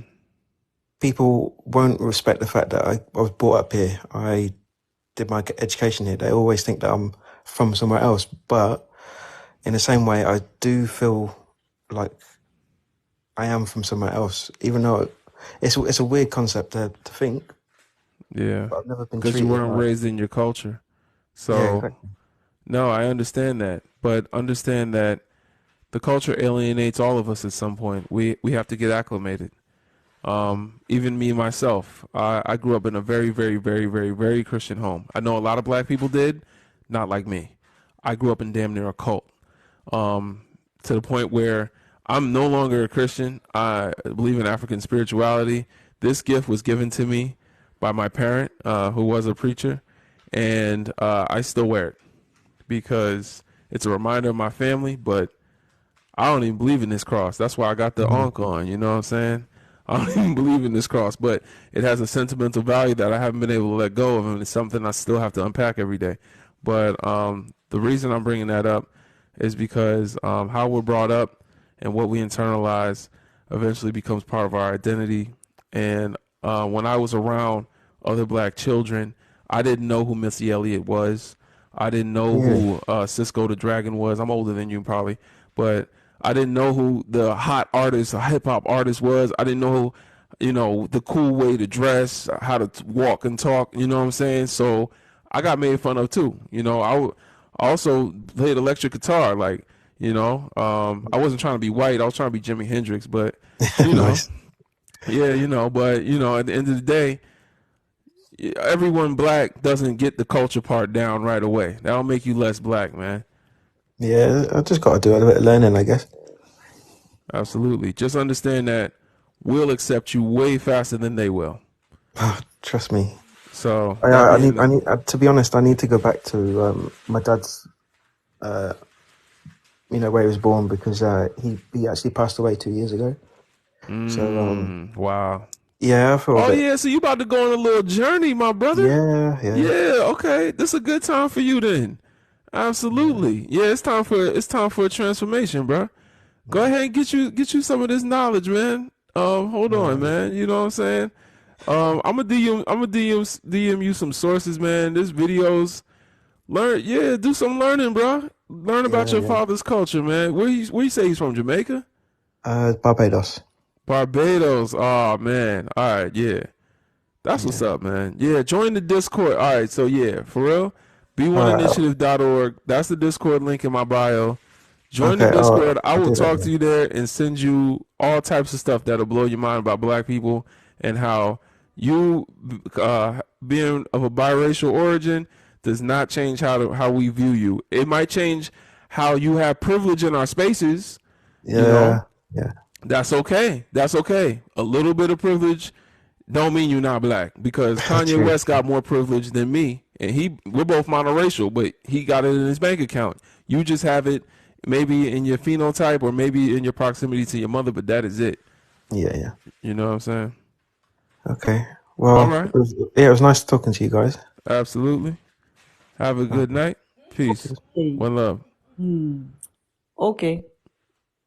Hey, He might get we saved. always trying to be mean, He but might get saved. God you damn know it. what I'm saying? He was open to it, man. Come on now. Come on now. I'm all with everyone reconnecting. Some of us got to start further back than others. I ain't mad at that as long as he keep an open mind. I'm not saying bring him into the movement and have him at the front lines, but you know what I'm saying? But yeah, if he want to reconnect, he said he just lost his father. Brother. As a man, I could tell you, I lost this. What this is? When I lost my father, that's when the reconnection journey starts. Because we boys, we think of our fathers as an older version of ourselves. That's why some sisters that raise the children by themselves don't understand that a little boy needs his father in his life because we need a blueprint. So I'm telling you, when he just lost his blueprint, that means that now he's really going to want to connect to that blueprint as he grows older. So this might be a real good time for him to learn that, to be honest. I cannot take no more of this. Y'all need to sit in the line and get ready to speak. But anyway, tap the screen. Listen, you gonna leave me 220. alone. I'm up here chilling. I'm quiet tonight. And I came up late anyways. You gonna leave me alone, damn it. Bless you, OJ. Okay. Hi, good night. Hold on. Hold on. Yeah, V Way is next. V Way is next. Dennis All right, y'all Jess. gotta stop bringing people I up don't here. I know gotta even go know to the sleep. order. Yeah, because it's supposed to end a little like a half hour ago. V Way next, and I think it's JLB. I don't even know the order. But yeah, V Way is next because I'm not even paying All attention. right, V-Way, give us your age, race, and pronouns, please. What's up, y'all? I'm 36. I'm black. He, him. Did I cover everything? That's right. Talk to us. Yeah. Okay, let's go. So, can interracial relationships be problematic? Absolutely. And I think you have to be very, very evolved for it not to be, because I'm from South Africa, right? Well, where I'm from, South Africa, we had apartheid. Yo, that's crazy.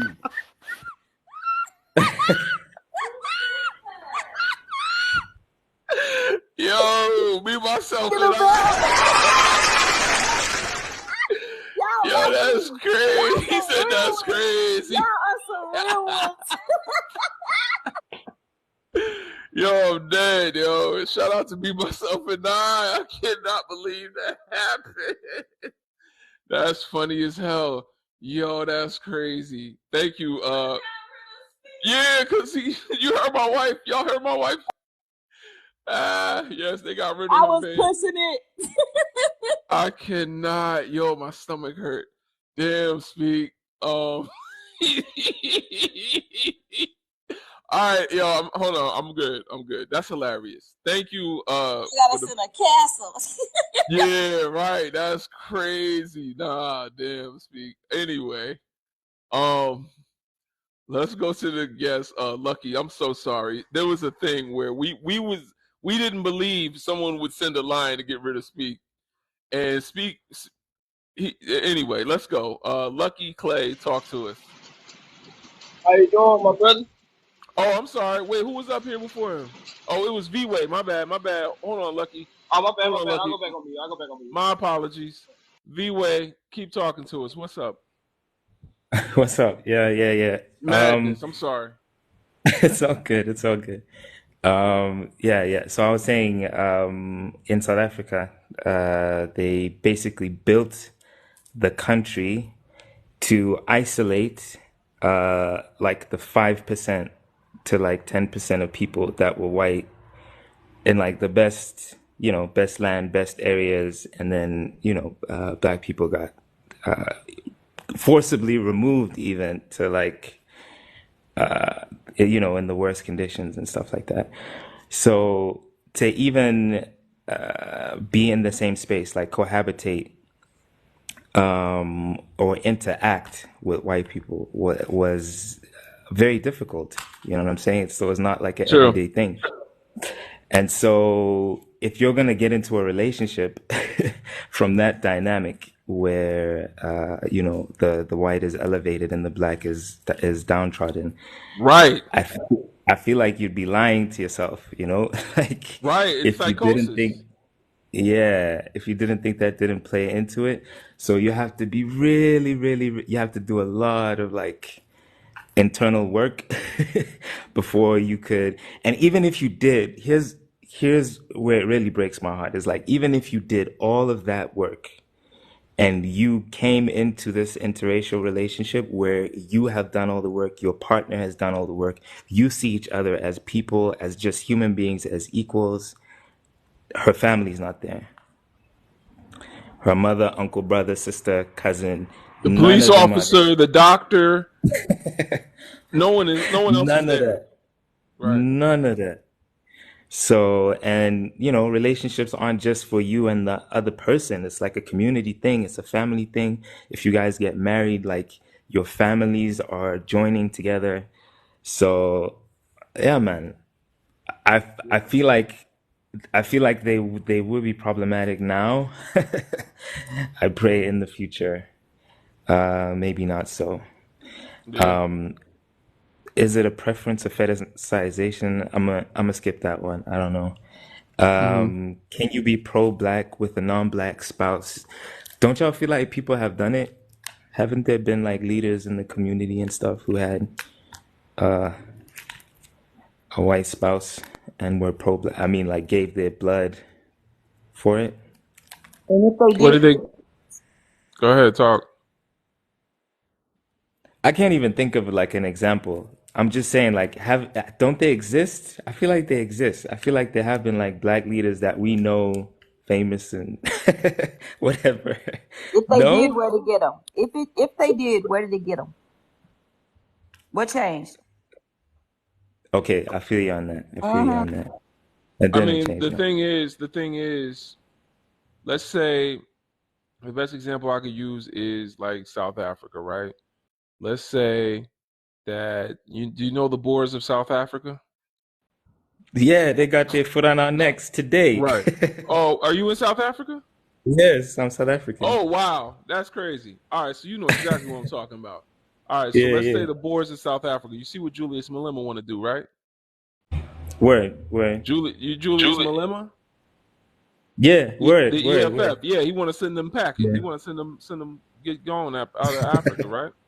So Uh-huh. so Julius Malema is pro-black. Let's say you have a white woman who's a Boer in South Africa, and you have a family with her, but the African people and what's best for them in South Africa as black people is to rid their land of the oppressor. So that being the case, which one do you have allegiance to? Your wife or your people? Appreciate you, me, myself, and I. It's definitely a conflict of interest for sure. That's what it was created to be. They didn't legalize interracial marriage in America until we started saying as a community that we wanted to be pro-black. When we started saying black power, when we started talking like Black Panthers, and it was illegal for us to marry outside of our community, they said, "Oh no, we gotta break this up." You know what? We're going to send some white women in there to be with their leaders. Now, our top earners in our community, the basketball players, the rappers, the entertainers, the actors, the even those with like Harvard degrees, these men are choosing white women. So none of that wealth that they create comes back to our community. This is all by design. It's to compromise them. And we've all fallen for it because we never decided to come to America that we were going to mix with them. They decided when they were going to mix with us. And that's the nuance that we fail to realize. Like you said, it's a sort of psychosis for us to believe that we decided to do these things. They decided to do these things to us. And we go for it because a lot of us have been conditioned by them to see them as the default and to see them as the prize. Facts. I can't dispute nothing. Facts on facts. So that's the thing. You can't be pro-black. Pro-black is prioritizing your action, prioritizing in your actions and values what is in the best interest of building the black community. Prioritizing. You cannot prioritize your people if you are married to someone who's not part of your people. Because at some point, are you going to kick your wife out of South Africa? Or are you going to go with her? Because if you go with her, you're not pro-black. But are you going to keep her there in South Africa as a Boer? Then you're also not doing what's in the best interest. You're not prioritizing your people. I can prioritize my people. I can prioritize them easily. My wife is a black woman. I'm married to a black woman. So now I don't have to think about how other communities are going to feel in their best interest. I can prioritize the liberation of my people, and I can go to South Africa and tell them boys to get the fuck out of South Africa. So you see what I'm saying? I hear you. But if you listen to him though, he's more like, you know how they talk about in Palestine. He's more like two-state, not two-state solution, but he's like, if y'all act right, you can stay. Like if you're white supremacist, you gotta go. Yeah. I know, because he has to say that. I think we'll see what happens when he gets power. I hear you. You know what I'm saying? We'll see what happens. He got to get some power first. Because even me, like, I like what he says sometimes. Like, I like what he says, but he's also kind of like, I don't know. It's kind of problematic if you know how he's funded. You know how he's funded? He's a politician. You know what I mean? At the end of the day, you're right. At the end of the day, he's a politician. But he's the one politician saying like more of what should be said than anybody else. I would say him and Ibrahim Traore. Do you know Ibrahim from Niger? Yeah.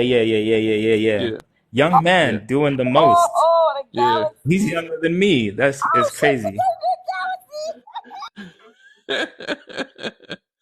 All right. Well, thank you for answering the questions, V-Way. Did you want to answer the last one? I think we kind of answered that one by default. All right. Yeah, it's the same thing. Pretty much the same thing. Appreciate you. I can't. Me, myself, and I making it rain. She got to speak up out of here, man. Shout out to me, myself. Shout out to all my gifters, man. I can't believe that happened to speak, man.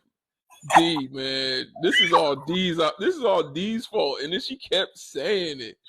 She said, should I drop D? You gotta send the sandcastle, Alicia. They gotta send brother the sandcastle. You told That's crazy. That's crazy. That's wild. All Me, right. really? Lucky, give us your age, race, and pronouns, please. And then we'll go to our last guest of the evening. Alicia, please don't bring no more people up here. My wife's gonna get mad at you. How you doing, brother? What's going on, brother? Give us by the way, I forgot to answer the other question. I'm 22 and I'm a guy. Yeah. All right, a black man. A black man, for sure. All right. I hope so. Yeah, I hope so too. You said brother. I was stop. Okay, so bro, in all honesty, bro, I've been watching you for a minute, bro. And I've always been trying to figure out a way to approach you and have like a little smaller debate. I know you ain't got much time because you're trying to go to sleep and all that. But I can start with this question. What do you think is the common ground between black people and white people? What do you think is the real solution? Because a lot of times I'm sitting in your lives and people ask that question. I'm 22 years old, so I don't speak a lot of in certain ways. It comes across as you're dancing around the real answer, if that makes sense. Yeah. So what do you think is like the common ground? Yeah. The common ground is anti-racism. Which really isn't going to feel good to the oppressive class. but dismantling their system of black oppression is what we can both work on. We can we can be their ally in that endeavor. Okay. Would you say that would you say is there a possible way that we could meet them halfway, if that makes sense? There's a lot of people So saying that there's no solution. we can be half oppressed? No. Well, see, that's why I wanted to talk to you. Oftentimes, and I've been watching a lot of lives like this because I'm not American, by the way. So what I went through back home, I've never experienced. So whenever I hear you speak, I'm hoping that there's a story behind it. Whenever you speak about oppression and racism, I'm hoping that there's a story there so I can get a better read on it. Because when I first came to America, I came in here very blind and very naive about a lot of things. Now, I can honestly sit here and tell you that there has never been an experience between me and oppression and stuff like that. But as I'm listening to a lot of you listen to, like, for instance, there's this guy named JJ on TikTok. There's you. There's the Conscious Lead. Oftentimes, I'm hearing you guys speak. I get that people are hurt. I get that people have questions and need answers, so they look up to you or look up to a lot of people with a voice about whatever it is about white tea, black. I said white tea. I'm sorry, white tea or black people for like things for some insight. And for a lot of those people that I do watch, I look at them with so much lack of character, right? So I'm asking you in a sense of why I asked you that common ground is because of. By the way, me being on here, I'm not the guy that exactly panders to a certain narrative if it don't really make sense. I wanted to get up here and challenge you, and hopefully it could be something that I can sound completely wrong on and completely right on. I'm not trying to be either or those things. I just want some more insight from the pro-black perspective because oftentimes as I'm sitting on these lives, it comes off as that there's no real solution, and it sounds like I'm trying to get a one-up on our oppressors and stuff like that. So I'm just trying to get a better insight inside your mindset because it's a lot of times that I'm agreeing with you on certain things, but what people bring to the table more often is common arguments. It's like I'm not gonna say it. I ain't trying to get spent. I ain't gonna go too far. Okay, well, let me answer you, man, because if you keep going, I'm Okay. gonna lose track. So, Okay. The answers, right? Let's talk about the solutions. We do talk about the problems more than the solutions. I agree with that. So, what is the middle ground between ice and fire? What is the middle ground between a lion and a lamb? Is basically that they can both agree not to eat the lamb. So that's what I'm saying. The middle ground is we can come together to dismantle their system of oppression, get them the hell up out of our land, get them to leave us alone where we're building our own communities and thriving in our own spaces. And yeah, like we can work together on that. Everything else that we have nothing to offer them. They have nothing at all to offer us. To be honest, everything that they have to offer came from us. So we just want that back. The solution is for African Americans today to join with Africans on the continent and or just diasporians, I would say, brothers and sisters across the world that identify as Black, that know we all have a common ancestry in Africa, to work together with liberating African land and resources so that Africa can call their own shots. Once that comes in place, then we'll have a United States of Africa where the lines weren't drawn by colonizers. I'm gonna mute you because you got a lot going on. So sorry, go ahead. Yeah, so we won't have lines drawn by colonizers and enslavers. So then we have a United States of Africa. For example, the United States has 50 different states, one currency. Africa has 54 different countries and at least 54 currencies. I think they have more, to be honest, because I know South Africa has 2 currencies by itself. So you understand, like, we can Africa can unify the same way the United States unifies. The same way Europeans have the euro, we should have an African dollar backed by African resources, and a dollar that's autonomously controlled or controlled with the sovereignty of a federal government in Africa.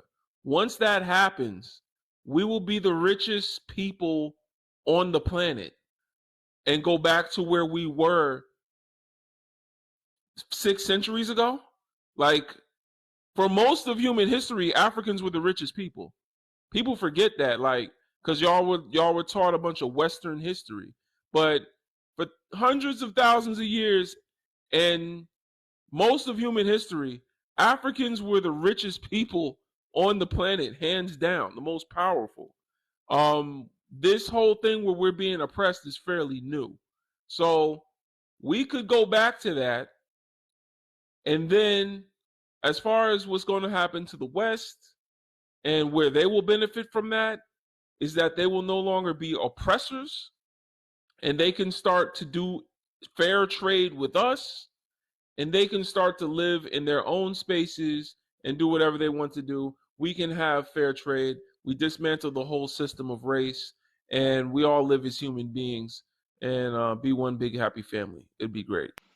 But that might take thousands of years to build. So we might not have that answer right now.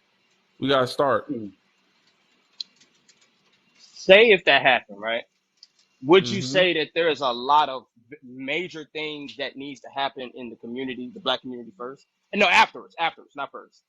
Afterwards. Say if there was separation and we're all in 2 different sides of the coin, would you say that there's a lot of things that need fixing? All right. The reason that's problematic is because it centers the solution to oppression on the oppressed. That's like saying, that if somebody decided to piss in your drink, or piss down your mouth or something nasty like that, then you should move instead of telling that person to stop doing that nasty shit. You know what I'm saying? It puts the onus on the recipients of oppression instead of the oppressor himself. And so that's the problem with that type of thinking. The reason Black people are in the position they are in is not because we have something that we need to change about ourselves. It is because the oppressor has things that they need to change about themselves. And no people have been able to liberate themselves peacefully. So, I mean, the thing that I guess would need to change, if you want to look at it that way, is we need to get Nuck if you buck in this bitch. And honestly, that hasn't happened. That hasn't worked too well for us either. But we would all have to be on code to do all of that. Honestly, at this point, we can just wait for the Western Empire to fall. It's already fallen. So Western imperialism is already on its way out. We just literally got to wait, to be honest. I have a question. Do you think that Black people are victims? Lucky? Hold on. I'm sorry. That is such a good question. I'm from the hood. I still stay in there. So Oh God. I can honestly sit here and tell you that there are often, hold on, let's say this. I think a lot of times when people speak, they back it up with culture. That's where it comes up to the idea of being a victim. Do I think Black people are victims? No, because then I'm speaking for every Black person in America or wherever and saying, y'all using victim. No. There's just, how about this? There could be oftentimes bad eggs in the basket to where the idea of victim and suspect comes in. That's why I said, do you think there's a lot of things? Did you ever wonder how the eggs got in the basket? Hold on, who's speaking to me, by the way? Oh yeah, D. Yeah. You want my honest opinion? I can say I'm not gonna get too personal, I can honestly say I've done some bad things, and it didn't stem from anybody else. And looking back, because I'm a little older now, it stemmed from me. So, Whatever that I might have. Yeah, also, go ahead. the key thing you said was you're in the hood. I love that for you. Mm-hmm. Yes, It ma'am. very much gives off hood mentality. The first thing is how or what or why was the hood created and who was pushed into these communities.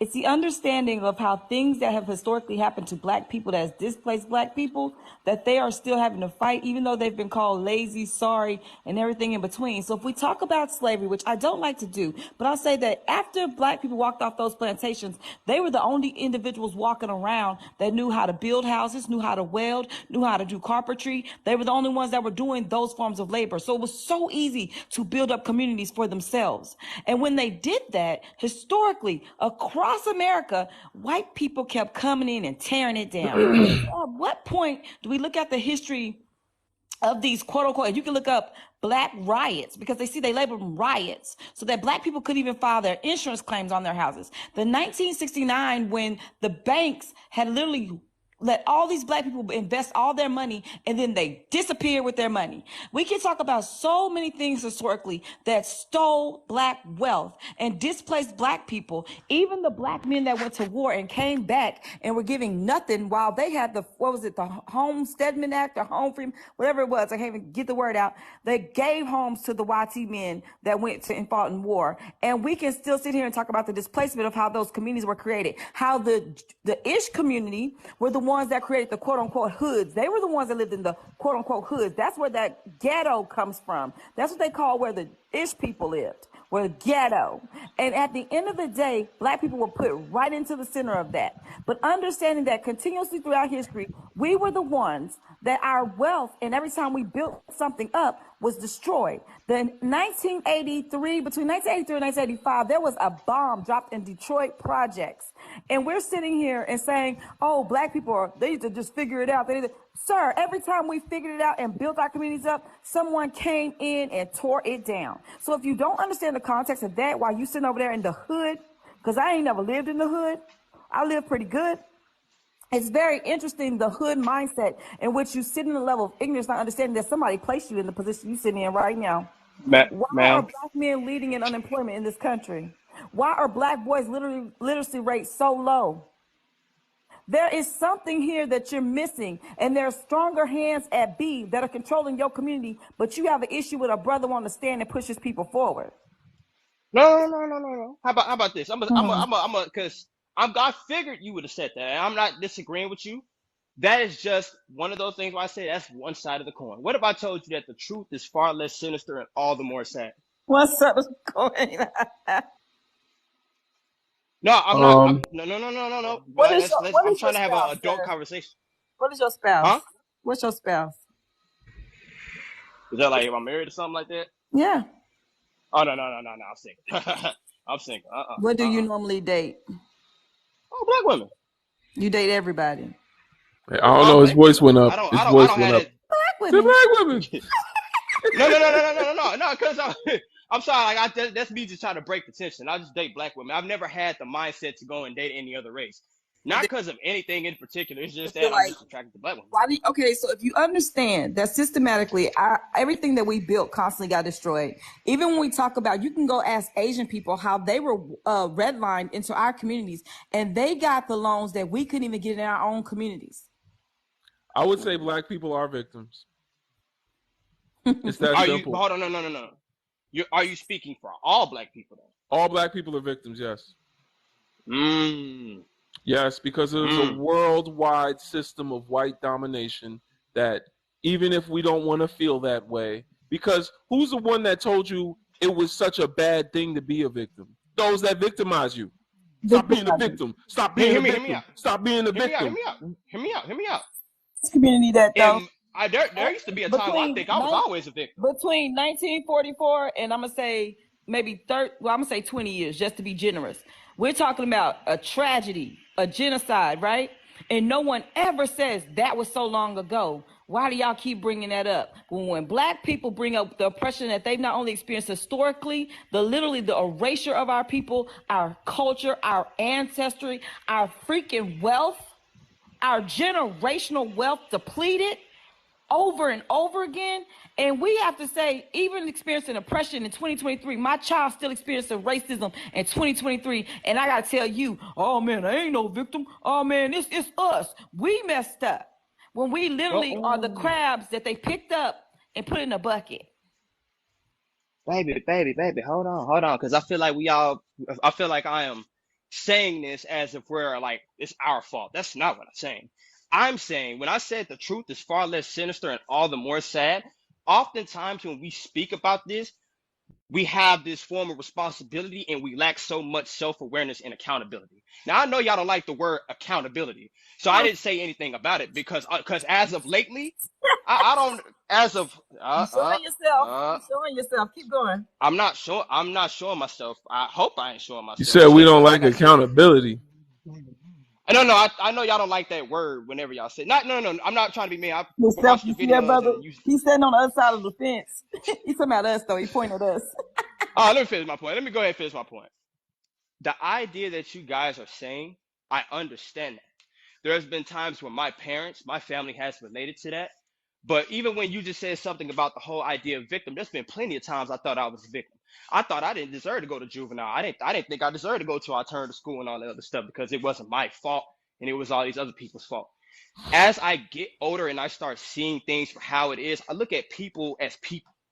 White or black, you can all do the same messed up shit towards whatever the idea is. Sir, hold on. I worked for an attorney that was a juvenile attorney, and then he did pro bono. When I tell you the kids that look like YT didn't get half the sentencing, half the what they sent them to them boys' home, they didn't get none of that. And your funny thing about you is you committed a crime, right? And you holding yourself accountable for whatever crime you committed to play the party in. Absolutely. These little YT boys have committed it. The lawyer knew they committed it, and guess what? They still gonna figure out a way to sweep it under the rug. So you're the fool in the game, because at the end of the day, being somebody that was a criminal justice major, what you don't realize is the system is gonna punish the shit out of you, and you're gonna pay for your time and that YT boy time too, because he's not gonna get half of what you get. And you can do the study and research on that, sir, and that's a factual statistical. You can look up and see that YT men don't get half the charges and will do far more like heinous crimes than you will ever think of. So hold yourself accountable, because everybody should hold themselves accountable how they choose to move in this world. But if you think that you're being judged fairly, sir, you are a fool. I don't think I'm psychosis. Fairly. I'm sorry. It's psychosis. It's psychosis. You believe in humanity for others, but they don't believe in humanity for you. So what you just said was that you see people as human, right? Hold on. Okay, go ahead. You see people as human. You said you don't think about race.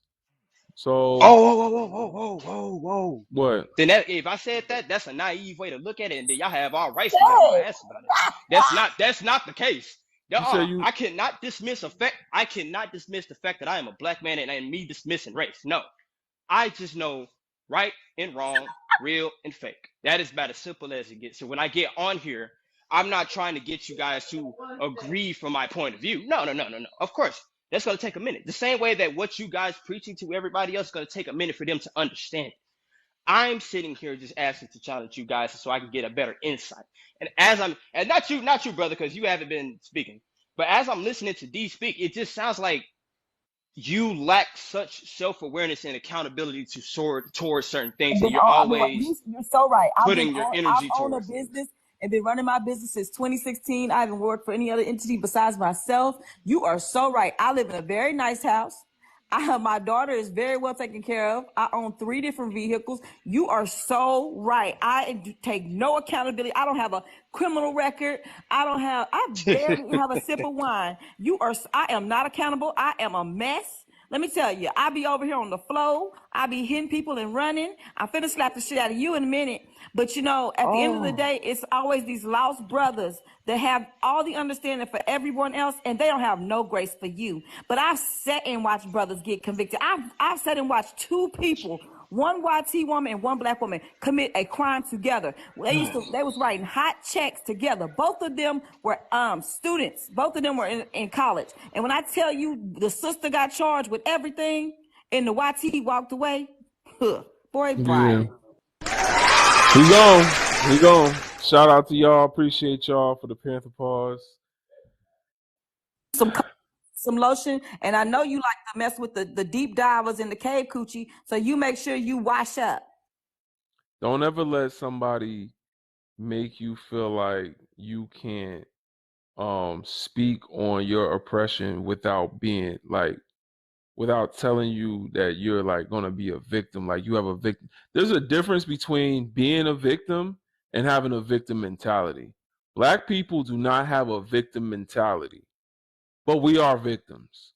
If we had a victim mentality, we wouldn't be here today. Our ancestors wouldn't have made it this far to have us here today if they had a victim mentality. They had the opposite of a victim mentality. They had a survivor mentality. Shout out to the ancestors. The ancestors had a survivor mentality. That's not a victim mentality. To this day, we are still survivors. So nobody can tell me that we have a victim mentality, but we are victims. And that's something that it hits our egos a little wrong because we want to be what white people told us to be and be the victors. You know, white folks are the victors with victim mentalities. That's the thing. So sometimes we want to be like them and say that we're the big bad man on the block. You know, we watch Shaft and Superbad and think that black men, we want to be the big bad strong men that's impenetrable. Just we tough, we the strong ones. Nah, man, we don't gotta play their game, y'all. But we are the victims of white supremacy domination. It exists worldwide. You can't convince a fish that water is wet. That brother has been in water his whole life. For him to say he looks at people as just humans, it's like a fish. When you try to tell a fish that water is wet, he says he looks at fish as just fish. I understand, but there's a difference between a shark and you, my brother. And at the end of the day, wherever there's water, there's going to be sharks. So that's just how that is. Water is white supremacy, and it's all around us. It's in everything. If we were to list the ways in which white supremacy is manifest, I'm telling you, we'd be here all night. We'd be here all week. LMJ, you're the last guest. Could you give us your age, race, and pronouns, please? I'm 44. Race, I'm black. I'm a woman. So her, all right. she. And talk to us about the topics above. What's on your mind? Put back on my glasses. Where you from? Yes, in Barbados. Oh, okay. That accent came out. So yes, it would be problematic. I don't know. Number 2, no and no. So them is my answers. Like, and just to get deeper in the conversation, I just feel like everybody was saying in the comments, separation. Like, yeah, it may sound like harsh of a word, or people really take the word and make it sound harsh, but what we really need is separation. We need black fathers back in the homes. We need black women to get off of that feminist thing and start respecting the kings again, and start toning down the voice and acting like women. You know what I mean? And even to go deeper in the conversation that you was now having with him about being a victim. How I come to be is my great-grandmother was raped from a slave master. So my grandfather still, like my great-grandmother now died. She died at 105 years old, right? Her sister died at 103. My grandfather still lives in England today, right? He is the product of the rape of from the slave master. All right, you gotta say so then great. you have my father. Sorry. Say, Or the R yeah. word. Sorry. Yeah, the R word. So he was the product of the R word. Then he had my father, and then I'm the first child of my father. So when I really like look at whitey, I mean, when I really look at the other race, right, I just be like, sometimes, and when I hear them speak, sometimes, and some of them with the ignorance that they speak with, and kind of authority that they want to, it just disgusts me, real talk. And it disgusts me to see that we black women were really laid down under these men. I don't care what the God, I don't care what the infatuated with. When I look at it, it just remind me of when my grandmother, because my grandmother was still saying that it's only because of COVID that my grandmother passed, because my ex called my grandmother, but my great grandmother. It's only because of COVID she passed, because like during the day she used to go to what you would call a daycare, and she had friends, and she used to do crossword puzzles and stuff. And every year my grandmother used to go to a cruise, a 7-day cruise to wherever. So like after COVID come and she had to be in the house all the time, you know, she just keeps saying she just tired of this, she just tired.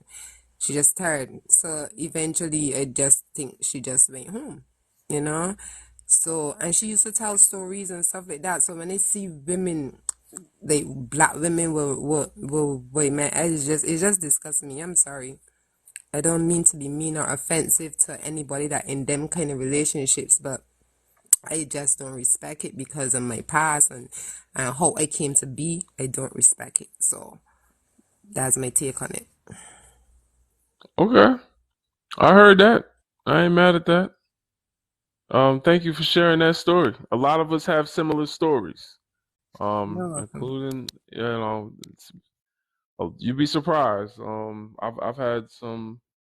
I've spoke to quite a number of brothers and sisters with similar stories. So, that is one part that Dr. Francis Cress Welsing brings out in the reason why black women react the way they act when they do see couples like this one up here, is because they look at it through the eyes of black women who, it's a thing.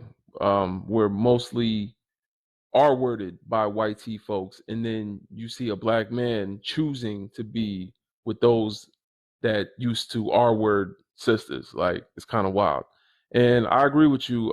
It's Double betrayal. slap this B. And then he double slap this B that you choose to be with them, but then you can sit down and want to talk shit, but we black women. Oh, we to Right. this, and we to that, and we to the next, and we to the third, and we to the like. If you choose to be with them, just don't feel guilty about it. Just be with them. Don't try to check all of these things at we because you choose to be with them. But You you know understand why what I'm they say saying? that? You know why they say that? They say that because the reason they with them is because they have self-hatred for themselves and their blackness. So of course, the ones that choose to be with them are going to be the kind that talk bad about black women. That's why they with them. This white T woman tells you how he thinks in here. So of course, it's these guys that say this about the sisters, It's a shame. Well, enjoy the rest of your night. Don't left you got the wifey waiting. A happy wife is a happy life. I know that's right. Enjoy I the gotta rest go of make my wife happy right now. I appreciate y'all. Thank y'all for the live. You know what I gotta say, right? Yeah. So y'all need to make sure anybody that ain't black, make sure you hop in that tub before you hop in our business. Don't forget to tell all the brothers and sisters that is dating out. Good luck. I wish you the best. Make sure y'all keep y'all some extra money in case you need to go to Pale and get you some towels. Absolutely. Shout out to Black Swan, Leisha, Lovely Rose Petals, Nova. I see you in here. Thank you, Stella. Appreciate it. She sent the whale. Yo, man, y'all had me dying. Me, myself, and I had me dying. Shout out to Francesca, everybody. Leisha, man, you killing it with the modding. And I guess we'll be back up tomorrow. I'll just be doing this after work. I'm trying to get on here earlier and earlier because I cannot think of anything to make videos about that won't get me banned, to be honest. I'm gonna keep it real since most of the people leaving now. I cannot think of what to make videos about that won't get me banned. I don't even know. I don't even know what to make videos about. So it hurts. That's all. it's gonna get me banned. Like I don't. Every time I make a video, I got mad videos, and I'm just like, yo, if I put this out, they're gonna come at me. So I don't know. But page and load the stuff that you feel like can get you banned on there and tell people to go there. on And the other page, yeah, I should do that that. page will blow up, and then it'll Okay. be its own entity where you can put your more risque stuff, but you'll still have it attached to you. All right, so I do have a backup page.